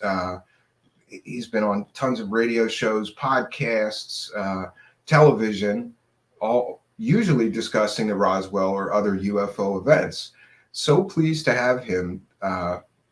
So, ladies and gentlemen, let's welcome our guest, Mr. Don Schmidt. How you doing, Mr. Schmidt? It's good to talk to you again. Well, you're very kind, very, very flattered by your introduction. So thank you. Well, you may remember I interviewed one other time, and it was probably my favorite interview of my radio show. It was you and Stan Friedman. Those were my 2 favorites from that whole run of hundreds of interviews, and the most memorable to me. Thank you. So I'm not sure where to begin, but I did want to begin with, I know you've had this lifelong interest in UFOs. I don't know that I've ever heard anybody ask you why the interest in UFOs, and then why specifically to Roswell being such a focus of your research and authorship of so many books. I was just in 4th grade at the time of the Kennedy assassination. Okay. And I was home alone with my mother that weekend. My father was away on business, and I was glued to the television set for 4 straight days. And it's an argument I often use against those who suggest that, well, memories fade, people forget, they exaggerate, they fabricate, events in their lives because our memories just do not remain intact. And this happened now going on, we're approaching 60 years ago. Sure. And I remember down to the minute exactly what transpired when we first got word, and the nuns wheeling the television set into the classroom and what they said, and then how we were, released early that day, and then watching my mother cry, for 3 straight days over what was happening right before our eyes, that type of thing. And I wasn't in Dealey Plaza at the time. I wasn't down in Dallas. I wasn't involved in any manner, shape, or form. And yet I remember exactly because it was such a profound event in my life. So it's the same argument that we would use regarding our witnesses at Roswell. The difference being they were there, they were involved. It's that profound. So how do you ever forget? And so that carried over. It was a few years later, and I already was very much into history, loved history books. My parents could tell you that whenever they'd ask, well, what would you like for Christmas or for your birthday, that type of thing, I would have book titles listed. 6 years old already, I wanted books for Christmas. And so we're Christmas shopping, and I slipped away into the book section of the department store. Now, mind you, this was right after the Warren report came out, was released, the Kennedy assassination investigation at that time. And there was this book that had the exact same words that were being bandied about at the time of the Warren Report: whitewash, cover up. But it was in reference to a UFO book. It was Frank Edwards' book, Flying Saucers, Serious Business. And I paged through it and I thought, wow, what a big story if this is all true. We're being visited. You know, there's an intelligence from off the planet that may be actually here. And why aren't we hearing about this in the mainstream media? Why is this being whitewashed? Why is this being covered up? That type of thing. And so I couldn't get enough of the subject matter. I couldn't wait to find another UFO book. And the one chapter in the book was entitled, Who's Driving? And it was all about UFO occupant cases. And wouldn't you know it, my next book was by Coro and Jim Lorenzen, the founders of the Aerial Phenomena Research Organization, APRO, entitled Flying Saucer Occupants. So the whole book was CE3 occupant stories from around the world. And as Coro and Jim, in the opening text, suggested to the reader, you don't have to believe all of these cases, but just imagine if just one is true. Just one. And how it changes everything. Changes our perception of this world, of our lives, of our futures, everything. And so throughout high school, I really got away with, in my English classes and my speech classes, I would get up and I'd be able to give a talk on UFOs without so much. You must have much more understanding teachers than me. I went to Catholic school. They wouldn't hear anything like that. But, well, you know, I went that's to great. So you had this early burning interest in this. Absolutely. And I went to parochial school. I went to Catholic school for 8 years, but I went to a public high school. And so, yes, you're absolutely correct, Stephen. They were very open to the subject matter because it was at the time that the Air Force was still officially investigating the phenomena. It was still in the public genre for that time. And so you couldn't that readily just dismiss something that the government was still officially investigating. So it still was open territory in that regard. And then through college and then thereafter, I went into investigative training because I wanted to be in the field. I wanted to actually work on these cases. I couldn't imagine anything more exciting than actually being with witnesses and recreating their experiences and going to the scene of the crime, so to speak. And yet I was still a skeptic on Roswell. Wow. I still remain a skeptic on Roswell. In fact, even through the mid-'80s, I put out a paper that I could not accept that something of that magnitude could be kept a secret for 40 years, as the case would be at that time. And for making that first trip with Kevin Randall in 1989, both of us, we were so confident that we would. Yeah, I interviewed him, and he said that you guys thought that you would just wrap this whole case up, case closed in a few days, right? In a weekend, single weekend, jaunt down to the land of enchantment, New Mexico, and the first day that appeared to be the case because we were speaking to only third-hand, fourth-hand witnesses. But on the second and third day, as we were talking to the first-hand, who had actually handled the wreckage, the material.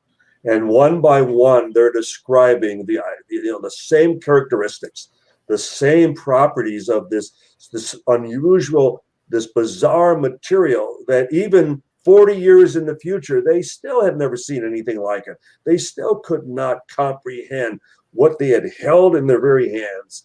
And so Kevin and I were walking away and going, gee, maybe we need to get back down here as fast as we can, because what if we're wrong? And we decided we needed to start treating it as though it was the genuine article. Because I think the worst thing would have been is that we would have still approached this with the preconceived position. We're out to prove that this didn't happen. And I'm sorry, whether it's from the skeptical or the outright believer, That's not the scientific methodology. You go where the evidence leads you. You go where your own research, as it develops and as it remains fluid, as you approach it, you let it rudder the ship.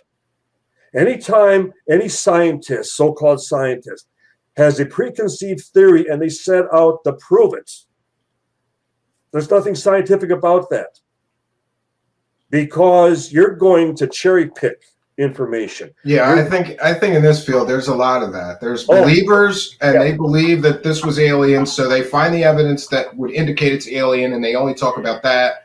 They don't accept both sides, and that's not a good way to do it. I could not agree more. And the other thing is, and I find this even especially with journalists in dealing with eyewitnesses, and that's the situation we have with Roswell. That's the situation we basically have with the entire investigation of UFOs, that we're still dealing with a witness phenomenon. Roswell, if we actually had a piece of hardware in our possession, it wouldn't matter what any witness says. It wouldn't matter what any skeptics or believers said. We'll let the evidence speak for itself. Yeah, that would be the holy grail if we could find Holy something. Grail. Yeah. And we continue. That's where our greatest effort continues. Yet, as an investigative journalist, as an investigative researcher, writer, what most still do not do is they feel they've wrapped up an interview, and then they make a judgmental call as to, well, now, do I believe this? Do I accept this? Is there room for error? Do I provide a little latitude? That type of thing. But how many step back and say, what if this person is telling the truth? Most journalists don't do that nowadays, and most investigators don't do that. They feel as though, even in dealing with just a people situation, that they know what's in the person's head, they know what's in the person's heart, that they can make that call. And I think that's one of the reasons that you have to educate yourself as much as possible.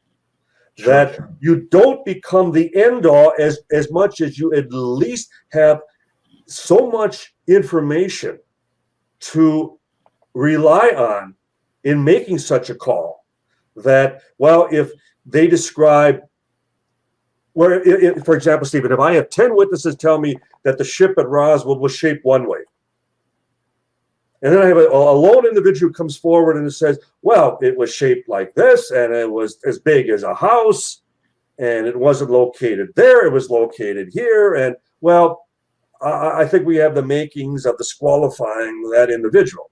Yeah. But It's what the majority are telling you, right? But it's up to me to have done enough homework that I can weigh all that information.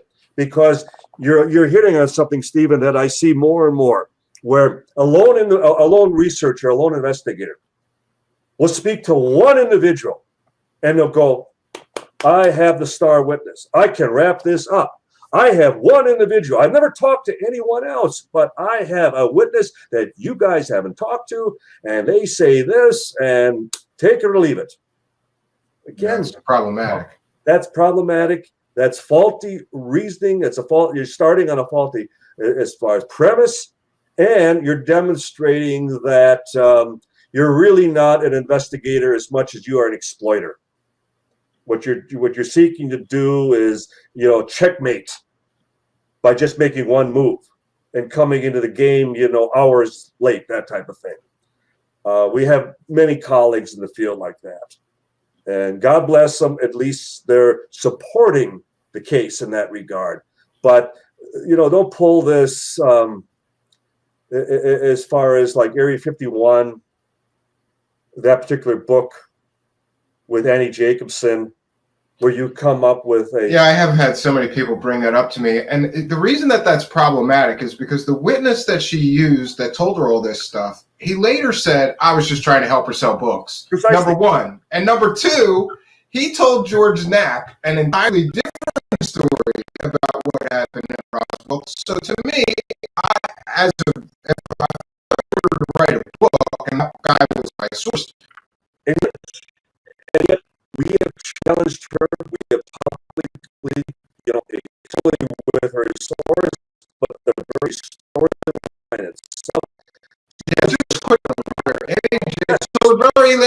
chapter, and she tells about this source that told her that Joseph Mengele and Stalin got together to try to panic us. And that's what Roswell was. But he's the only witness. He's the only person. Jammed them into a Horton brother flying wing. Oh, that's what it was. You're right. I apologize. Recovered by the Russians. And first of all, historically, Joseph Mengele was not captured by the Russians. No, he was in Argentina. He escaped to Argentina. He married a beautiful woman in Argentina that he lived out the rest of his life with. And a lot of those Nazis did. They either went to Paperclip or Argentina. Those were the two places you went if you were a verified Nazi after World War II. What's interesting, Stephen, is there are all types of FBI documents that they knew they were down there. And yet they were more concerned about the Cold War and that the Nazis could help us with their information regarding the Soviet Union. So we were using as far as them in that regard. So Annie, you totally spun the entire situation. And then as far as the flying wing, well, there were only 2 recovered prototypes, and both in pieces, inoperable. One was reassembled, and it's presently at the Smithsonian. Yeah, I've seen it. And it's nothing more than tubular bicycle metal with varnished wood as far wrapping as around the frame, around the frame, that type of thing. So, Annie, we're supposed to believe that Mengele created 13-year-old children to appear alien, and they were flown all the way from Russia to the central high desert of New Mexico.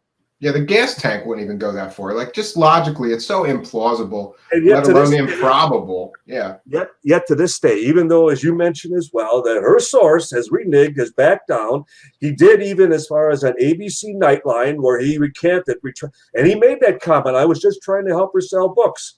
Well, she's still trying to sell books. Yeah, well, good for her, because it worked.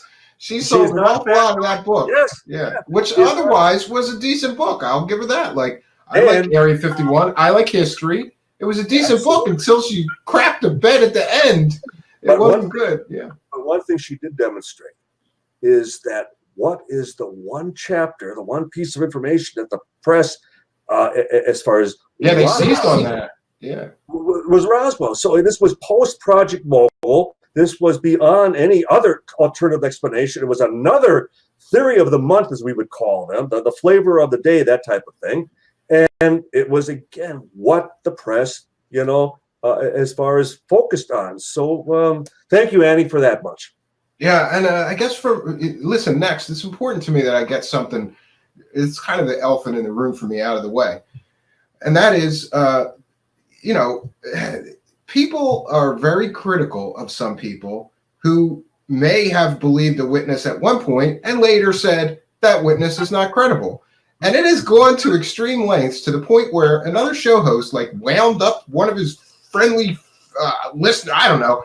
And there was this big Twitter thing earlier that you and Kevin Randall and everybody on my series are paid government disinformation agents. I don't believe that. I'm just telling you what people said. And this was revolving around, of course, your one-time association with, what's the witness here? Hold on 1 second. Frank Kaufman? Frank Kaufman, yes. Yeah. I even got an article here called Every Circus Needs a Clown, which is written by Timothy Printy. We're not going to go into that, but listen. I said to that person, Kevin Randall came on the series and talked about what happened there. He's already explained it, but if you would like to, because this person, listen, I don't like when people come on Twitter and crap all over my guests. That's slander to me. I said, show me a pay stub that Randall or Don Schmidt or CIA disinformation agents. It's crazy. I'm still waiting for the check. Yeah, me too. I'm apparently the mastermind behind this whole thing, Mr. Schmidt. So do you want to talk about this guy just so that we can clear the air about what happened with him and his inclusion in some of your material and your later? And to me, it takes a man to say, I made a mistake. We were misled. Here's what happened. And we disavow that person's testimony now. I think that shows you're human and that you're willing to accept that you made a mistake, because some guys would just double down and they wouldn't admit. that was a problematic witness. Like the skeptics who it will never matter what the proof, no matter what the evidence, they will never accept it. Because again, they are the ones demonstrating their preconceived position that anything but ET, but they will never accept that Roswell or any other case would demonstrate that not only we are not alone, but that we are being visited. They will draw the line there. Sure. So who are the most closed-minded? Who are the least objective? And who are the ones that, I mean, I've never crossed paths with Tim Prenti. I've never met him down in New Mexico. My God, I've been to New Mexico almost 200 times. We've talked to most of our witnesses face to face, and we're talking about over 600 that we've interviewed, either directly or indirectly involved over the last 32 years. They're just about all gone now. But we're the ones who made all that effort. We're the ones that have had the 5 archaeological digs at the crash site to find whatever we find. If we should and find I just want to say, to your credit and Tom Carey's and Kevin Randall's and a few others, if you guys didn't go down there and chase, you literally, I've heard you describe it as chasing the Undertaker. Mm-hmm. There's a time limit here, friends. These people are old, and most of them are dead now. But at the time when you started in the 80s, they were, a lot of the first-hand witnesses were still alive. Absolutely. So you and Tom Carey and Kevin Randall, you go racing down there to try to get on-record testimony from all these witnesses before they die. And if you guys hadn't done that, we wouldn't know half of what we know about this event. And I don't think anybody could ever, prove that as a faulty statement, because we were the only ones doing it. When I first approached Stanton Friedman, who was a dear friend, and we often feuded, we were often at odds with one another, but it wasn't personal as much as it was just disagreeing on policy, disagreeing as far as investigative notes, that type of thing. Stan was not an investigator. He was not a researcher. He was an archivist. Sure. And so he would fall short. Like, Stan, you had a particular witness. Why didn't you tell me about that? I would have talked to them. I would have gone and actually interviewed them. Well, I didn't think it was that important. Well, it's all important, because if we can document their presence back in 47, if there's any chance that they may have been involved or they could lead us to somebody else, we can't just, well, now they're gone and we missed an opportunity. And I can't tell you, Stephen, how often we would find somebody and, they just died a year ago. We had one particular situation where we called and we're speaking to the wife, and she's asking if we could call back because she's just returning from the funeral. Yeah, that's terrible. And there's nothing more frustrating. And the skeptics have never been in that boat. They have no idea what it's like to have doors slammed in your faces, to have phones slammed in your ear. And the thought that you're spending all this time and effort when there was no internet 32 years ago. There was no Rolodex as far as or CD-ROM that you type in somebody's name and it would give you the address. We had to physically track these people down. We had to actually, as far as we did credit checks, we went through motor vehicle, we went through air certification, hoping that many of them who were pilots in the service would have continued licensing as far as private pilots, that type of thing. We would compile reunion lists. We used government computers at times, and we used a hacker with the VA who provided us with a lot of names and addresses. But we still did it. And sure, we were skirting the rules at times, because to us it was more important to find these people and to provide them with an opportunity to finally speak out while there was still time. And because, as you mentioned, Stephen, we were racing with the Undertaker. Well, anytime you're in a race, there's a good chance you're going to stumble and fall. Because it's one thing to be on the sidelines. Hey, your stride isn't the way I like it, or you're going in the wrong direction, or you're going too fast, or you're going too slow. Well, why don't you come in the race? Why don't you get in here and follow? Or see if you can even catch up to me. And then let's see how you do. all this Monday morning quarterbacking as far as whether I hear you. Yeah, I hear you. And we have a real problem right now with the younger generation of people that call themselves researchers, but all they do is, I call them right-click researchers. If it's not on the internet, they can't. I'm amazed at the stuff I could find just by picking up the phone and people I could talk to. Nobody does that anymore. When you speak to witnesses who become emotional, when you sit there, and there was a particular witness that we had worked on for over a year. When I say worked on, between his wife and Tom Carey and myself, just trying to get him to open up. And mind you, this is a witness who we can document. His pictures in the Roswell Army Yearbook, 1947.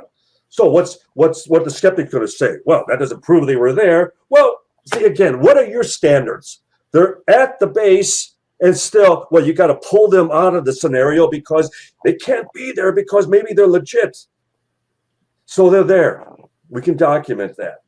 And the wife describes to us that we have not slept in the same bedroom for 40 years because of his nightmares, because he'll jolt up in the middle of the night over and over again, and he screams out, he yells out because he can't get the face out of his mind. He can't get what he saw back at that hangar in Roswell back in 47 out of his memory. And then when he finally opens up and talks to us, and he sobs like a little boy, he cried. I mean, the tears just stream down his face. And these people who have never interviewed a witness in their lives would just sit back and go, well, he's a liar. He's a liar. Yeah, I have to be honest with you in that we've had Mr. Korf on, and I just think he's too dismissive of all these witness testimonies, having, and it seems to me that this whole series has been sort of a ping pong back and forth. It's like one researcher like Mr. Randall or you or Mr. Carey will say, I talked to this witness who said this. And then he says, no, they didn't say that. I have a quote that they didn't say that. But you guys have, recorded interviews and things. So there's a bit of a back and forth. Where did they get the quote from? Where did they get the quote from? They took it off the internet.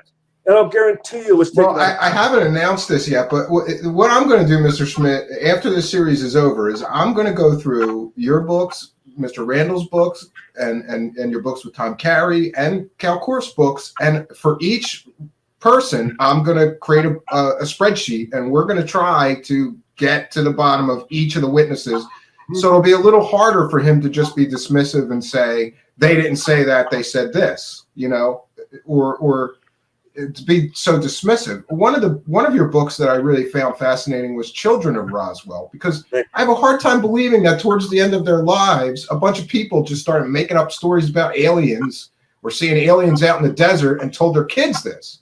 There is not a skeptic alive that can rule out all of the Roswell deathbed testimonies, each and every one that are admissible in a court of law, and say that it only applies to witnesses who are describing details about Roswell, but yet then every other deathbed testimony is acceptable. We can't have it both ways. Can't have it both ways, but they want it both ways. I mean, you people would fail miserably in courts of law because you would say, well, I want to throw his testimony out because I don't like it. But sorry, then we got to throw out yours. We got to throw out your witnesses. Do you have any witnesses? And they would go, well, no, but isn't my word good enough? Well, no, you weren't there in 1947. Well, did you talk to any of the witnesses? Well, no, but my word is good enough. Well, were you ever in New Mexico? Well, no, but you have to take my word for it. Yeah, and the other thing I guess I would say is that I would think that you guys, you, Mr. Randall and Mr. Carey, having interviewed so many witnesses, have gotten sort of a sense of whether people are being honest with you or not. And just quickly back to this Frank Kaufman. Yes, I wanted you to.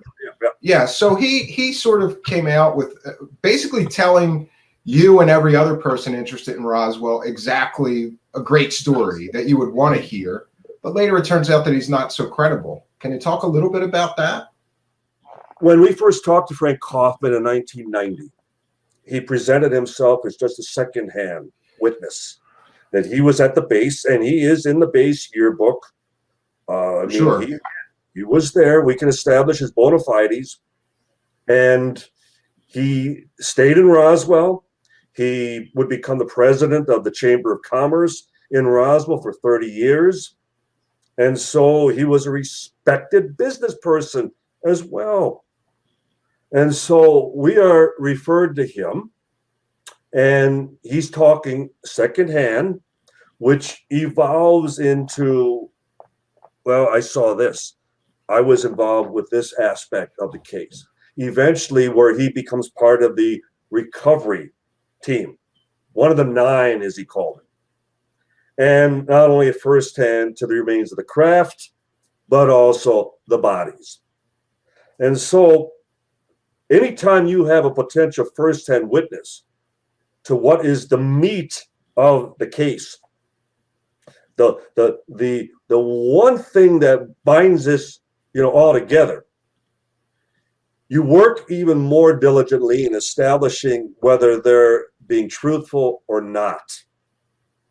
And as a result, when we did CBS 48 Hours, and I was with Phil Jones, we allowed Jones to spend as much time with Frank Kaufman as he could, because we wanted a seasoned newsman, a senior reporter at CBS working right directly under Dan Rather at that time, to see what his impressions were, see if he could break him in any way. And then when we had the law firm in Washington, and 2 of their attorneys, one was a Shapiro, as I recall. Sounds like a lawyer. And I believe it's related to the Shapiro that represented O.J. Simpson, for that matter. You go. Well, anyway, we allowed them to spend in private quarters hours with Frank Kaufman. So we're getting it from a legal standpoint, we're getting it from a media standpoint, and we even had other witnesses come and sit with Kaufman and exchange notes, and then walk away and then see, okay, Kevin and I would be on the receiving end. And one after the other, we were getting these glowing reports. Oh, couldn't break them, couldn't break Kaufman. Phil Jones, one of the best witnesses I've ever dealt with. He actually told us that. And like Kevin and Don, you guys are sitting on one of the biggest stories here of all time. And the fact that even at the end of that very segment on CBS 48 Hours, Dan Rather ends by stating, quote, "Truly something extraordinary crashed outside of Roswell, New Mexico in July of 1947, end quote. Yeah, and this is Dan Rather saying this. This is a no slouch. Yeah. That's CBS News, exactly. And so, yes, we spent a lot of time with Frank Kaufman, but the difference is we were the ones doing it. I don't remember that any of the skeptics ever came, except for Philip J. Klass, but then it was indirectly for us. Yeah. But as far as the others doing anything to prove that Kaufman was legit or not. And did you have sort of a friendly relationship with Phil Klass, you guys? Like you kind of knew, like he's the yin to our yang. We can't hate the guy for believing something else, or trying to check our work or our research, right? No, it wasn't like contentious between you guys. You were on a lot of shows together and different things. We even debated. Kevin and I were invited to their PSYCOP, when it was still PSYCOP, Committee for the Scientific Investigation of Claims of the Paranormal, their annual convention at the Harvey Hotel in Dallas in, I believe, 1992. And Kevin backed out the week before because he felt we were going into a lion's den and they would eat us up. And I went alone. And good for you, because you had to know that was going to be contentious, right? It was originally, you had the entire audience, as well as Phil Klass was the moderator. And then the debate was originally to have been Robert Young, who I knew personally through correspondence. And then at the time, Captain James McGaha of the Air Force. And so I knew it would quickly turn into 3 against 1 because the main debater of the opposition then became Phil. Yeah. And I stood my ground, and I had reporters. I had a reporter from Associated Press that even felt that I had won the debate because I stuck to the witnesses, I stuck to the issues, I stuck to what I could, verify for, again, the people I had actually talked to. And all they could do is, well, they didn't really mean that, or they were fabricating, that testimony. And I know Kaufman came up, and at the time, I didn't consider him, I don't believe we considered him a star witness, but nonetheless, we kept investigating his information. And so we were the ones that, after he passed away, now mind you, Stephen, after he had been diagnosed with terminal cancer, I went at my own personal expense. Now here's the other point. Kevin lives in Iowa. I live in Wisconsin. Kevin and I are in driving distance to one another. But New Mexico is That's not a cheap flight, yeah. No, and it's still a 24-hour drive. So we're covering our phone expenses, which at the time, you were getting charged long distance by the minute. So we're I remember, because I used to be calling BBSs in other countries, and then my father got the phone bill. And boy, was that was a tough time for me. I was there, and our phone bills were averaging $1,000 a month between the two of us. Wow. And then we were making all these trips. We were going to New Mexico 5-6 times a year. We were going to state of Washington and Oregon and Montana and Minnesota and out to Washington and down to Florida and down to Kentucky and to New York and Michigan, Minnesota, Texas. We were going repeatedly. Wherever there were witnesses, we were going and interviewing them personally because we felt it was that important. And so, yeah, you can wave Kaufman at us like it's some mortal sin that disqualifies our entire investigation. But we were interviewing hundreds. Yeah, and I consider it like throwing out the baby with the bathwater. Okay, you've got one witness that fabricated that you can show, yeah, this guy fabricated his involvement, but that doesn't negate the other 500 or 600 witnesses that you talked to. Of course not. And the main point being, who are the ones that proved Kaufman to be? Yeah, actually, it was you guys that pretty much proved that he was fabricating, and then sort of backed away from it. We were the ones who, at his home after he passed away, in his office, and I'm pulling out the desk drawers and I'm reaching under and seeing if there's any, and I find the satchel of all the original documents, and we found the old circa 1947 typewriter, and we found all the old, as far as the collection of the old onion skin paper, the parchment paper that he was using to create what appeared to be legitimate documents, that type of thing. He was forging signatures. He had a copy machine. He was doing cut and paste stuff. The point being, we did that. So we're policing ourselves. I don't need anybody, again, from their computer sitting there and saying, well, we should have, could have, would have. I mean, Yeah. Well, I think you've explained it adequately. And like I said, I, for one, I said, you shouldn't have a problem with researchers who make mistakes and then try to correct them. The bigger problem is the people that double down when they know that, I can't tell you how many people that I've talked to, like just a quick example in particular, like somebody was using a convicted child molester as proof of an alien story. And I said, I'm sorry, but I don't think that a child molester is a credible witness and should be believed. And they went on with, still using him as a source. So I wanted to get to the quickly. You make another good point, and I'm not going to reveal any names. I'm not going to even hint, but nonetheless, it was one of the skeptics years ago, in an effort to discredit one of the lady witnesses. She started to receive pornography, unsolicited, from this individual, with the hope that she would either accept or invite, and then he would turn it around and accuse her. Okay. I don't want to go any further, but again, those are the tactics that I've witnessed. Bill Brazzle Jr. receiving a phone call on Christmas Eve in the presence of his gathered family, celebrating Christmas, and one of the skeptics calling up at 8 o'clock that evening, calling him a liar and challenging him to come, and do some debate with him someplace. And you're a liar if you don't accept this challenge. You're a liar. And well, okay, Yeah, because again, people pretty passionate about this one way or the other.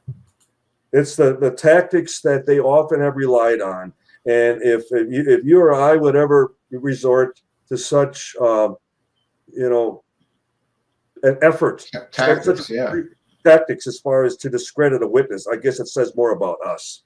Well, I wanted to go down some of the things that I talked about with our other guests and experts here. Specifically, I wanted to ask you about the debris and the debris switch and the famous photos.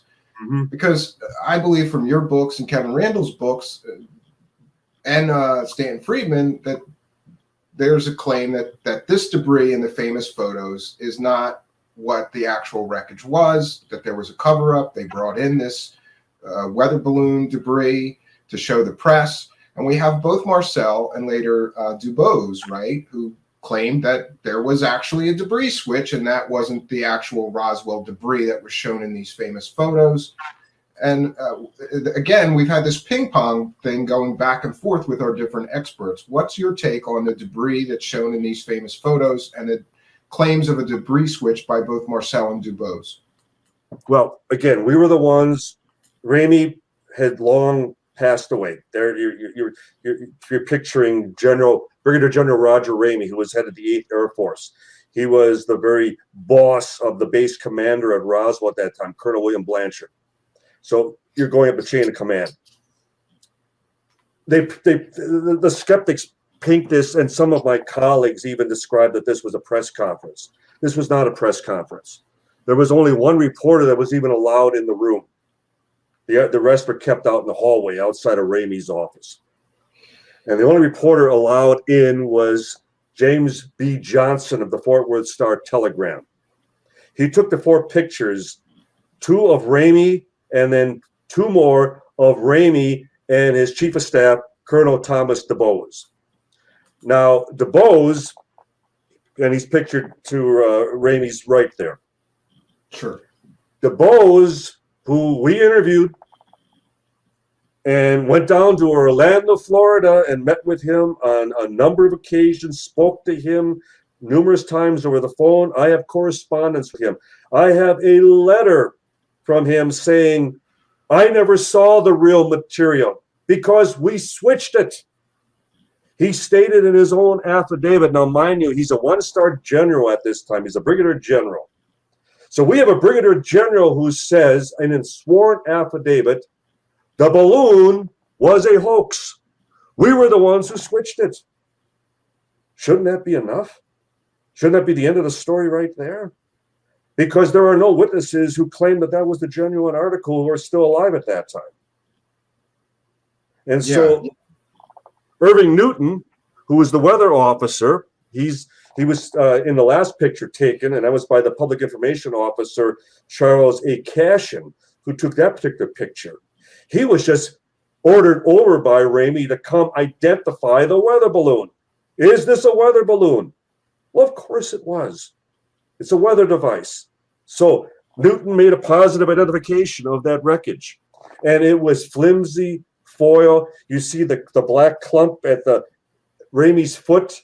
That was rotting neoprene rubber. In fact, And I've always had this huge problem with the fact that Army intelligence officers would see this out in the middle of a field and not know what it was. Of course, yeah. It doesn't make any sense to me that seasoned Army Air Force people would not know what that was. That they would mistake it. In the famous quote, Marcel said, "What I saw was not made on this earth." Precisely. That's a far cry from something that's so common. They had to have seen weather balloons before, maybe even debris from weather balloons that crashed. Right? Exactly. And where did the weather balloon come from? Where did this particular device actually come from? It came from Roswell. You know why? Because they were assembling and launching them twice a day in conjunction with bomb drop exercises outside the city limits. They would launch them from atop the bank building, which was 6 stories tall at that time, highest building in Roswell. So they were totally familiar with these devices. In fact, there's a picture in the base yearbook of the balloons hanging from rafters in one of the hangars. Yeah, I've seen those pictures. So there was no one more familiar with this balloon device than the personnel at Roswell. That's where they were being launched from, majorly, right? And you see the brown paper wrapping on the floor beneath the balloon. Mm-hmm. Sergeant Robert Porter, who was with the 715th Bomb Squadron, when that Marcel flight went out on that B-29 called Dave's Dream, it went out at 3 o'clock that afternoon, 3 o'clock Mountain Standard Time. Porter, they loaded up 3 shoebox-sized brown paper wrapped packages. In fact, in a couple of the shots, you see one of the shoebox-sized brown paper wrapped packages still by the heat register. Yeah, I'm sorry, I don't have. I just grabbed the most famous couple, but you're right. I've seen in the wider shots. These are cropped images, so Now, in the wider shots, yeah. And when we asked Porter what was the shape and size of the final package loaded up, he said it was about 2.5 to 3 foot diameter, triangular in shape, brown paper wrapped and loaded into the bomb bay. And that's the very angle you have from the kite. And there's the brown paper that had once wrapped this balloon. Came from Roswell. It was nothing more than an off-the-shelf weather balloon device that a 5-year-old child would have recognized. And General Ramey, if we want to go again via documentation, by 1:30 that afternoon, 2.5 hours before Marcel even arrives in Fort Worth, Ramey is fielding phone calls from the press, and he's describing the weather balloon already in his office. Yeah, that's convenient. It didn't arrive yet, but it was already there. It's a matter of documented fact. You skeptics, go. It's in all the newspapers at that time. General Ramey is claiming that balloon device is already in his office hours before it supposedly arrives from Roswell. Wow, I've never heard that before. That's new to me. And I wanted to ask you, of course, about your thoughts on the Ramey memo and some people's attempt to decipher what was actually written. And again, there was something in his hand here, and it's been called the Ramey memo. This is a bad picture, but there's another picture where you can almost see what's written on the image, and people have blown it up, tried to get scans of the negatives. This image for a second here. I want to just touch on it. Yeah. It's tantalizing because even in this, it seems like you can almost read it, right? That's General Ramey's thumb. Look at the thumbnail. Okay. It's got a jagged rip at the tip. You see how his thumbnail is torn? Yeah. What's the significance of that? What's significant is that he also has his tie on, and he still has his cap on in his own office. This came together so quickly that even opening up that balloon and ripping it to shreds, again, this is speculation on our part, but it suggests how. Oh, yeah, he could have screwed up his nails ripping stuff up, right? And he didn't even have time to repair his nail. That's another thing I've never heard before. It also, again, if I would have forensic experts look at this, those are the things that they would look at. They would look at, if you look at the shots of the balloon, let's look out the window. You can see that the pictures are taken at different times of day based on the shadow coming through the window. That's why we know. That's why we know that Marcel was photographed first. And he was not photographed by a reporter. He was photographed by, again, the public information officer, Charles Cashin. And then he was ordered by Ramey not to say a word to any of the press out in the hallway. He was to just report back to, as far as his headquarters overnight. They kept him overnight, and he doesn't return back to Roswell till the next evening. They keep him as far as under essentially cloak and dagger for the next 2 days. Well, the story died pretty quickly once they threw up the weather balloon explanation, right? As planned.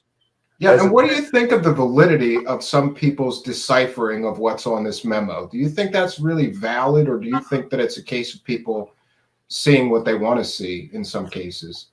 I know David very well, and I have the highest regard for his research. I'm talking about Dr. David Rudiak.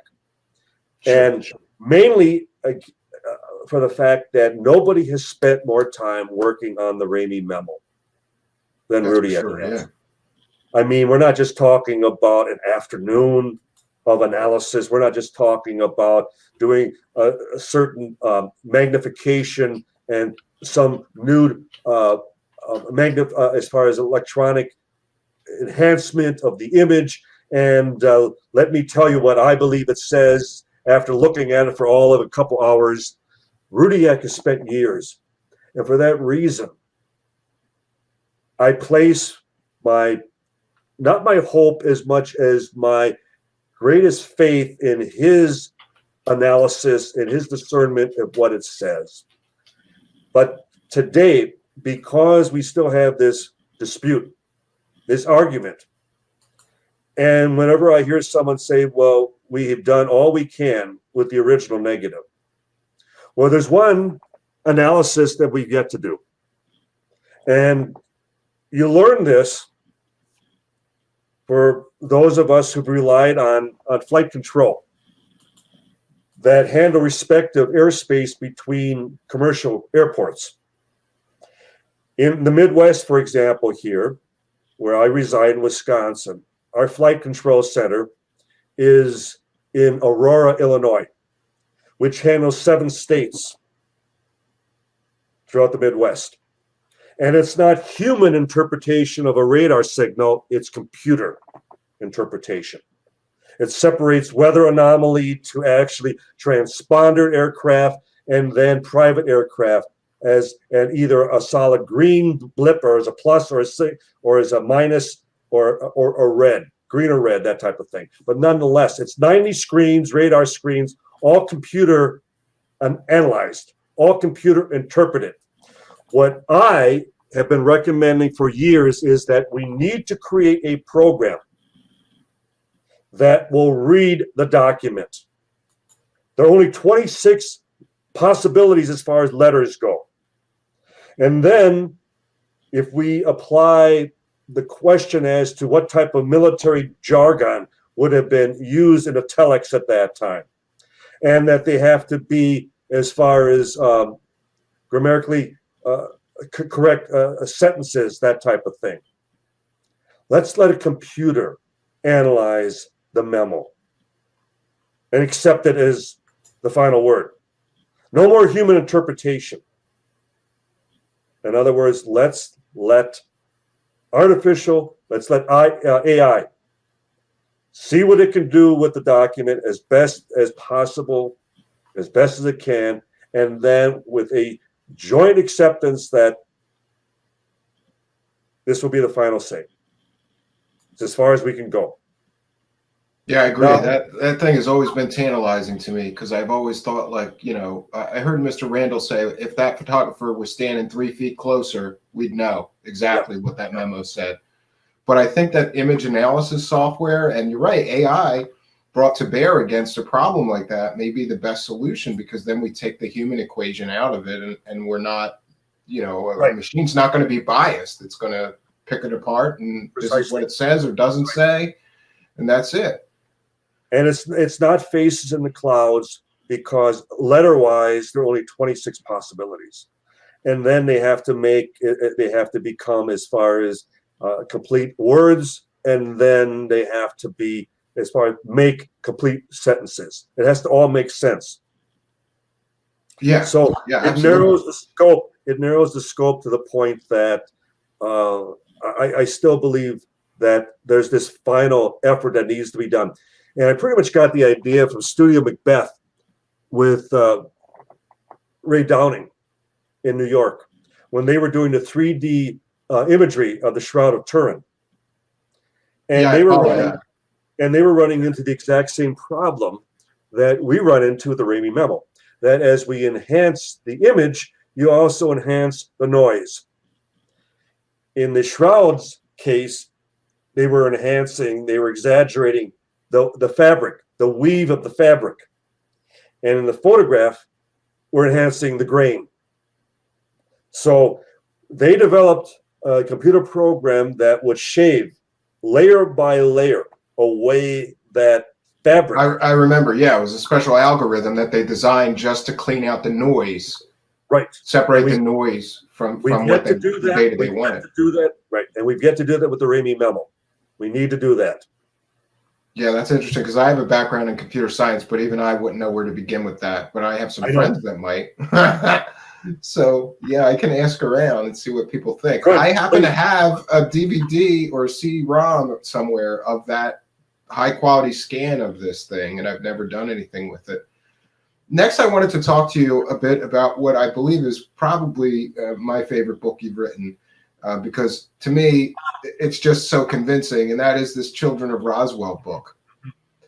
Again, some of the skeptics and even Mr. Korf have been here and been very dismissive of the witnesses, saying, well, they lied, they exaggerated, even, going so far as to say, well, some people may exaggerate. Marcel his son said, sometimes he exaggerated. I don't know. But I thought that most skeptics are just so dismissive of the witness testimony, or they completely discount secondhand testimony. And I think they should all read this book, Children of Roswell, because to me, that's what made me a believer again. Going, why? Especially my father was in the military. He didn't have a tendency to just make up BS stories, especially near his death. So one of the things so convincing to me in the book is that some of these people were threatened, intimidated, harassed, or whatever, and they kept quiet about some of these events. And then later in life, they talked more openly about it. Can you talk a little bit about some of the children of Roswell? Of course.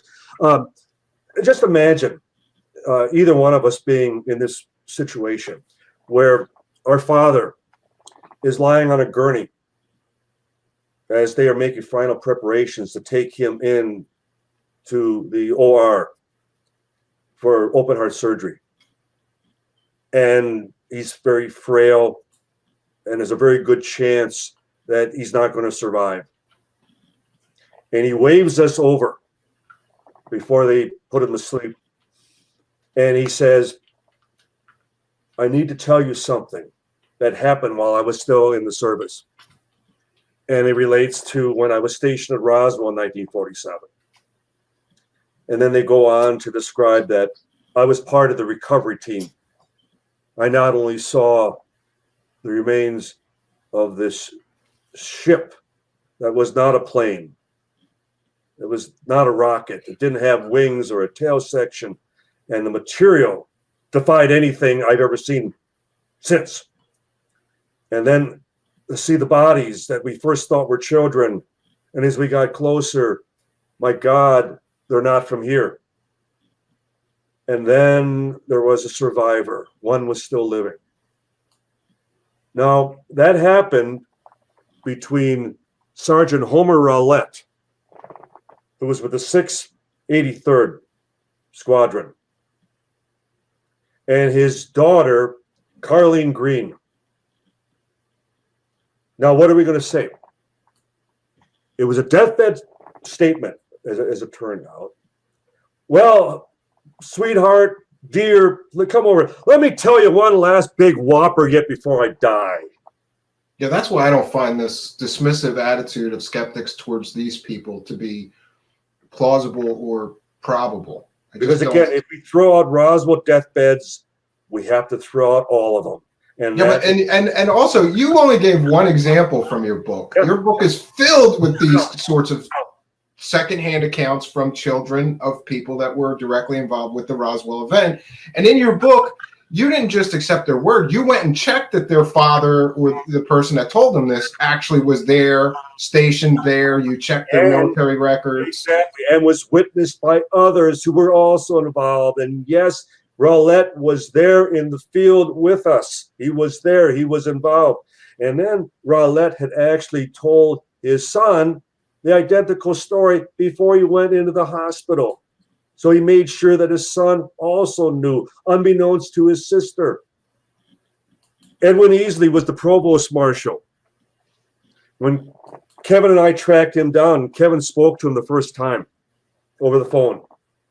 Again, mind you, this is in 1990. He's a retired lieutenant colonel living in the Dallas area. And over again, he kept telling Kevin, no matter what he asked him about 1947, I can't talk about that. I'm still sworn to secrecy. Were you out at the crash site? I can't talk about that. I'm still sworn to secrecy. Okay, yeah, Colonel, you're sworn to secrecy over a weather balloon after 43 years. So he agreed to receive a copy of our first book, UFO Crash at Roswell. And Kevin and I would wait some months thereafter, and we were at the office in Chicago at CUFOS, at the Center for UFO Studies. And we agreed, why don't we call up Colonel Easley and see if he's read the book, see if he had a change of heart. And Kevin's speaking to him once again, and he, again, same response. Can't answer that. I'm still sworn to secrecy. So then Kevin, we had a plan. Kevin asked Colonel Easley, well, you see which direction the witnesses are taking us. You see which direction the investigation is going. Can you tell us if we're going in the right direction? And there's a bit of a pause, and Colonel Easley comes back. Well, let's just say you're not going in the wrong direction. Yeah, I found that very compelling when Mr. Carey talked about it as well. Yeah, I mean, he didn't admit, anything, but he still told us, without giving away without breaking his oath. He still told us all that he could without being direct about his involvement. So, yeah, I once had a government employee tell me, I can't tell you that, but I can tell you where to look for it. And he was right. He was right. He couldn't violate his NDAs and his secrecy agreements, but he could tell me where to look for it, and I found where I was looking for it. And that's how they do it. That's how they have their plausible deniability. Yeah. So 2 years later, Easley is dying of stomach cancer at Parkland Hospital in Dallas, same hospital that John F. Kennedy was taken to. And in the presence of his two daughters, one of them being Nancy Strickland, who is a practicing attorney, his granddaughter brings him a gift, walks up to his hospital bed and holds it up to his face, and he turns away and goes, "Oh, the creatures," and then explains that the president had asked them, whether through a direct request or some representative, but nonetheless, the president asked us never to talk about this again. I kept my word.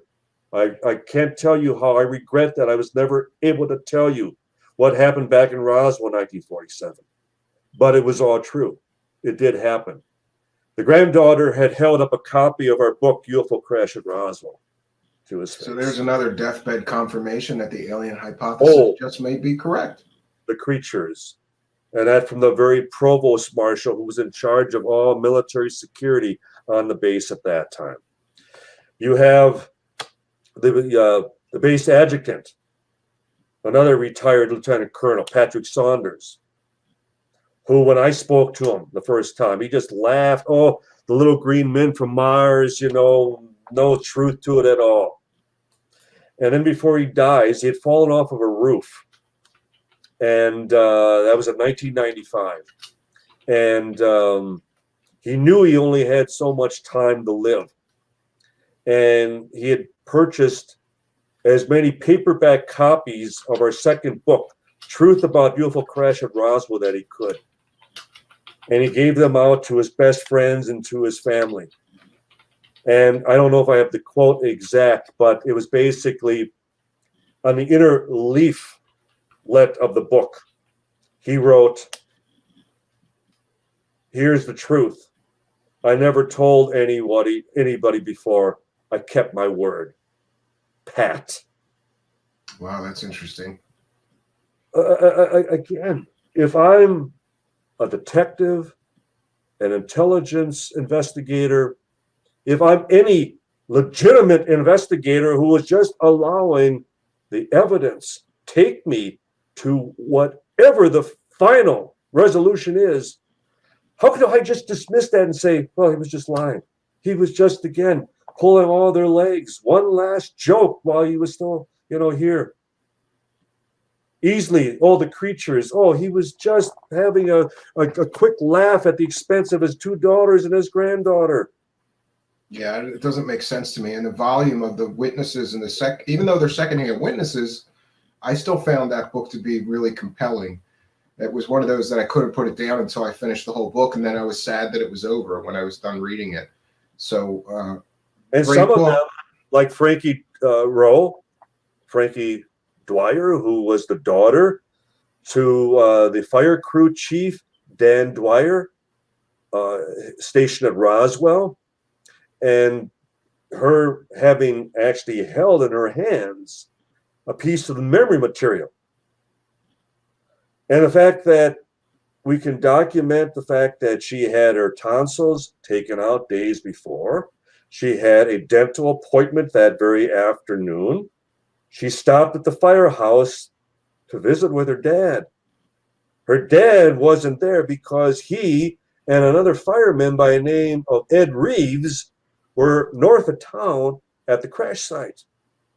They drove out one of their own personal vehicles to go check out all this talk about this crash, that took place just north of town. And Frankie's at the firehouse, and who should walk in but a state police officer by the name of Robert Scroggins, whose district happened to be Lincoln County, where the Brazzle debris field is located. Mac Brazzle, the ranch foreman, who first reported the crash when he went to the sheriff's office, Sheriff George Wilcox, who then in turn reported it to the Roswell Army Airfield.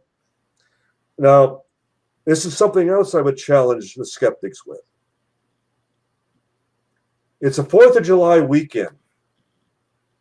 Most of the men are either at home with their families, they're away on leave. It's a holiday weekend.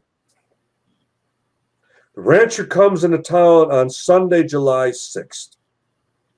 Again, matter of documented fact.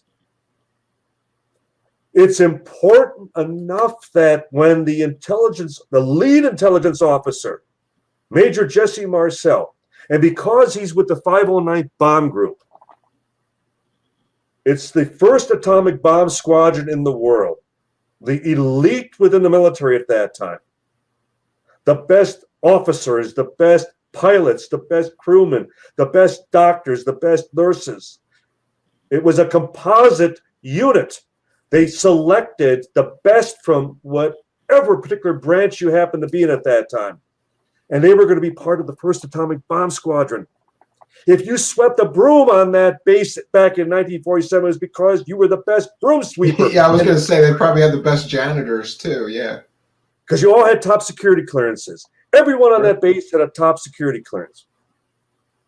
So this rancher brings in this wreckage. The sheriff calls up and says, I have all this strange material down here. This rancher brought in from some debris field, some crash site up in Lincoln County. It's not our jurisdiction. But, what do you guys know about this? You need to know that something crashed out there. Well, it's important enough for what we remain convinced is the actual reason because it wasn't a weather balloon or an aircraft or anything else recognizable. The fact that they alert the base commander who's at his home, it's important enough that they disturb him on a holiday weekend to show him this wreckage. And it's important enough for him that he doesn't just send a couple of low-rank grunts, a couple of enlisted men, just go check it out, see what you find. No, he sends out his head of intelligence, and he sends out his head of counterintelligence in the event it's something foreign, because nobody can identify this wreckage. I defy any skeptic to demonstrate why they would have sent out the counterintelligence lead officer. For no other reason except for the fact that unless it was a foreign design and they needed someone who would recognize that, would be able to identify that. No other reason to send him out there. But yet he was.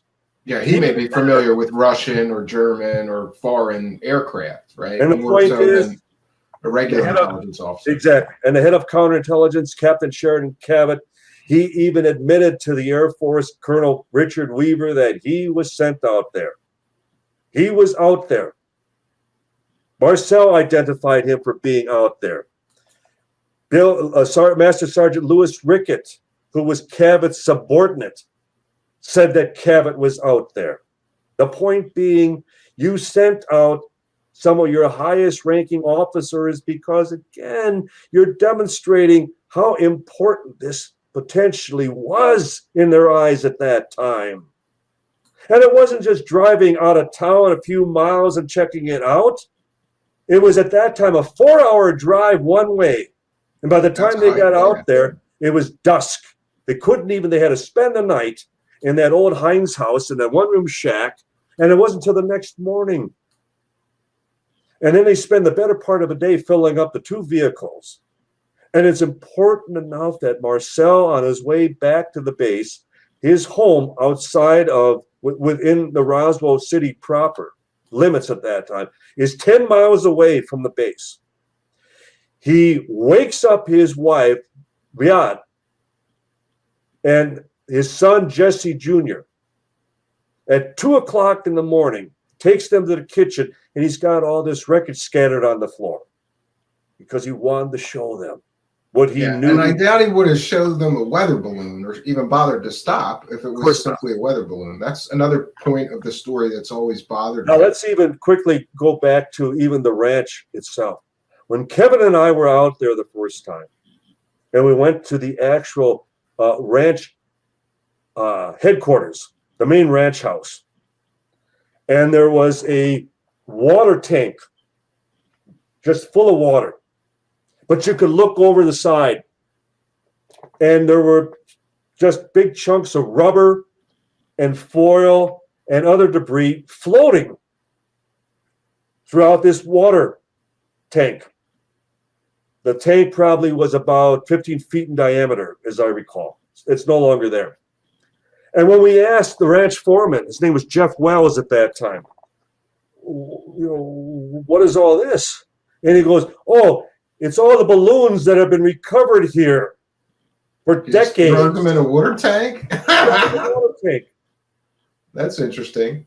Because they weren't burning. They weren't, because it was rubber and foil. The foil didn't burn and that type of thing. So they just tossed them in. So the point is, they knew they were weather balloons. Even the ranchers knew what they were dealing with. And they were typically tagged that they were offering a $5 reward for the instrument box if there was an instrument package of any sort. Yeah, it's cheaper than making another one, right? So they would turn in the instrument box and they'd collect $5, $10, that type of thing. Well, what should we do with the balloon? Trash it. We don't need it. We can't reassemble and fly it again anyway. So there was this water tank at the very ranch, just overflowing with all the balloons that have been recovered through the decades. So, so we're asked to believe that the rancher, all the ranchers in the area, a state police officer, firemen, Air The Force fireman, intelligence. the sheriff, the deputies, and then the base commander and his two leading intelligence officers. Nobody can identify this common off-the-shelf material. I don't care if you want to claim it's mogul or this radio sound balloon, which was the original second explanation. It's still nothing more than neoprene rubber, reflective foil, wooden sticks, string, and tape. Yeah, I I think they would be able to identify. This has always bothered me. When I talk to a skeptic and they say, well, the government, it was a mogul balloon. They admitted it later. Well, okay, but like all these Air Force intelligence people would know a weather balloon. And I didn't even think about, you're right, the ranchers would be familiar with it. The firemen would have seen these things before. I wanted to talk for a bit about where both, if you believe that both material and bodies and maybe even a living alien were recovered, where they went to, because we had an alien scientist who's a physicist and very interested in the materials.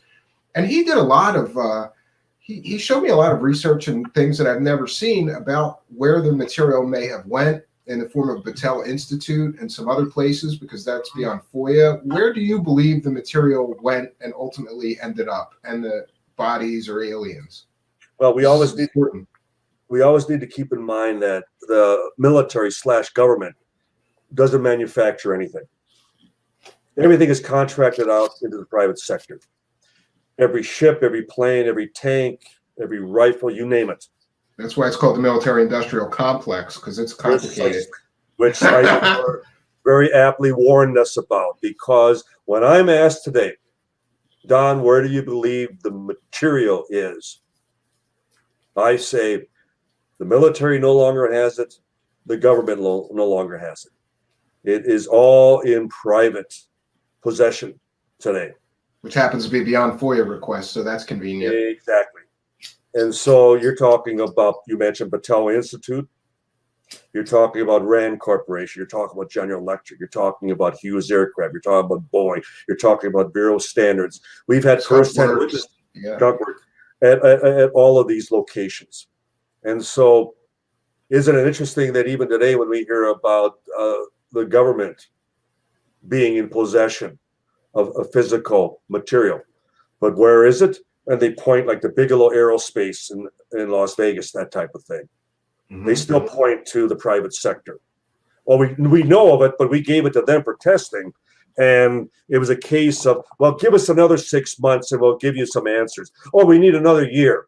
And, eventually, we don't know what you're talking about. We have this, you turn this over to us. And because, the attrition, rate, of things changing hands and different people come into the scenario. And before you know it, things slip between the cracks. And just like that, they're gone. Nobody knows where part A, part B, and so on are even located any longer. There's no paper trail, so to speak. Well, didn't all of the, when they did that big Roswell, the Air Force did that final Roswell case close investigation, they found that all of the paperwork was somehow disappeared. All of the paperwork for the Roswell actual crash event that should have been archived and kept all these years is just conveniently gone, where most of it is. Or so we're told. Yeah. And the thought that, first of all, the most sensitive, most top secret base in the world at that time, the Roswell Army Airfield, first atomic bomb base in the world, that their records would somehow have been destroyed, whether there was a UFO crash or not. The very thought that you're talking about the most crucial military facility in the world and somehow the records all get destroyed. How convenient. And at the time of the flying saucer story. Even just a tragedy of history, because, the Enola Gay and the first atomic bomb drop and everything, all took place at the base. So you would think just for history's sake, they should have kept everything. Of course. And the Enola Gay and then the second B-29 boxcar were even hangared at Roswell after 1945. So the thought that, I know, and that's how the General Accounting Office, when they accepted that explanation, when they did the document search through all the branches of the military, as well as departments of intelligence, they had to accept that they came up empty-handed. But I, for one, don't believe that is the case. I don't believe that the records were destroyed. As we've been able to name, for example, all the photographers that were brought into Roswell that kept a storyboard record of just every second of that recovery operation. All the photographs, all the film, all the testimonies that would have been. That's something else that alien scientists found that I missed, and the fact that they didn't use the base photographers they brought in. Why would you fly in outside photographers to photograph weather balloons? Why would you bring in outside doctors, outside nurses? Why would you bring in outside MP units? Why would you bring in, as far as all these outside officers that came in?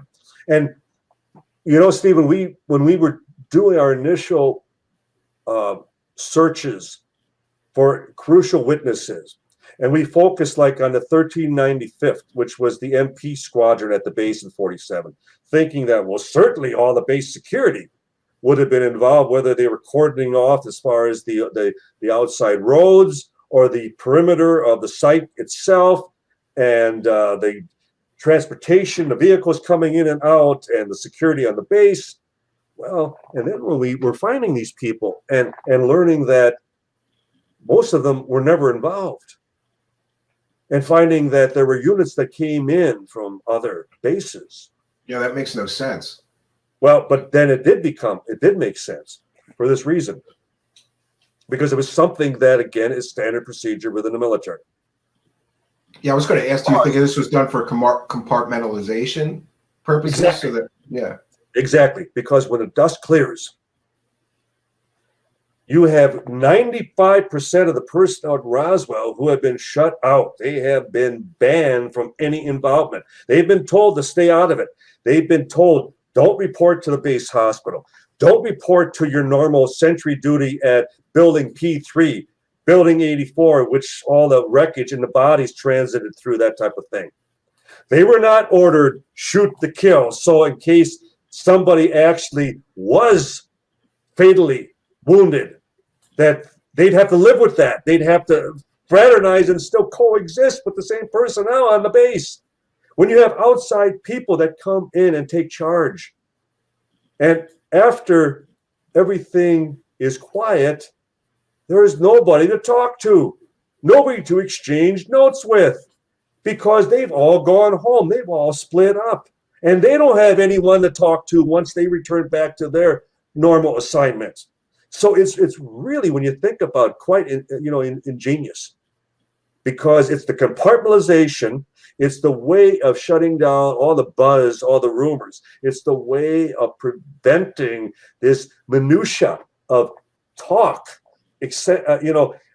evolving into the point that you lose control of it. And I say I'm one MP that's assigned from one barrack.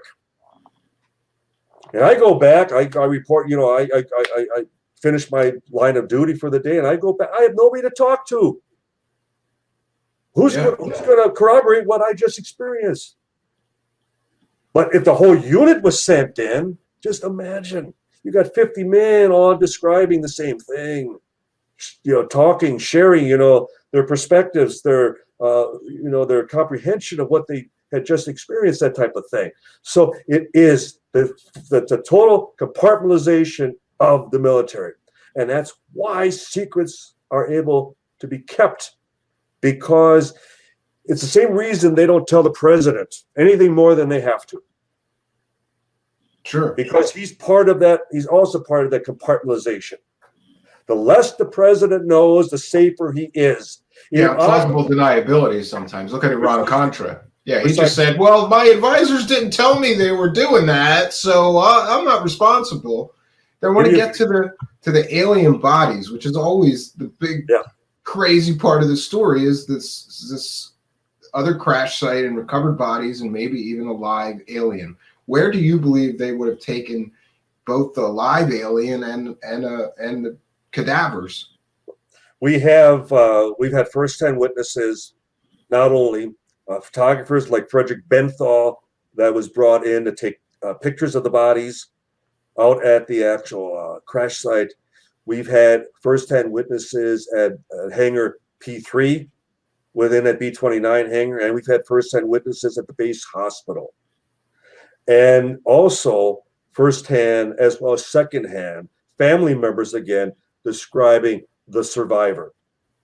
Now, Lieutenant Colonel Marion Magruder was a triple ace in World War II. And he was part of the War College class of 47, 48.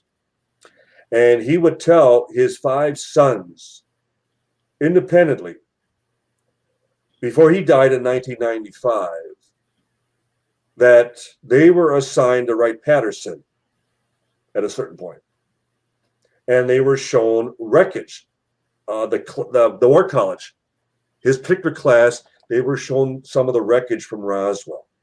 They were able to handle it. He described the exact same properties that, many of our other witnesses, the memory, the fiber optics, that type of thing. And then they were taken into another room and the lights came on, and behind a glass wall sat what clearly was something not human. Interesting. And they were told it was the survivor from Roswell. He felt very sympathetic towards it. He felt as though we were treating it like a captured animal in many respects. And we were then able to document. We have the documents. He was stationed, he was assigned to Wright-Patterson in April of 1948. So in other words, just 10 months later. Yeah, this is really interesting and amazing to me, like that we may have had a living alien in our custody, And I've heard various stories that the alien sort of telepathically communicated or something like that. I know. He knew his fate, like his comrades were gone, and And we've heard that from, what they would call the abduction, experiences, where the abductees feel that they have received telepathic communication with these beings. So that it would appear to be consistent with what we've heard as far as with Roswell, with the survivor, that they felt that there was some type of communication that took place telepathically. I don't usually go into those areas because, again, that's so subjective. Yeah, and it's a lot of speculation sometimes too. Yeah. But why do you believe that they would have shown off the alien to these other officers? Because it was the War for what College. purpose? Yeah, because it was the War College and it was the best and the brightest. Yeah, and that those classes, what they're being trained in specifically is foreign espionage. They're beyond as far as our regular intel officers here within the States. What the War College intel officers then is that they then work undercover within foreign circles, and they secure as much information and they spread as much disinformation as possible.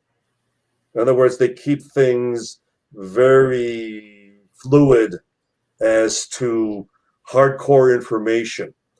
And I believe that they wanted another opinion. They wanted, as far as the best and the brightest, as you said, as you described, Stephen, of these officers, because it demonstrated that they were still looking for answers. There was nothing in the Army Field Manual back in 1947 or 48 or 1950 or 1960 how to deal with this. And so I'm sure they brought in a lot of the brightest.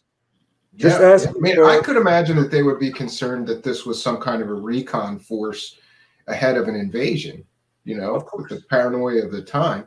Now, back to the cadavers, though, I was curious to see if you've ever been given some kind of indication about who actually was involved with any autopsies or examination of the bodies. And, because I would assume that for any doctor or pathologist or coroner, that would be like the greatest event in their lifetime, getting to look at a body from an extraterrestrial. And I would imagine that something had to leak from the people involved with the cadavers.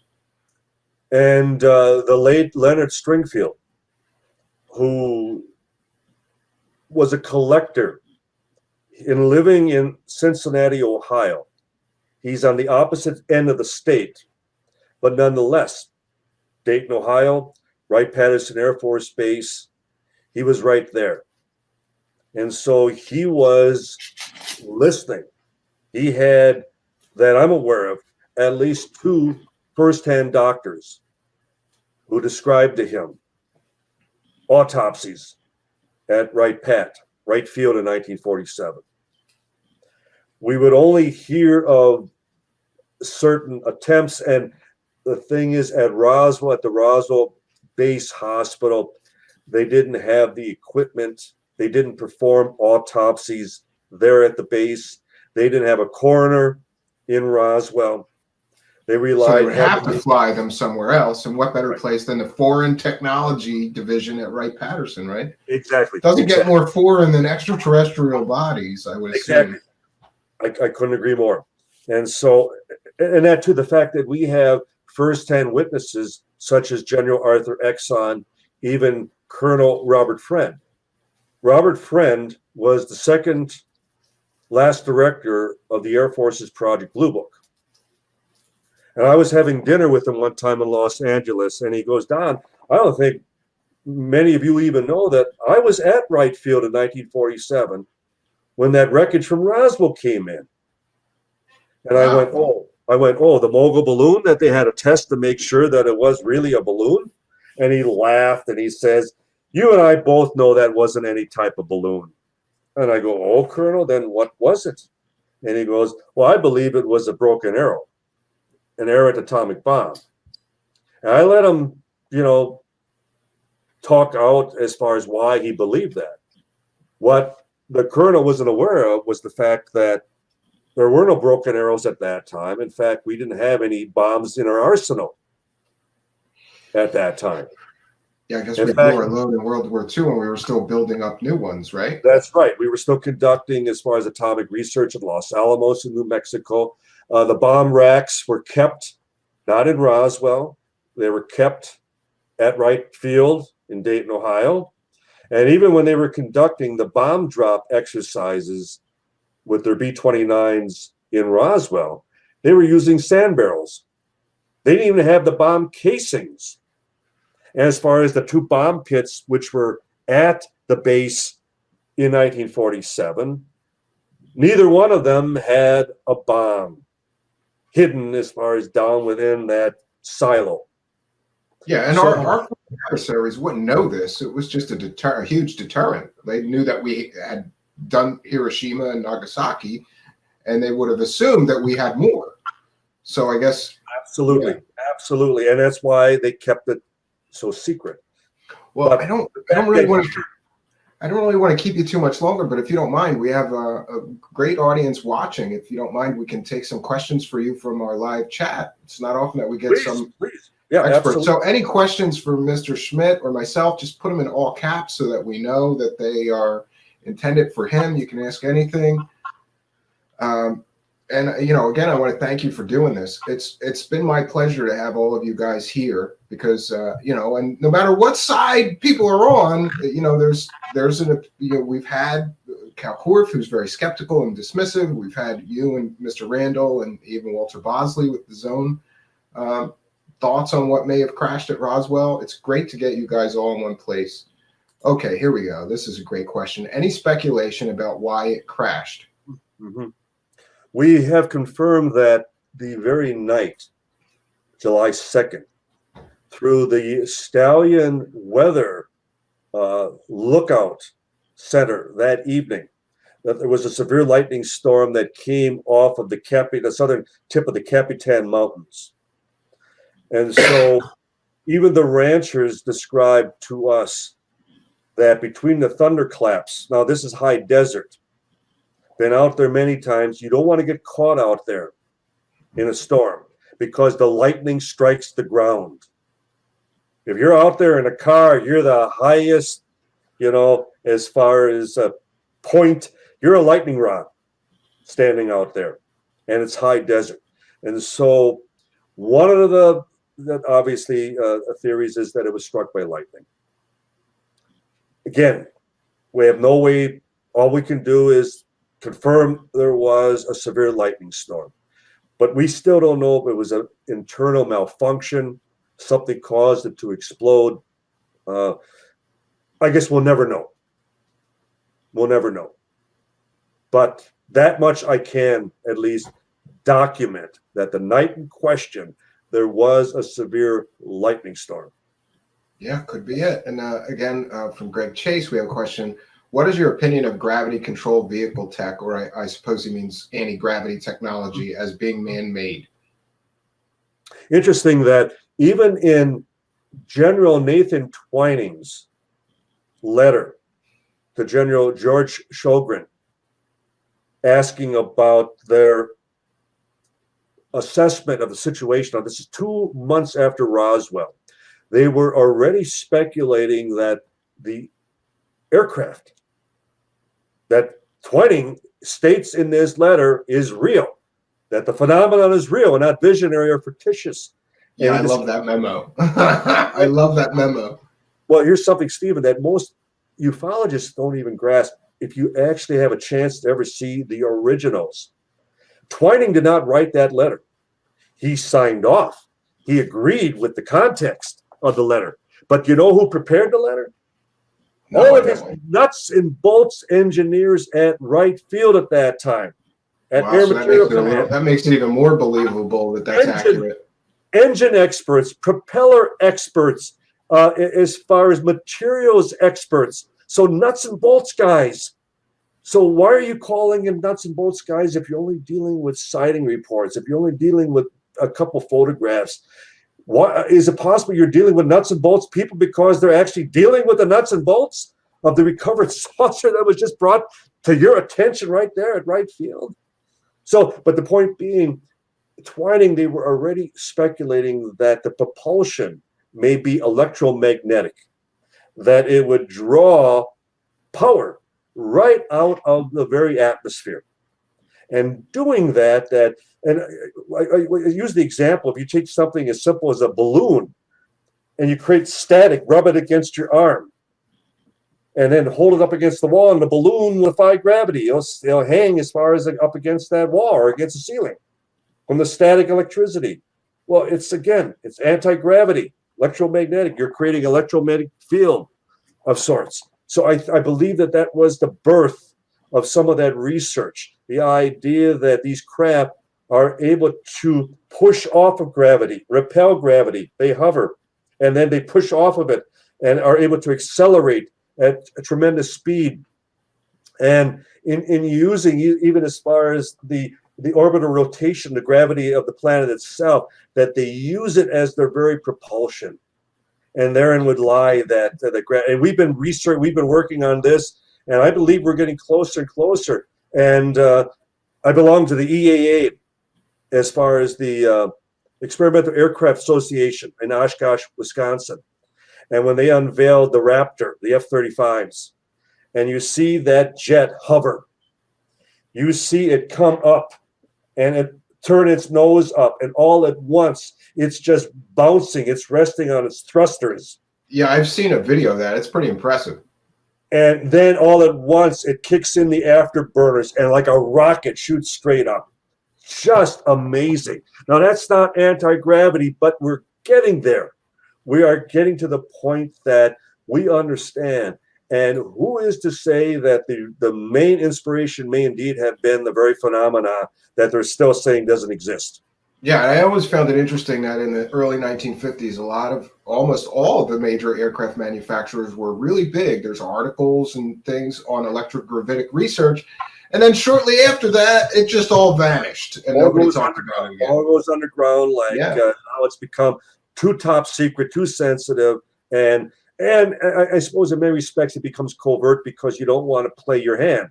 The idea that we may have such aircraft today, and it's the last thing we want the Soviets or the Chinese to even, be aware that we possess.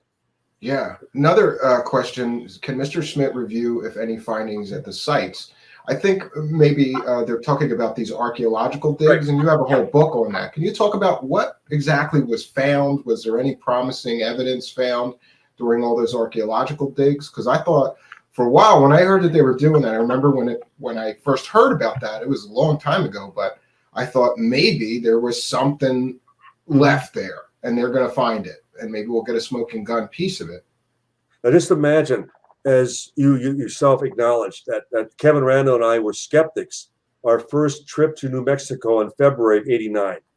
By that September, we're that hot on the case that we are supervising the first archaeological dig at the debris field site, the Brazzle site on the Foster. It's quite a turnaround from skeptic to running an archaeological dig, right? We had a team from the Center for UFO Studies, and we had archaeologists from Argonne Laboratories in Illinois, and we mapped out the site using a theodolite, a survey meter. We laid out a systematic grid. We flagged areas of potential entrapment. We got ready with the hope that with funding, we'd be able to come back and conduct a full-scale, archaeological dig. Well, we approached in 1995, 6 years later, the Contract Archaeology Department at the University of New Mexico in Albuquerque. And that was Dick Chapman was the head of the department at that time. And with the hope that they would be willing to even do the dig, that we would have a university as far as sponsored dig. Sure, yeah. No less a UFO crash site. And they accepted, they agreed. Well, we still had to come up with the money. So in 2002, so 7 years later, with the Sci-Fi Channel, that's when we went in and we did the full-scale dig, second one. But we were able to go in with a backhoe, and it's an area that witnesses had described a furrow, a gouge, after the military recovery had been completed. And it was about 10 foot wide, hundreds of feet long, but it had filled in through the years. It was no longer visible from the surface. So we flagged that site where witnesses, again, independent of one another, told us they saw that furrow. And the backhoe operator, he's even an archaeologist. He's worked over in Egypt. He's worked in Africa and other areas. He's got the touch, as they would say. He works with a ground engineer, and even the engineer said that when they were digging perpendicular to the flagged gouge area, that the shovel was jumping like it was hitting loose sediment. And when it was pulled aside, there it was, just below the surface, a symmetrical V, exactly where the eyewitnesses said it was. And so I guess something it was impacted. filled in later?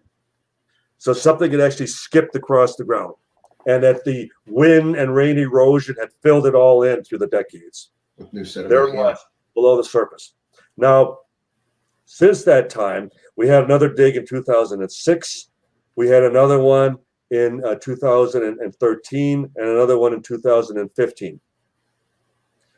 And with assistance from a geologist, Frank Kimbler, who was working this site quite diligently with just his metal detector in finding fragments, metal fragments, and were analyzed, and some of them turned out to be mostly aluminum, but with one strange alloy that shouldn't be there, and that was lithium. Okay.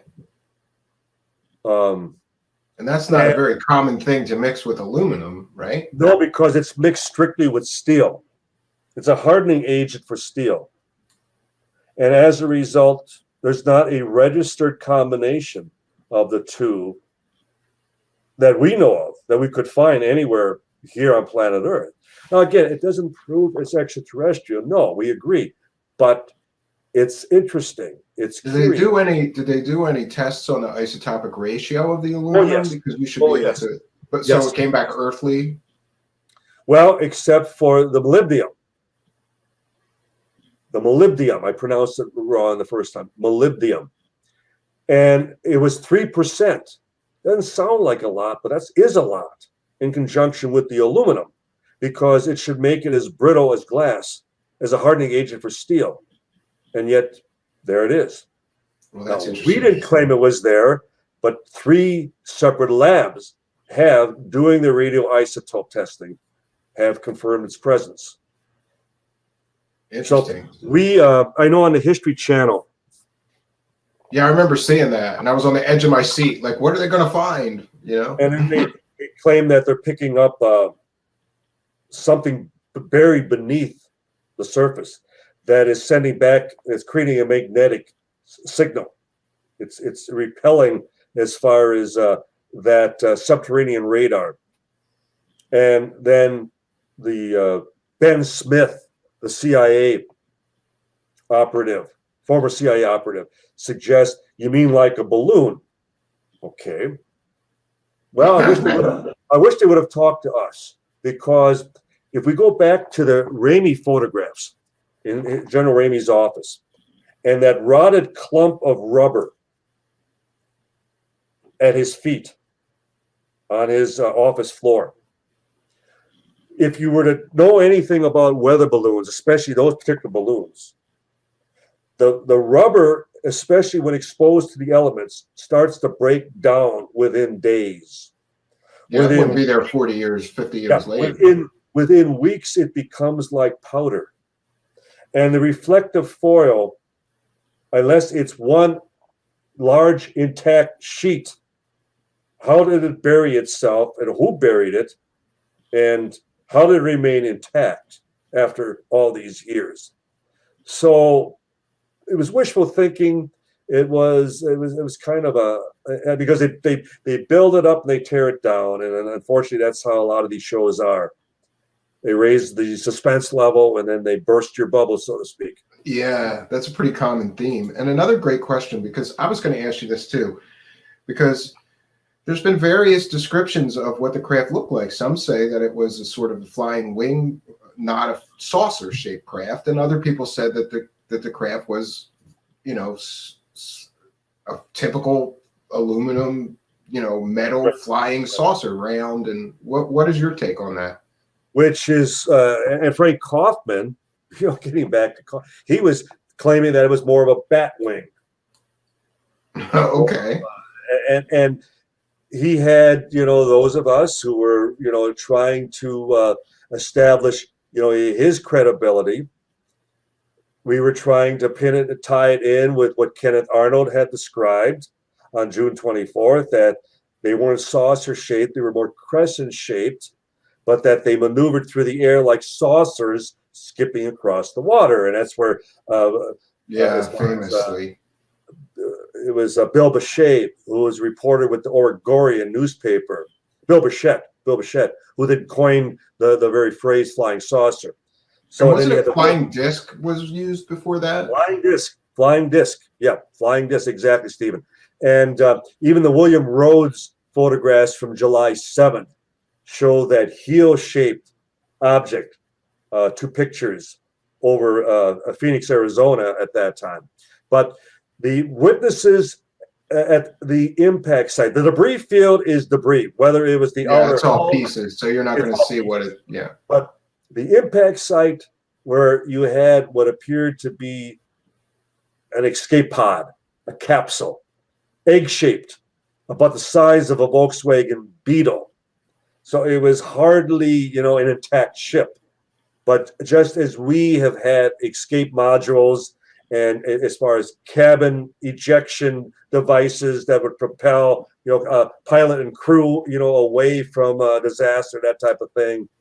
Maybe that's where we learned, you know, that functionality. That's great technology to figure out for space flight too, right? Sometimes you gotta escape. And another question, and I'm sure that the answer is yes, but you can speak to this. Paul Cargo asks, had the base been buzzed by UFOs prior to the crash? We often ask that question. Were they aware? And what we discovered that it wasn't at Roswell, but where there were a growing number of sightings and reports was at the White Sands Proving Grounds, just a couple hours to the west of Roswell. And you had all of the captured German V-2 rockets being tested there. It obviously, just to the north, is where Trinity, the first atomic bomb detonation, took place just 2 years before. And you had the most sophisticated radar system in the world at that time. Yeah, they wanted to protect that nuclear base, well, atomic base at the time. Yeah. But this, I'm talking about White Sands. Oh, White Sands, sure, yeah. White Sands, because of the rocket launching. Now, radar was in its infancy at that time. And as a result, all other bases only track incoming aircraft. Whereas White Sands at that time was the first base in the world that was tracking in and departing aircraft. So it might have been a reason that they were then picking up more anomalies. And then hence there were a number of newspaper reports at that time of objects that were witnessed and tracked over White Sands. Nothing around Roswell, except you had the Dan Wilmot sighting the afternoon of July 2nd. And he and his wife on the west side of Roswell saw an object that was moving beyond Roswell and towards the northwest, towards Lincoln County, which then would become, the site of where this object explodes and then rains debris down that very evening. Interesting. Well, I'm about done with I could keep you here for another 5 hours, but I won't do that. I want to thank you so much for doing this. When you weren't really, I know you're a very busy guy. So for those that don't know, Mr. Schmidt is so busy that it took him a while to get back to me. And I kept going, every day I would check my email going, please, Mr. Schmidt, get back to me because you've got to be in this series. We can't end it without Mr. Schmidt's participation and involvement. And it's not just me. All of the viewers kept asking me, you're going to have Don Schmidt, right? So thank you for your persistence. I wanted to tell everybody too. It's very easy to find Mr. Schmidt's books on Amazon. You just type in Don Schmidt, and all of his books pop up. And I don't know, Mr. Randall's written a ton. How many books have you written on just Roswell? Can you go through quickly? UFO crash at Roswell, Truth About UFO Crash at Roswell, Witness to Roswell, the journal, and then I did UFO Crash at Roswell 2, which was the chronological pictorial. We did the first edition of Witness to Roswell. Then we did the revised edition of Witness to Roswell. We did the Children of Roswell, as you mentioned. We now have done Roswell, the ultimate cold case file. Roswell Dig Diaries.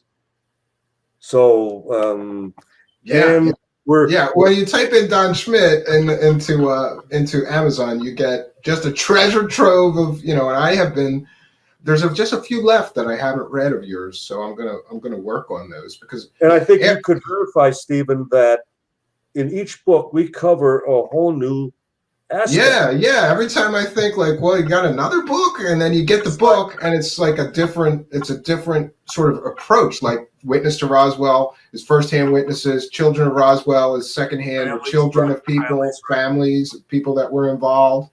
And I know you wrote the book with Kevin Randall. That was first, right? Which was made into the Roswell movie. Yeah, that's another thing. That's one of my favorite movies. I think at the end they want to watch it. You gotta watch for Kevin's cameo. I've seen it. I've seen both of yours. You're in it too. You're in the movie. You're like a bartender, right? I'm a bartender in a scene with Kyle MacLachlan, Xander Berkeley, Martin Sheen, and Kim Grice. Yes, that is awesome. Well, I want to encourage my audience. If you want to learn more about this event, I can think of no better place to start than Mr. Schmidt's books. It's been an honor and privilege to have you here. I can't tell you how happy I am that you could do this. Thank you, Steve. And I promise next time you ask, I will. No, it's quite all right. It's quite all right. I know you're a busy guy, so I was just hopeful. Like, we got to get Mr. Schmidt to finish. I'm hoping that We might Common get a few more. ideas. We might get a few more people, but the next things are really like more out there and not very. I don't want to say credible, but just just because I want to include all perspectives and let everybody make up their own mind. And maybe when we're finished with the series, we'll do a panel and see if we can have everybody come back. And but you guys have to promise not to try to murder Calcor if you come on. No. If I That's could going to be survive- contentious. Yeah. If I could survive doing the debate at PsyCop. Yeah, I think you'll be okay. I think him and Mr. Randall have a long-standing beef going, though, They so do. that's going to They be a do. big back and forth. I guess it's competitive doing this Roswell book stuff, and everybody wants to be right. It's if I had to waste my time, and I think a lot of it becomes a distraction. And it would be no different than I probably have over 200 letters that I received from Phil Class through the years. And you know how many I actually responded to, Stephen? 2. Whereas Kevin responded to every one. And it's like every time you're taking the time to do that, it takes away from the investigation. And that's why I don't have the time, and I won't waste my time in Yeah, dealing I don't blame you. I don't blame you. It's a distraction. It doesn't progress anything, good or bad. But let's end it on this note. And I've said this before. Oh yeah, wait a minute. Actually, yeah, I'm so glad that I'm going to solo you, and I would like for you in 5 minutes or less, if you can, because I've heard you do this riff before that I think is one of the things that convinced me about this and who flew the I've heard you do this, so I'm going to solo you, and I would really like it if you can wrap up your appearance here by giving us 5 minutes or so of your very best evidence and why you believe the alien hypothesis. This again coming from the perspective of having been a total skeptic and allowing the evidence to take us to whatever the final resolution would happen to be regarding the case. And to listen to first-hand witnesses describe one after the other, whether military or civilian, handling material that defies conventional explanation. And I don't care what the alternative explanation, they never deal with those accounts. Whether you're talking about, something top secret or a balloon, and how ridiculous, a balloon not demonstrating anything that would resemble what the eyewitnesses have described. And then you have all the outside personnel that come in. Like one of the nurses who was at the base hospital told us at that time, because they were told to stay away. They were told not to report back to the hospital for their normal duties at that time. And she said to us, clearly something big had happened. Well, a recovery of a weather balloon, again, is as mundane as it raining during the monsoons at that time of year. They wouldn't have, shut down the base. They wouldn't have directed as far as MPs shoot to kill anybody as far as crossing a particular, as far as perimeter. They wouldn't have had the transporting of wreckage that went for testing and analysis at different facilities around the country. They wouldn't have called up the funeral home asking as far as what should be done as far as the preservation of bodily tissue and fluids regarding something that we can't document, an accident at that time involving anyone, any bodies that would have necessitated such inquiries at that time. And so either you have the military and the civilians involved all reading from the same script, because they all experience this from their different vantage points, their different backgrounds, but yet they react the same way. I don't care if it's the ranchers and their hired hands, their wives, their children, or all the way up to the base commander at Roswell, who would have been the second pilot dropping the atomic bomb on Japan. And the reason that he wasn't sent on that mission was because they had higher hopes, higher plans for him. They kept him stateside because he was their golden boy at that time. This was no knee-jerk reaction when they put that press release out on July 8th, where they announced to the world that they had a flying saucer. knee-jerk reaction. Washington already had the material in hand already Sunday, July 6th.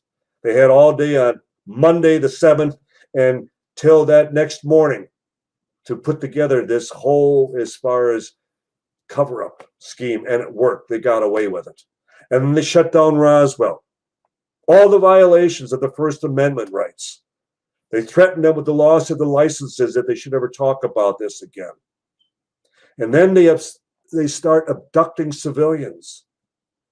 I mean, please explain to me why in God's name, if the rancher, Mac Brazzle, has merely misreported, misidentified a weather balloon device, why would they violate his civil rights by kidnapping him and holding him out at the base for 5 full days?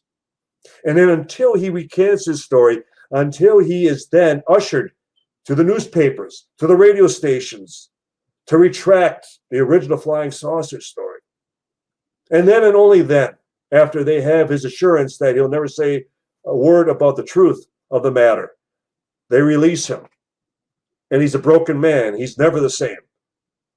We've talked to his hired hands. We've talked to his family, and they all said how he was a broken rancher. He was never the same after all this. You put this all together, and then up into the later stages of their lives, and where they're not, and then only giving deathbed testimonies. They're finally conceding. They're finally breaking down, and they're telling their wives, their children, it wasn't a balloon. It wasn't from here. They weren't from here. They weren't human. It wasn't made on this earth, as Major Jesse Marcel said, the #1 intelligence officer in the United States military at that time. And he makes that statement that it was nothing made on this earth. Now, I grant you this. The onus remains on us. The burden of proof is still with us.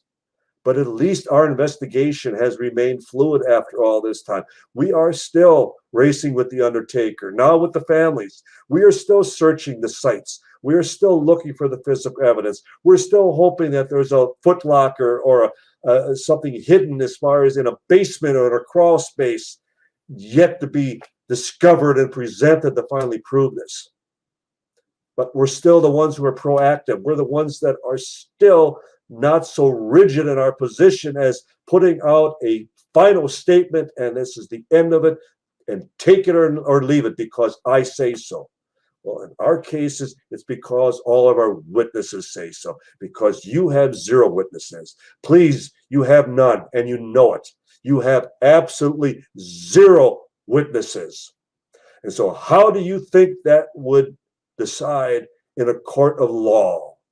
Well, I have nobody to call up to the stand. I have nobody to present any information or any documentation or any testimony to the contrary. But believe me, sorry, judge is going to laugh you out of the room because your opinion is nothing more than an opinion, and they come a dime a dozen. It comes down to this. If we're wrong about this entire Roswell incident, life goes on. The world goes on. It changes nothing. But if you're wrong, if you have been misleading the public for now over 70 years about what we consider to be the biggest story of the millennium, it changes everything. And that is your greatest fear, that it will change everything. And you were leading the charge to make sure it never came out. That burden, that guilt remains with you, not us, because we've done all we can, and we will continue to do all we can to demonstrate what really happened. It's an old movie, and I'll end with this, called The Rashomon Effect. It's a Japanese murder trial, 1950. The Rashomon effect is demonstrated in the courtroom, is that there are 3 sides to every event. 3 sides. There's your opinion, your position, There's my opinion, my position, and then number 3, there's what really happened. Who has performed the greatest due diligence in establishing what happened? Those who just say it didn't happen because I say it didn't happen, or those who are still making every effort to prove and demonstrate what happened, no matter what happened, whatever happened. And there too, I think history will judge us much kinder than it will those who just flatly and summarily dismissed what, again, potentially is the greatest story in the last 1,000 years.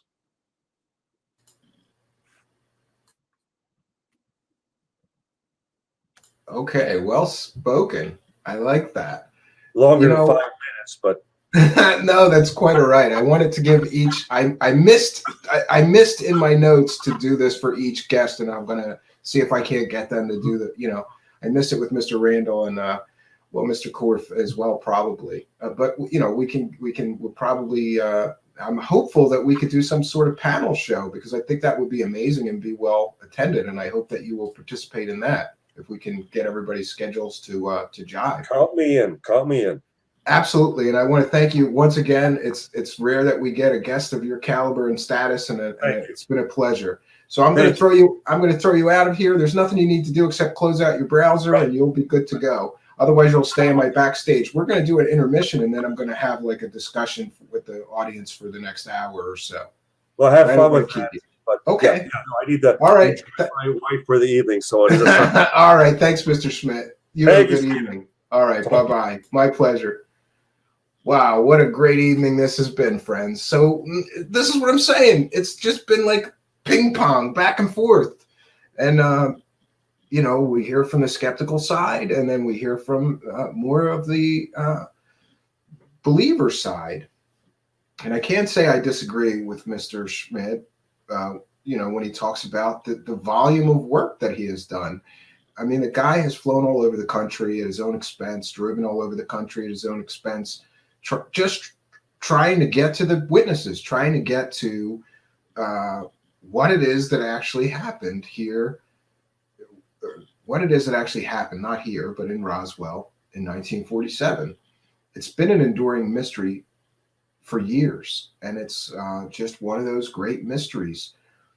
I'm hopeful that someday a smoking gun is going to come and prove definitively exactly what happened, and it will be such an amazing thing if that happens, and also sort of end the debate, because I think eventually some evidence is going to surface that will be beyond debate. At least I'm hopeful about that.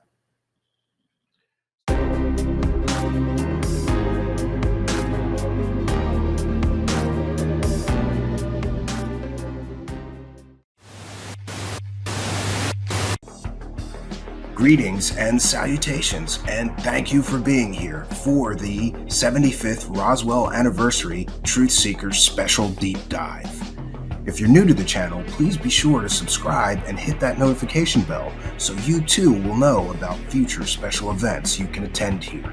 I wanted to take a moment to thank all of our kind and generous benefactors, because people all over the world send a few bucks in pledges, either through PayPal or through the super chat down there in the live chat, the money button, super stickers, we have and take Cash App pledges as well. I want to thank everybody who has signed up to be a Patreon member, because for as little as $1 a month, you can get some extra content from us here.